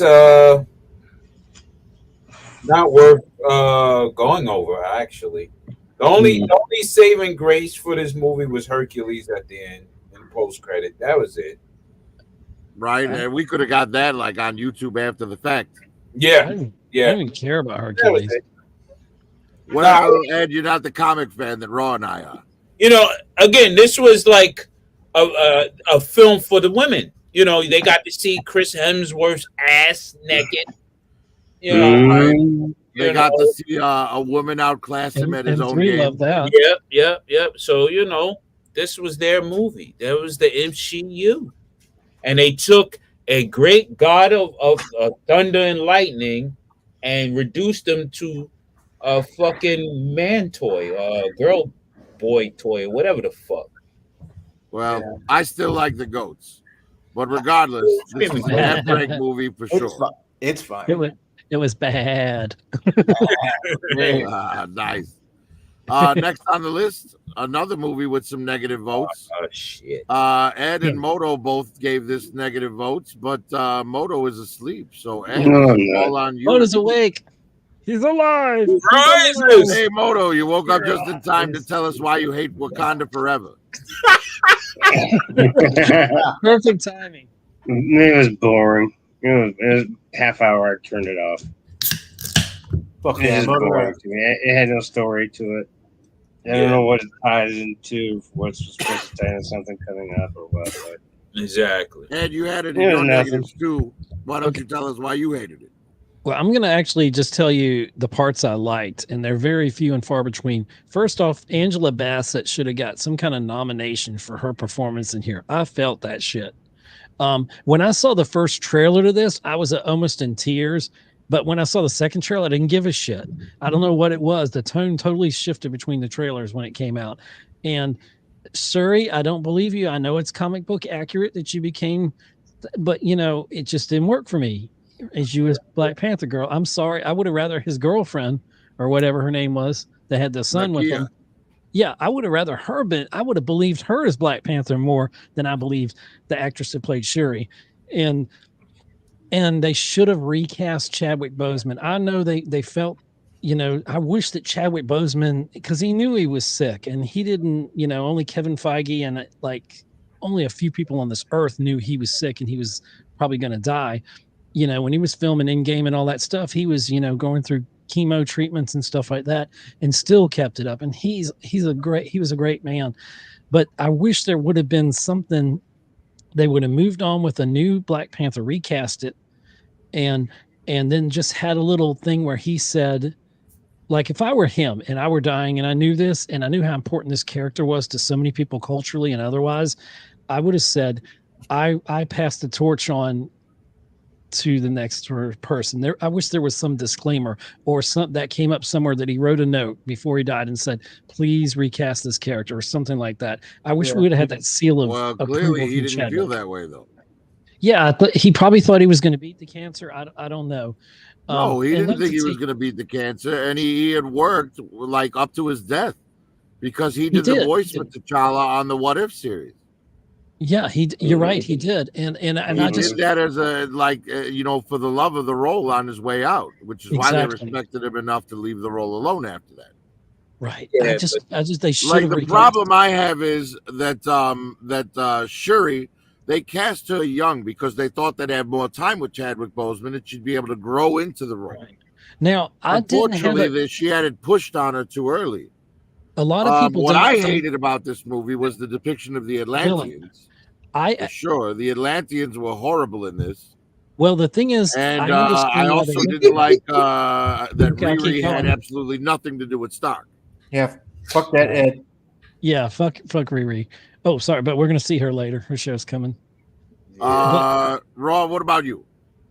This movie, I'm gonna explain this a little bit more than the first Black Panther. Well, Shuri, it was too early for her to be Black Panther, and plus she couldn't really truly be Black Panther because she didn't take the herb. She didn't converse with she had a brother in a dream, but that was something totally different. But in order to be a panther, you had to have the herb and shit, right? Right. The natural herb. The other thing was the way the tone switched up. They didn't want it to be totally about Chadwick Boseman, so they had to change it up after the first trailer, because the first trailer was to bring you in. Okay, all right, Chadwick, boom. Second trailer was like, all right, this is business as usual. But they gave mixed communication to people. Also, it was just, it didn't make any sense. They could have recast because we had Christopher Reeve recast. We had a lot of people recast. We had the Joker. Everybody has been recast in different shit. We have living people been recast. Batman been recast many times. So for them to do that to Black, for them to do that to Black Panther, I think that was a major misstep on their behalf. Major, because Wakanda Forever, or it could have been another $1 billion box office smash if they recast it. But there's only ever going to be one Blade. Well, that's a different story, man. I mean, yeah, there's only going to be one Blade. I don't give a fuck what anybody say. That role dies with him. Shout out DFS.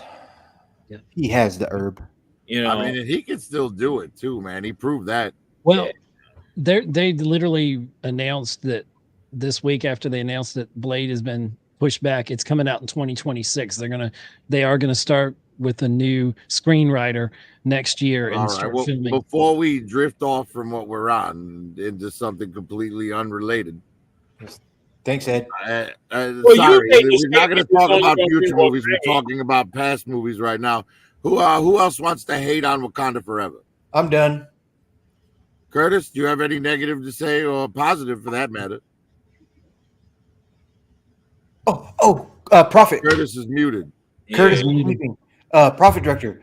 Whoever is in Wakanda, either one is the hot chicken, Agatha, the one in the white dress. Oh my gosh, that girl is fucking perfect. And I heard she's one of the guards. All right. Well, I didn't let Ed drift on to stuff we're not to movies we're not talking about, so I can't let you do it either, man. Thank you. Save it for the after show, brother. Save it for the after show. You said one Blade. That took us all off course, man. Yes. Well, I was just making a one-line joke, not having a conversation. Okay. Yeah. Got it. I got it.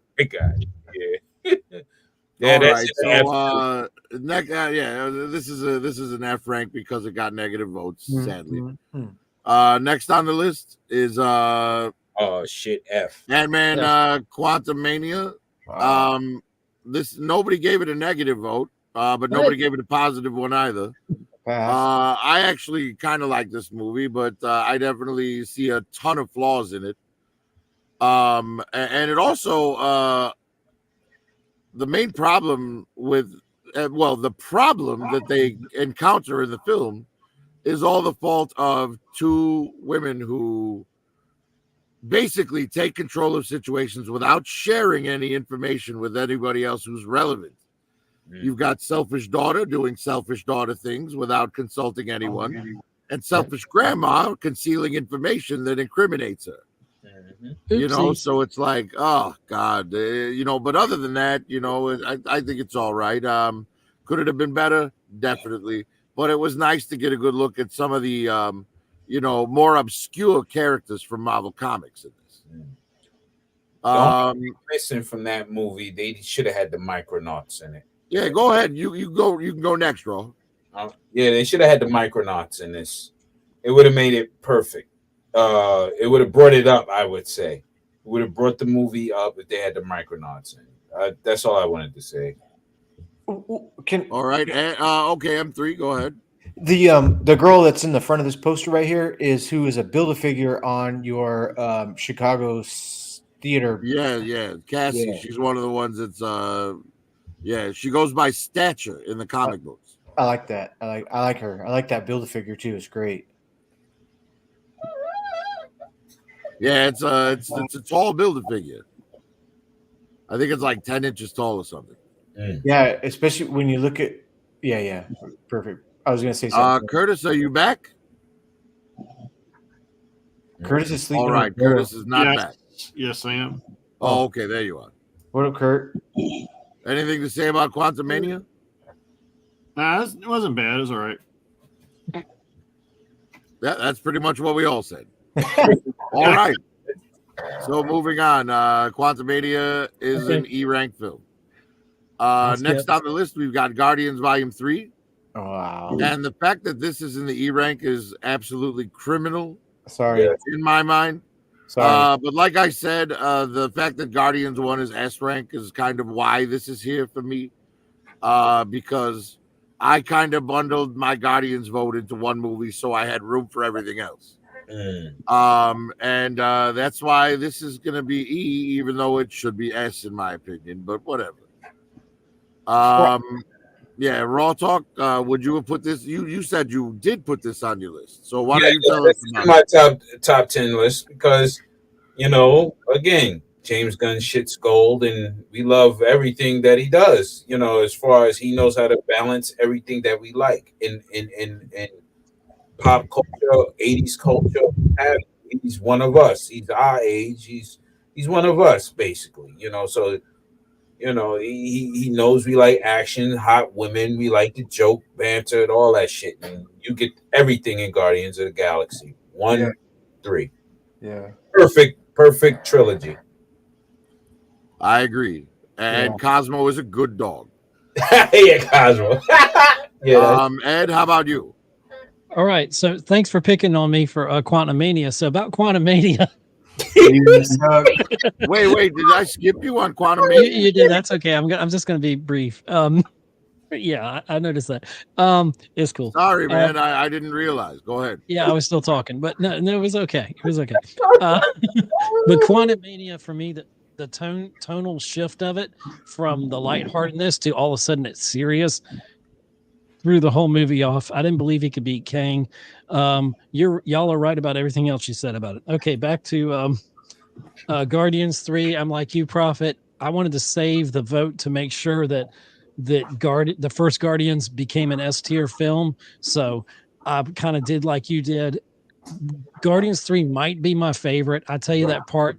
It went in hard on the animal torture, and that was hard for me. Now that I got a puppy, it would be even harder for me to even watch this film. But that part, it was so where he says it hurts. Oh my gosh, I almost tear up thinking about that when you see how badly Rocket was tortured, and they went so hard into his storyline, and it was great. One of the best villains I thought was in this film, and I can't say the guy's name. It's the High Evolutionary. The High Evolutionary. I thought he was fantastic in this film. I really felt he was very passionate. The actor that did the acting in that, one of the best performances of a villain in the MCU, in my opinion. This movie had everything, and it just, to see the team continue on with Rocket, is kind of cool, in the end scene. So this movie was fabulous. And like I said, I could have picked it, but I was kind of saving it for the first one. Yeah. I also kind of love the way it shows the High Evolutionary was also the creator of Aisha and her gold people. Mm-hmm. True. Yep. Which in the comics, Aisha goes by her, and Adam goes by him. Yep. They're meant to be the perfect beings. Yep. Curtis, anything about Guardians 3? No, it's just great. Good movie. All right. Great movie, I should say. M3? I watched it. I liked it. I didn't have a problem with it. I felt bad for the the animals in the beginning, you know, and that they died and shit. Or in the during kind of I don't know. I don't like to see that, but it didn't. It was just because that's my what do you call it? My gay sad fucking bring out. Oh, why is the otter dying? What the fuck, man? You know, fucking shit. But it's fine. I like But that. hey, I did that's- like the movie though. I did like it. That's a pretty talented director who can make you cry for a fucking otter. I know, fucking otter. Damn otters.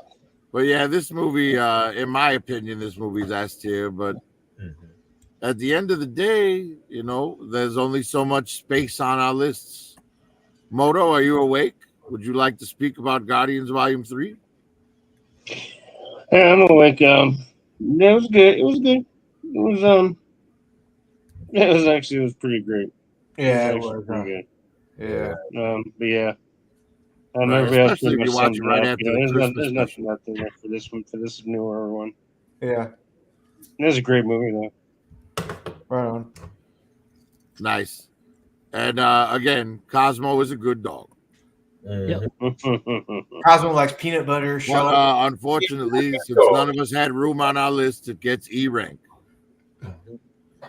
Nice. Next on the list is another F rank movie. This was negative picked by everybody except M3, and I think that's probably because he didn't see it. He likes Flurkins. And I went with this Flurkins movie poster because I didn't want to look at the actresses who upset me so much while watching the film. I hope you'll all forgive me, but I think the Flurkins are fucking much more pleasant. Flurkins? But yeah, this movie, worst villain in the entire MCU's history. What? That fucking that accuser, the Kree accuser like villain was, oh god, it was awful. The whole thing where they were switching places was done very poorly. You know, they tore up poor Kamala's parents' house. You know, I mean, she grew up middle class, people, right? So, you know, Kamala, whatever. Well, actually, I got it's it. Kamala in this. That's what messed me up because this is Uh-huh. Kamala. Ed. Trust Ed- me, Ed's the only one here that the likes vice president's Kamala. Kamala too. No, I fucking hate this movie. I was rooting for it to fail. I was like, how low can the box office be on this? Please let it be as low as possible because it sucked just badly. Is that all or more? Do you got more negative to say Oh, about it? I got more, but I'm trying to stay in a No, positive. go mood. ahead. It's your turn. You started talking. Go ahead and talk. I didn't mean to cut you off, sir, if I did. No, it's a horrible movie. Everything about it didn't work.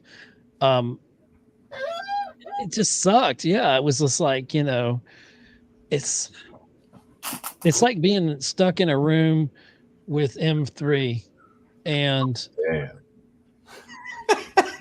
and there's eggplant. Cocaine. Hey, there's cocaine and condoms. Cocaine and condoms. We're good, Ed. Calm down. Don't tell Right, and there's everybody. a rule that you have to use both, even Ed. if there's no women present. Ed, Ed, and I. You know I like feet. Stop it right now. Oh, those are my your gosh. feet. Oh wow. Put It's that just real quick. this Ed's was a gay, horrible- dude. All right. Come on. Let's get back on the terrible movie instead of the It terrible sucked really mindset. bad. Ed started it. Like most things in M3's life, it sucked really bad. Hey, it's like a vacuum. It sucks really good. It's Hoover. Yeah, this movie was Hoover. You stop it M3, now. I assume you hated this as well if you saw it. I didn't see Marvels. No. All right. Curtis, tell us how bad you hated it. I barely watched it. It's how bad it was. I had to shut it off like 5 times. I tried watching it 5 times. Damn. Yeah, that says a lot, especially if you gave it the good old college try, right? 5 times. Jeez. You played Buffy with it. Moto, you hated this movie, right? Oh yeah, it was, my god, it was bad. It was just Can't so. believe- It was made for definitely the time for the what was a hot topic. This piece of trash was Wow. atrocious. Wow. Yeah, Digital had this in his negatives too, but since he's not here, I am going to go ahead and say Digital loves this movie. Yeah, Digital, Yes, Digital Flurkin has the posters. poster. Digital He has the has- poster in his bedroom. He does. He has the curtains that match the sheets. I'm told. Before you make the joke, he's got the Right. posters of Flurkins everywhere. Raw, let me Nobody- ask you a question, man. Do you like this Flurkin movie? Do you Flurkin hate it? I like this Flurkin movie. I really do. It was exciting. It was fun. The banter between the Marvels was crazy. Lies. Like the scene in the house where they were switching and fighting and that I like that shit. That shit was pretty cool. Raw is the only real man in this whole YouTube chat. I really liked the movie. It was exciting. That's one of the. That's why I said with the Miss Marvel movie, I told you I'm gonna have a different take on it when we get to the Marvels, and the Marvels truly outshot it. It made the Marvel Miss Marvel movie or worse.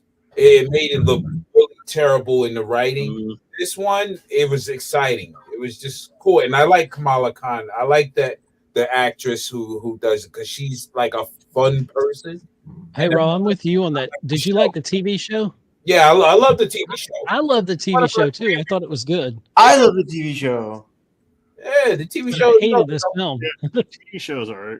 Yeah, And then- I thought the TV show was fine, but yeah, the villain though was so bad. Yeah, terrible. I was talking about the far as the heroes. The villain is the villain. I understood it was a knockoff Ronan the Accuser, but at the same time, it was just their chemistry was, and the Flurkin scene was crazy.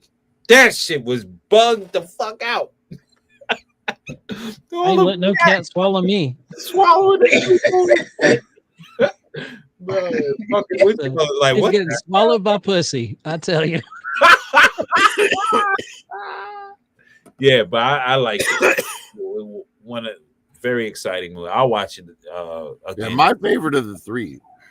I'm sorry. Go ahead, Ro. I should. No. Do your thing. I'm good.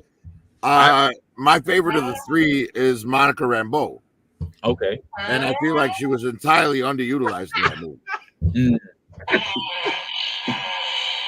Yeah. The post credit was sick too.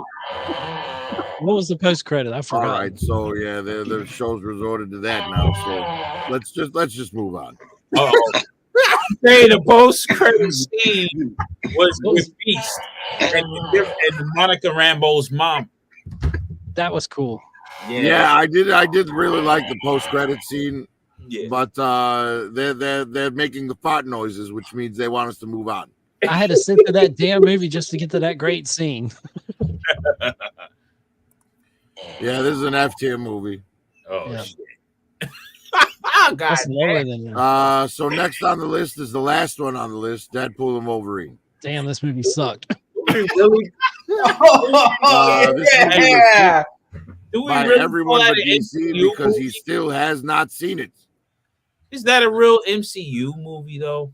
Who Yeah, has it is? Yes, it is. Yes. It is now. Yeah, it was canonized. Marvel Cinematic Universe. He's like, you're going to be doing this till you're 90. I mean, the TVA is in there, you know. Yeah, have you been watching Right. Ryan Reynolds? They- He's been going on shows. What's TVA stand for? Titties, vagina, and ass. Time Variance Authority. Curtis, I almost had a heart attack, by the way. Anyways, we all picked this movie, and you know, it seems like we're not going to really talk much about it because everybody's just seemingly done with this. Or sleeping or farting. Yeah, it's really just falling apart here at the end. I'll bring a level of decorum. I'll tell you, like what you guys are seeing this time, this is probably the last time. I'm not going to put this much work into it if this is No. Okay. No. 4 But hours. at the end of the day, you know, Don't be like Extensive Enterprises, man. Yeah. Don't bail out. This movie was freaking awesome. Can I start?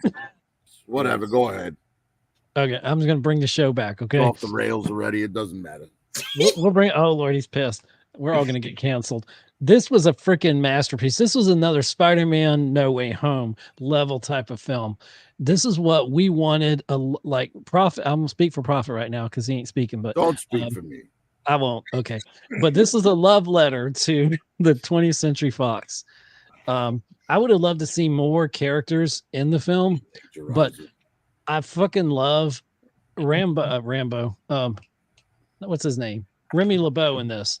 I'm so glad for Chadwick Boseman. Good God. I'm tired. What's his name? The guy that played him. Channing Tatum. Thank you. Yeah. Those are some of the best parts of. I'm a sucker for 80s music, and I've always loved how Deadpool uses music in the films. It goes so well. And he's like, they're just kicking ass. The best opening of an MCU film, I think. Hugh Jackman is so awesome. He even gets some dramatic parts in the film, like the duel where they're in the car fighting. That's like probably the best scene in the film. Cassandra Nova, I was worried going in I wouldn't like her. I loved her. I thought it was good. Creepy as hell with the hand going over your head and all that shit. I'm like, oh no, that'll give you nightmares. But this is a fantastic freaking film. And Blade having his moment, Elektra coming back. There's so many great things in this film. I loved it.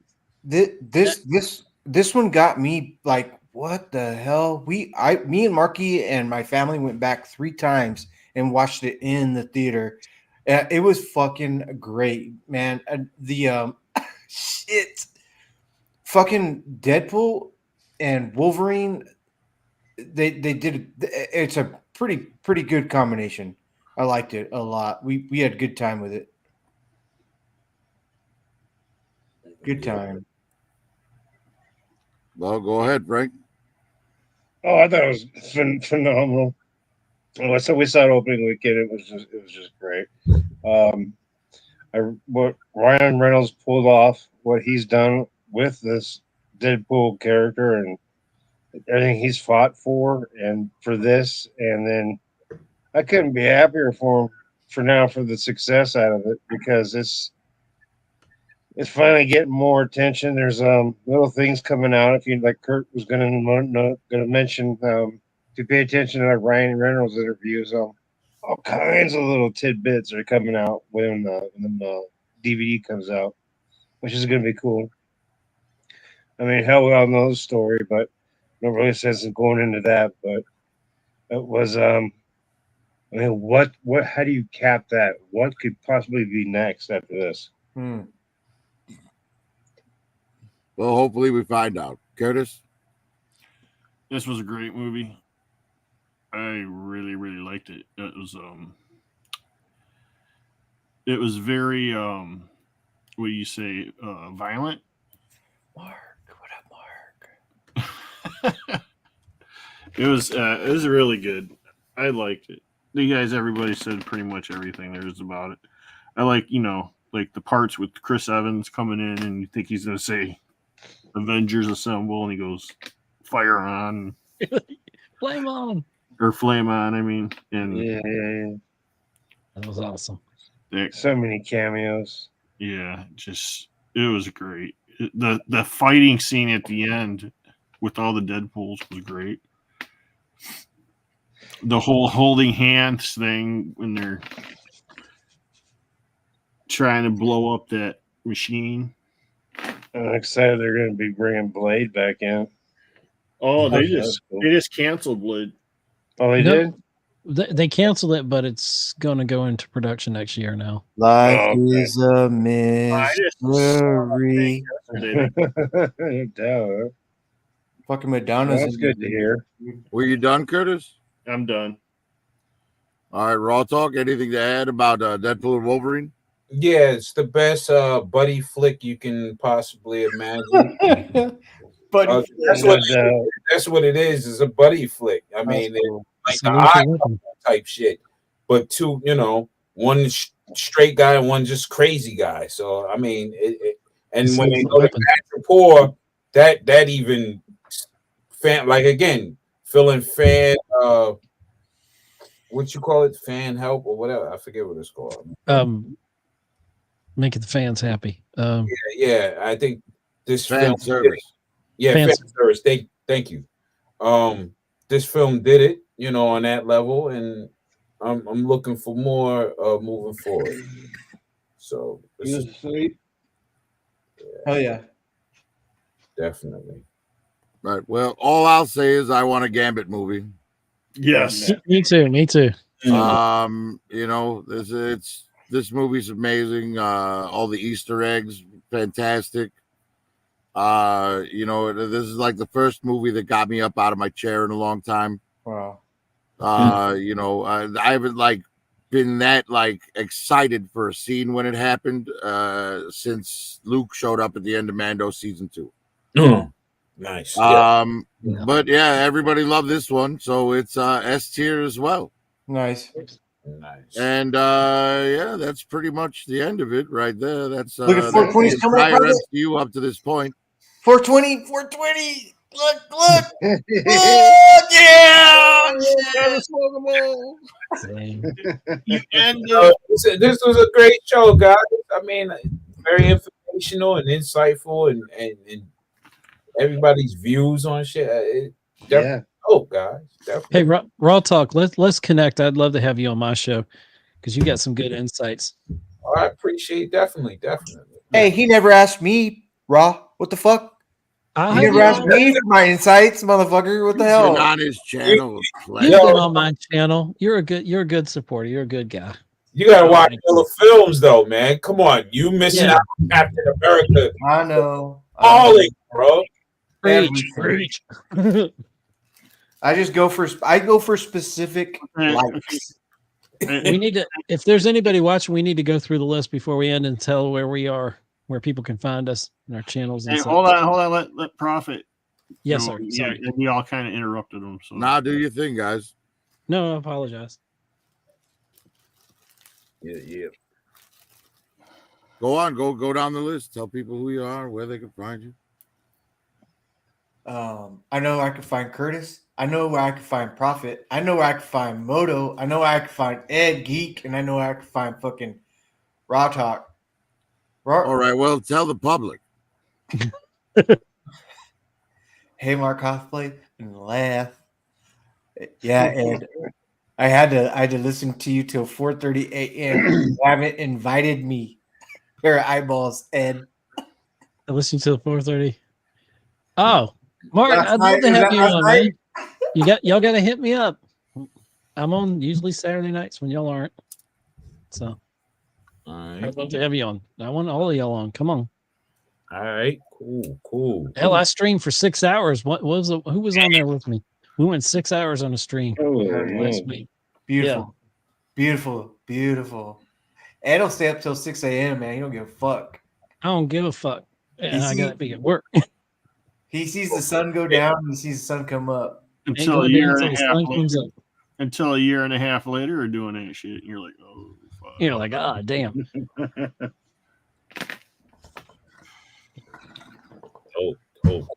Well, that's about it for the MCU, folks. Hopefully Yeah, you well, man. enjoyed listening and watching and getting to know the opinions of 6 people you'll probably never meet. And have a great night. Curtis, I guess if you want to like throw a link out for people and do a backstage, that's entirely up to you. It seems to be like you kind of want to call it a night. There we go. It's already there. Have this one go for another 4.5 hours. Let's do it. Oh, Hey, Prophet. Lord. Great putting the Hey. slides together, bro. I mean, you Yeah. can tell. Yeah. Yeah, that's a lot of work, man, that you Oh, yeah, did. I think a little bit more than what you did. You went above and beyond. Yeah. You went even above and beyond what you showed us some of the earlier concepts of what you're Right? doing, Prophet. Yeah, you took it to a new level. Yeah, it's definitely put together very Oh, professionally, That was in cool. my opinion. the only thing I could say is, Prophet, I'm shocked that you didn't stop Ed from talking at least 7 times. I was like, Hey, I wasn't the only when one. is Prophet gonna stop him from? Hey, look, I when I stop people, I only stop them when they go on tangents. If you're drifting away from the movie we're talking about, yeah, I'm gonna stop you. Yeah, Right. You know, we went 4 hours and 20 minutes tonight because But we you know, talked a lot We're still on, going. on target. we got to rein it in. You know what I mean? Sometimes, and no, know, yeah. Y'all all Ed- had great. There were some shocking opinions y'all had on here, and that's what I was here for. like some of the films that y'all didn't like, and Eternals, I was surprised about that. You know, I was like, okay, there's much more love than we thought. You know, it's interesting. So, I mean, in essence, we gotta at least admit it's great to have these characters on film live action. When we used to read them in comics, now we can actually see the visualization of it, Yes. you know. Right. That's You know, there's other properties I wish they would like, you know, do justice on the screen as well. yeah. My favorite You know. part is when Prophet stops people. Okay, Ed. We'll talk about that tomorrow. Okay. He just started talking. I just kept talking. I was like, well, stop. Then he skipped me. I was like, okay, that's fair. Hey, man, you guys, you know, that's a lot of cattle to wrangle. It is. It's a lot of flirkins to keep together. Hey, but we flirkins do pretty good, Prophet. Come on, you got to admit we're not fucking crazy and fucking over. No, you guys held it together right there till the end.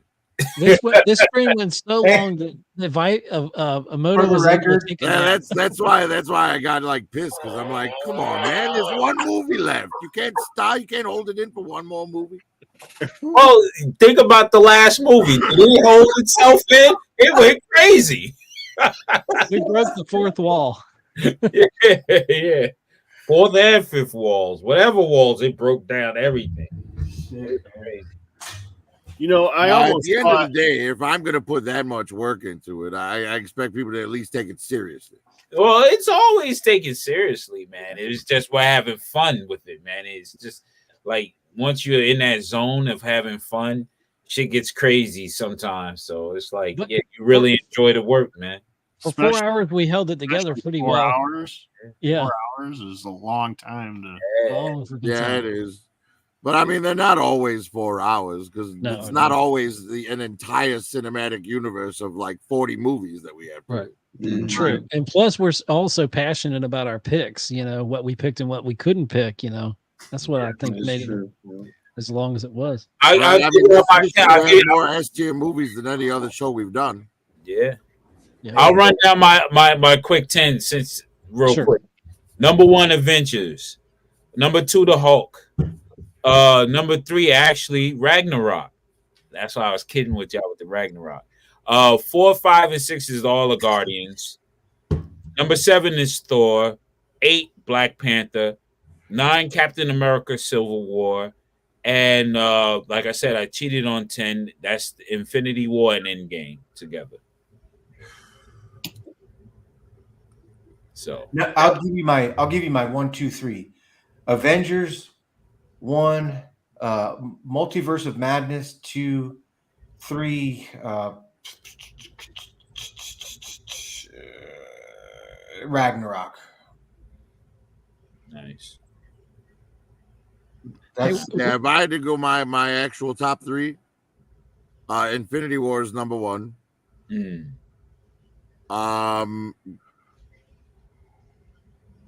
Probably Civil War is number 2, Captain America: Civil War.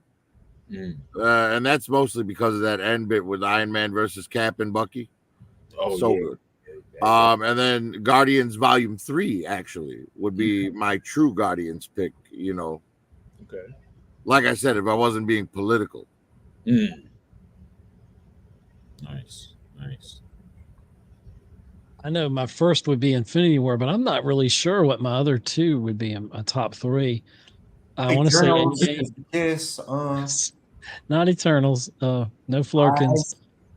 Could be Iron Man, but I'm leaning more towards. I might lean towards Civil War. It's hard to say. It really is hard to say. I mean, 'cause No Way Home was so good. I can't, Deadpool. it might be my favorite. I know it's one of my favorites. Yeah. I can't just pick a favorite. It's hard. Too hard. But do y'all feel this No. way when a film comes out, like you really love it, and like I'm like one of you, like M3. I saw it 3 times when in the weekend it came out.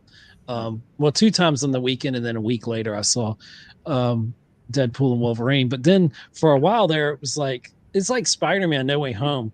I remember watching it a couple times when it came out, and then I didn't watch it for the longest. And I don't know why that is. With some films, I'm that way. But then some films I could just watch over and over and over, and I don't know what it is. Mhm. It's weird. Yeah. Has anyone jumped in, Curtis? Nah. I don't think there's anybody left. I think they're waiting for us to shut down. Yeah, they're like, hey, it's 4:29. motherfucker. Oh, all right. Well, we giving them plenty of time. So You gentlemen have a great. have a great night, internet. Yes. All right. Yes. Thanks. Remember, buy all your weapons from Maz Industries. Like, share, and subscribe. Thank you guys for having me on and shit. You know. Yeah, man. Find me tomorrow backstage watching the Lions game, eating a big ass sandwich and shit. I don't know about that line. Potato beer. Yeah. I wanted